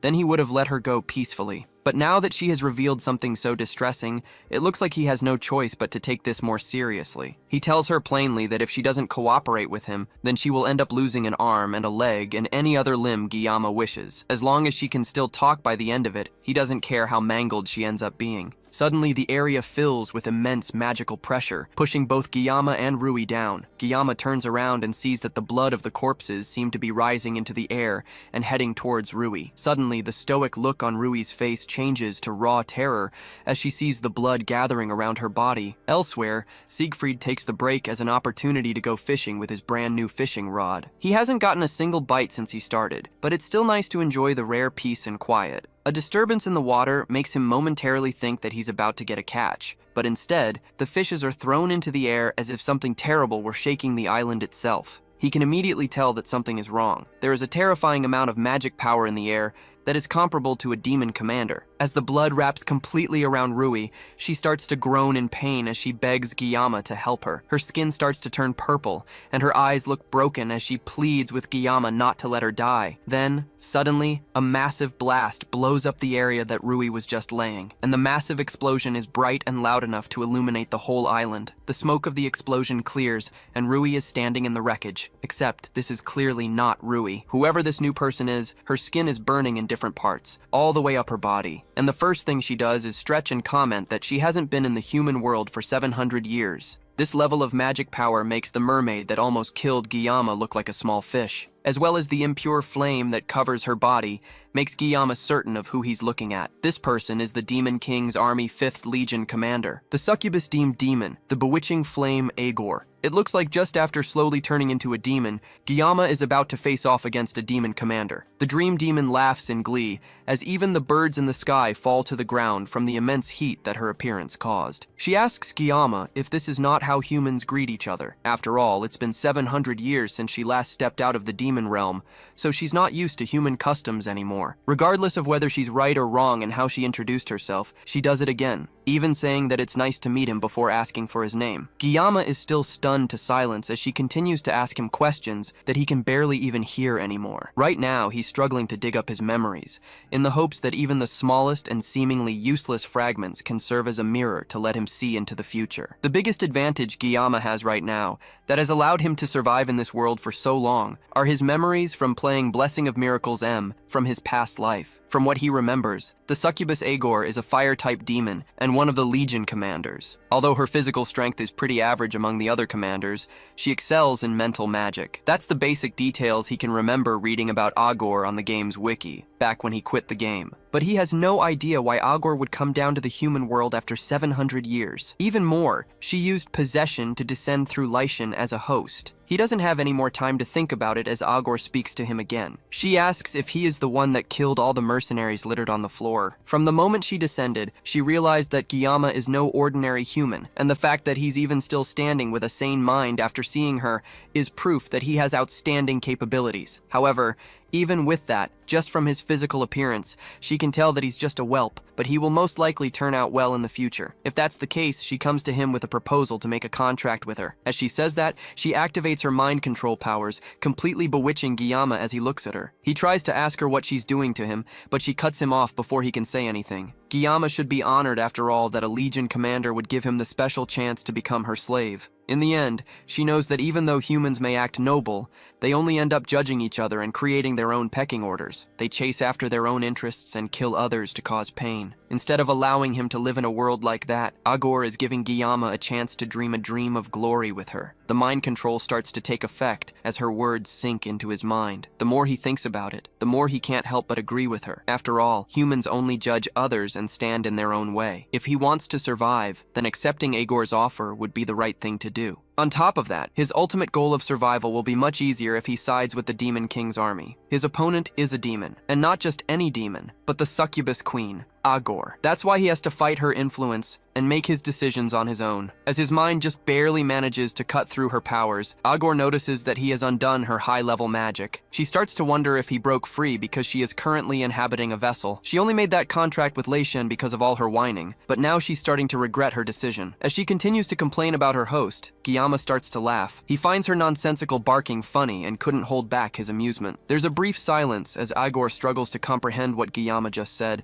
and then he pulls out his sashimi knife to answer her question about becoming a slave. With one swift swipe of his blade in empty air, he tells her to buzz off. Agor smirks at his lack of manners as flames start to gather around them. Guillaume cuts through the flames that she effortlessly sends his way, and she even yawns while he works to dodge her attacks. But our MC isn't even moving at his full potential yet. He manages to move fast enough to cut her down, causing her to dodge and jump away while laughing manically. The more they fight, the more she starts to want him, even though her offer of making him her slave was only said half-jokingly. She decides to see how far his abilities can really go, and unleashes even more of her power at once, sending multiple fireballs at him. Guillaume cuts through all of them easily, pushing through the wall of flames directly at Agor. His increasingly dazzling skills only make her more and more impressed by him. As he approaches her, she's forced to turn and run while he gives an endless chase. Guillaume has clearly gone past human limits, while she, on the other hand, is adapting much too slowly, despite the fact that it has been several minutes since she descended. Our MC manages to catch up to her and turns to bury his knife in her back. This time, Agor is genuinely concerned by just how fast Guillaume is to be able to catch up to her so quickly. The two of them collide, releasing a massive explosion that destroys the earth around them. As the smoke clears, Agor stands above Guillaume, easily holding back his knife that was about to stab into her just a moment ago. She comments on him having an impatient personality and asks him if he's in a hurry. He doesn't have to go anywhere since Agor has all the time in the world for him. Guillaume is in a hurry though, and he knows that there is no time to waste. With all his strength, he cuts through her grip, freeing his hand and pushing in for another attack. His body starts to glow with his aura as he pushes himself even harder to settle this fight. There's no time to waste, and the clock is slowly ticking down until his blessing of painlessness ends, leaving him completely vulnerable. Agor notices that he's somehow getting even faster, despite already overcoming what is humanly possible. The two of them continue to clash, sending sparks of flames shining all over the place as the seconds tick away. Their battle gets brighter and brighter until finally, his blessing of painlessness wears off, leaving Guillaume completely exhausted as he pants heavily, barely being able to stand as she towers over him. Agor, meanwhile, has nothing to show for the brutal fight besides a severely cut-up hand covered in flames. If it weren't for the clause that the humans and demons signed 700 years ago, this battle would have gone a lot differently. As she stares at her hand, she just can't get used to seeing her own red blood pour out of her multiple wounds. It almost feels like she has become human herself. And just like that, she uses her flames to completely heal up her arm, leaving her good as new. She approaches Guillaume, who can barely even stand upright anymore, and tells him that it would be a waste to leave him as just a human. He has a burning determination that consumes his body, and it captivates her. He may be lacking in manners, but Agor likes his fiery passion, and at his age, he might even have more potential than the other kid that was prophesied to be the vessel of the past hero. Agor laughs as Guillaume continues to glare at her defiantly. Now that she has almost adjusted to her new body, she starts to see Guillaume differently, and wonders if he will be the one to fulfill the wishes of the demons. To find that out, Agor decides to give him one last test to see if he really is what she's searching for. She charges up even more flames around him as she rises up into the air and tells our MC that if he can survive her next attack, then he passes. The flames rise and form a ball in the Legion commander's hand, looking brighter and hotter than anything she has used so far. Guillaume's eyes start to glaze over as she charges up the attack. It's clear that he has no energy in him anymore. Agor tells him that he has to endure at least this much as she tosses the mini-sun over towards him. At the same time, someone else rushes in from the side, leaping up towards them and stepping in front of the blast to block it from hitting Guillaume. It's Siegfried, and he arrived just in time to save his young student from certain death. As he uses all his strength to block the burst of fire heading towards Guillaume, he tells our MC to pull himself together and snap out of his daze. Agor is mildly annoyed by the old man's sudden interference in their battle, and she tells Siegfried not to butt in between them. However, the old man absolutely cannot let Guillaume fall in battle, especially with all the potential he has shown. Since the Swordmaster has chosen to put his life on the line for Guillaume, Agor is more than willing to put him through the challenge to see if he can actually protect the younger boy. Meanwhile, Guillaume's consciousness floats in an empty space as he struggles to regain himself. His first thought is asking if he's dead, as he hears coughing coming from somewhere in front of him. He's just barely able to come to his senses and sees someone standing in front of him. The first thing he sees is a flaming knob where an arm is supposed to be, and as his vision clears, he sees the Sword Emperor standing in front of him with a missing arm. Despite his missing limb, the Sword Emperor is still determined to make sure that a peerless talent like Kang Guillaume isn't lost in vain to a pointless battle like this. With all his strength, he used his sword in his bare hand to completely block an attack from a Legion commander, and even as he lost his entire arm, he still stands in front of a student like a protective shield. All of this is because he knows that the boy he's giving his life to protect will surely become the link to humans and demons, and he will grow to become the hope that breaks the chain. He notices that our MC seems to have come to his senses and tells him to rest for a while till his body recovers. From what Siegfried can see, the situation is dire, and he needs to hold down the fort while his student rests. Guillaume points out that Siegfried has lost an arm, but the old man tells him now to bother about it. There's no need to use both hands to grip a sword anyways. For now, Guillaume has to focus on getting himself together. Agor is done letting them have their idle chit-chat, and she calls out to Siegfried. She doesn't understand how someone past their prime is taking her magic head-on. After all, he's just a mere human, and he should barely be able to think while around her, much less hold his ground like this. Siegfried doesn't answer, and instead tries to get a grasp of the situation he dove into. Right now, he's facing off against Agor, one of the Legion commanders, and for someone with such a high rank to show up, they need to use flesh as an offering to loosen the barrier between the demon realm and the human world. From there, they can possess a human body which acts as the catalyst. Because of the backlash from the whole process, demons can't bring out their full strength while possessing someone, but that doesn't change the fact that they are unstoppable disasters whenever they appear. Fortunately for them, it seems that Agor and her current host body aren't a good match. For her to be struggling against Guillaume is understandable considering just how overpowered he is, but she's even getting pushed back by a dying old man. She doesn't know what trick Siegfried pulled to be able to hold out against her for so long, but she'll make sure that her next attack won't end with him just losing her arm. With that, she makes another charge towards him, and Siegfried responds in kind, rushing towards her with his sword held in his one good arm. The two pass each other, and our grandpa manages to chop off her arm as payback. Agor screams out in pain and anger as her flaming arm falls limply to the ground. She stares at it in shock as Siegfried asks her if she's afraid yet. After all, now things are fair between them. That angers Agor even more, and she goes in for another attack, spawning massive flames that cover the entire area. Siegfried calmly holds his sword as it builds with aura, preparing for a counterattack. He doesn't know exactly why she crossed from the demon realm into the human world, but he can see clearly that her eyes are filled with fear. As the flames move towards him like a molten whip, the old man cuts it away easily and dodges the attack. Then he leaps away from where he's standing, moving faster than Agor can see. The succubus still doesn't think that Siegfried is much of a threat, and she's so busy mocking him that she narrowly allows her head to get cut off by his sword. In an instant, Siegfried appears beside her, swiping his sword at her neck, which she very narrowly manages to dodge. Siegfried has such a dense aura around him that she can't even sense his movements around her. That's when she takes a moment to seriously look at his face and realize that Siegfried is a descendant of Aaron, one of the heroes of old. That may be the case, but Agor tries to calm herself before panic washes over her. After all, Siegfried is still just a human with a body far past its prime. There's no need for her to get so worked up over someone like this. She flies up into the sky to put some distance between them, then summons a barrage of flaming spears above her head. Descendant of Aaron or not, there's no way a body as frail as Siegfried's will be able to dodge this next attack. The spears fill the sky, and the heat is so overwhelming that even the clouds start to give way. She laughs like a maniac, as both Guillaume and Siegfried realize that this next one is going to be tough to dodge. Without giving them more than a second to think, she unleashes the flaming rain down to the ground. Siegfried may be old, but he still has some spring in his step, moving fast enough to dodge the rain of fire. Gyama can do nothing but watch and call out for his teacher. He's like to help him, but right now it's taking all the strength he has left to barely stay conscious. If he lets go of his sashimi knife, he might never be able to grab hold of it again. Giving up his blessing in this situation would basically be suicide. Siegfried continues to jump and avoid the molten spears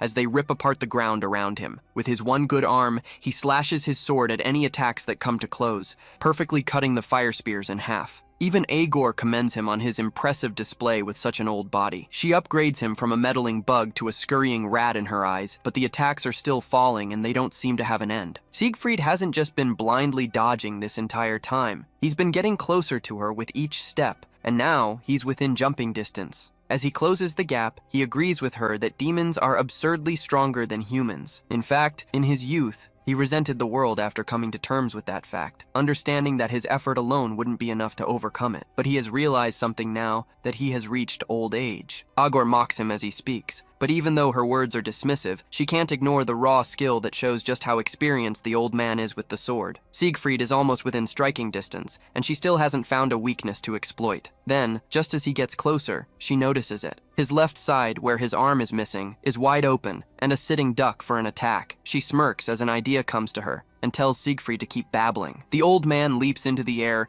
and with his sword primed for the final slash, he screams out to Agor. He tells her that humans can develop and evolve even in hopeless situations, and that's what demons fear the most. That's why they are constantly trying to invade the human world. With that, Siegfried finally makes it into stabbing distance and raises his hand above his head for the final strike. Once he's close enough, Agor starts to laugh. With a quick move of her hand, a spear of fire bursts from the ground, stabbing through his foot. With that, Siegfried's heroic leap is hindered, leaving him wide open for a finishing attack. Agor doesn't waste a second. She closes the gap between them, placing her hand on his chest. She's tired of listening to his babbling, and there's only one way to put an end to it. With that, she shoots a burst of fire from her palm that tears straight through the Sword Emperor's stomach. The beam then explodes, completely engulfing the old man in bright flames as Agor walks away, once again looking bored of the whole fight. Siegfried spits out blood and falls to his knees, coughing in pain. His body is on fire, his arm is missing, and there's a bowling ball-sized hole in his stomach. Honestly, the old man has definitely had better days. Now that he's well and truly defeated, Agor places a flaming foot on his head, pinning him to the ground. Left with no strength in his body, it looks like Siegfried has no words left to speak. Agor knows humans well. Whether it was 700 years ago or today, the heroic types are always so cliché. The mighty Sword Emperor can't even open his mouth to argue as she tears him down with her words. Gyama calls out for his teacher again,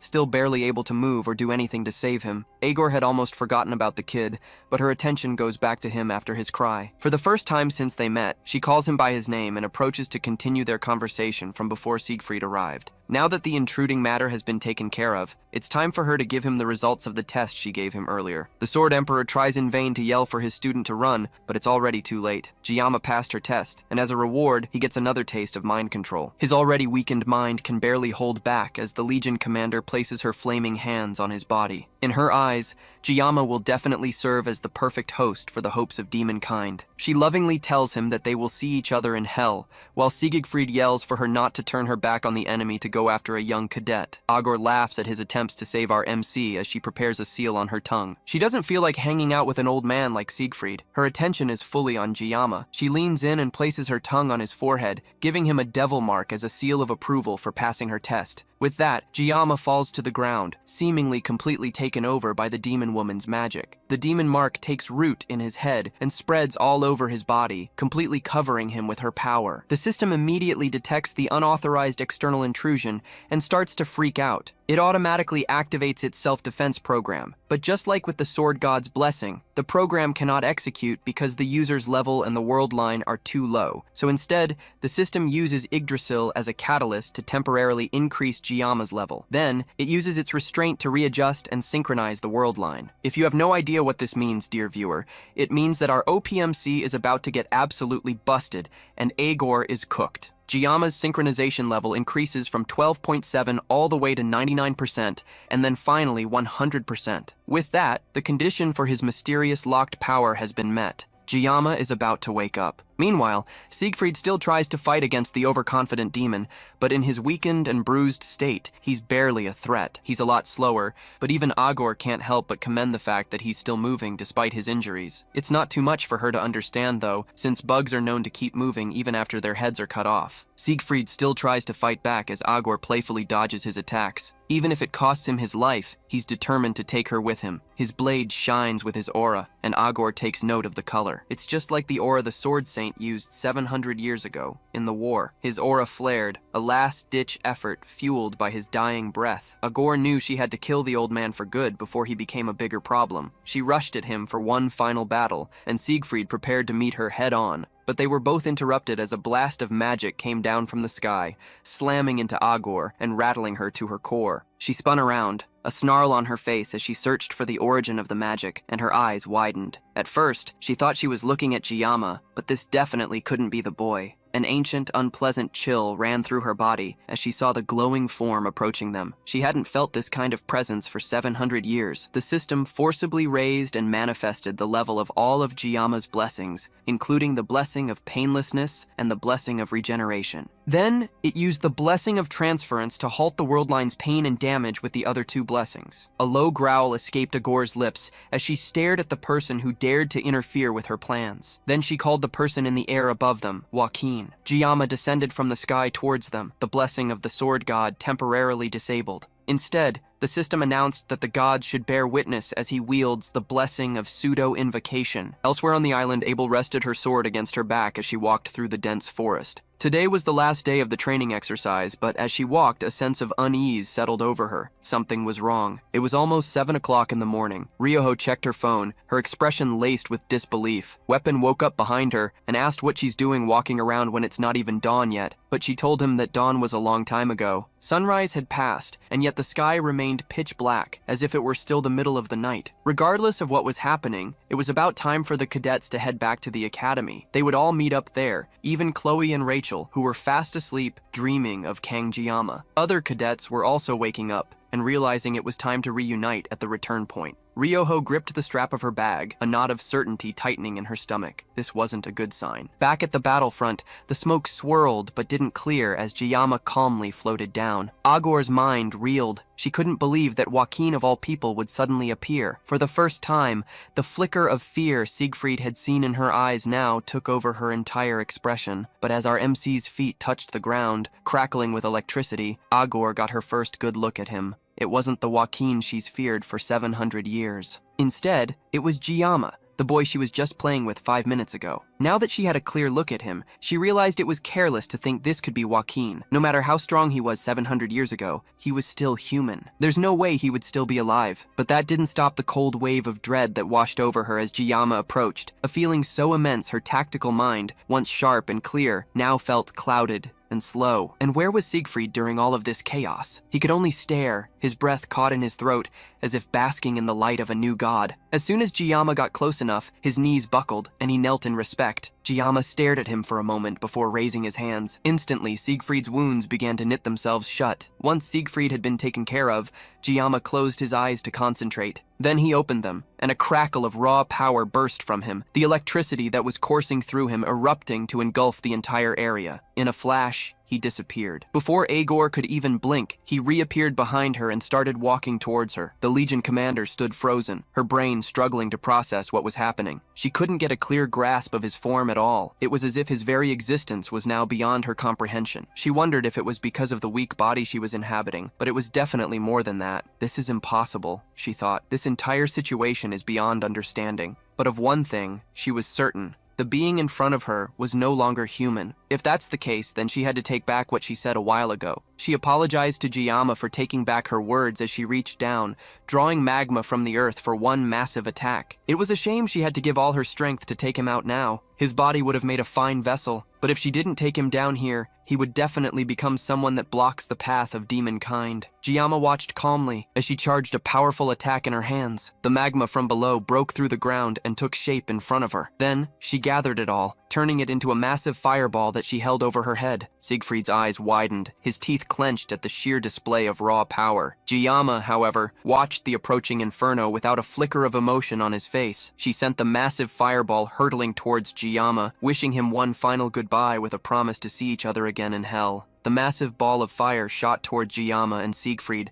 so large that it tore the earth apart as it flew towards them. Siegfried can only watch in horror at the sheer size of the attack, powerless to stop it. But Jiyama strides forward as the inferno flies towards them. For the first time since his transformation, he speaks. Inside him, the system calculates furiously. The world line is unstable. This new form can only be maintained for 60 seconds. But for what he is about to do, 60 seconds is an eternity. The world seems to hold its breath as he walks toward the fireball, his only intention, to cut it as perfectly as possible. Countless potential cutting lines appear on the blazing sphere, but his eyes lock onto the one true path. He activates a new power, Thousand Sword. In a single fluid motion, his will lashes out, slicing not only through the fireball but far beyond it, striking Agor where she stands, her hand still outstretched. The fireball detonates in a blinding flash of light that whites out everything. When it fades, Agor's body collapses, bisected by a flawless line. She hits the ground with no energy left, her blood pooling like molten magma. Her mana source, the very core of her being, has been severed. As she lay dying, her eyes looked up to the sky. All around the island, the other cadets point upwards in shock. The oppressive darkness that covered the sky has been split open by a perfect, clean cut, allowing the morning sun to finally break through. They don't understand what happened. They just think the sunrise on this island is very, very weird. Back on the battlefield, Jiyama's transformation fades. The immense power leaves his body, and he collapses, unconscious. Seeing her chance, the Legion commander begins to crawl towards the boy. She cannot accept such a pathetic death. More importantly, she now sees that Kang Jiyama will become a calamity for all demon kind. Using the last dregs of her energy, she prepares one final spell, but it's cut short. A sword blade erupts from her mouth, having been thrust clean through the back of her head. Siegfried stands over her, his face grim. "I warned you," he says. "Never turn your back on the enemy." He pours his aura into the blade, and her screams of defiance are finally extinguished as her body decays into nothing. As her last embers fade, Siegfried finally declares his name to the empty battlefield. "My name is not Aaron's descendant. It is Siegfried von Nibelung." He then turns to the unconscious Jiyama. He checks him over. His breathing is steady, and there are no fatal wounds. His life is not in danger. But as he looks at the boy, Siegfried wonders, what is he? He remembers how his body moved on its own, how he was compelled to kneel as a show of courtesy. It was an unconscious response,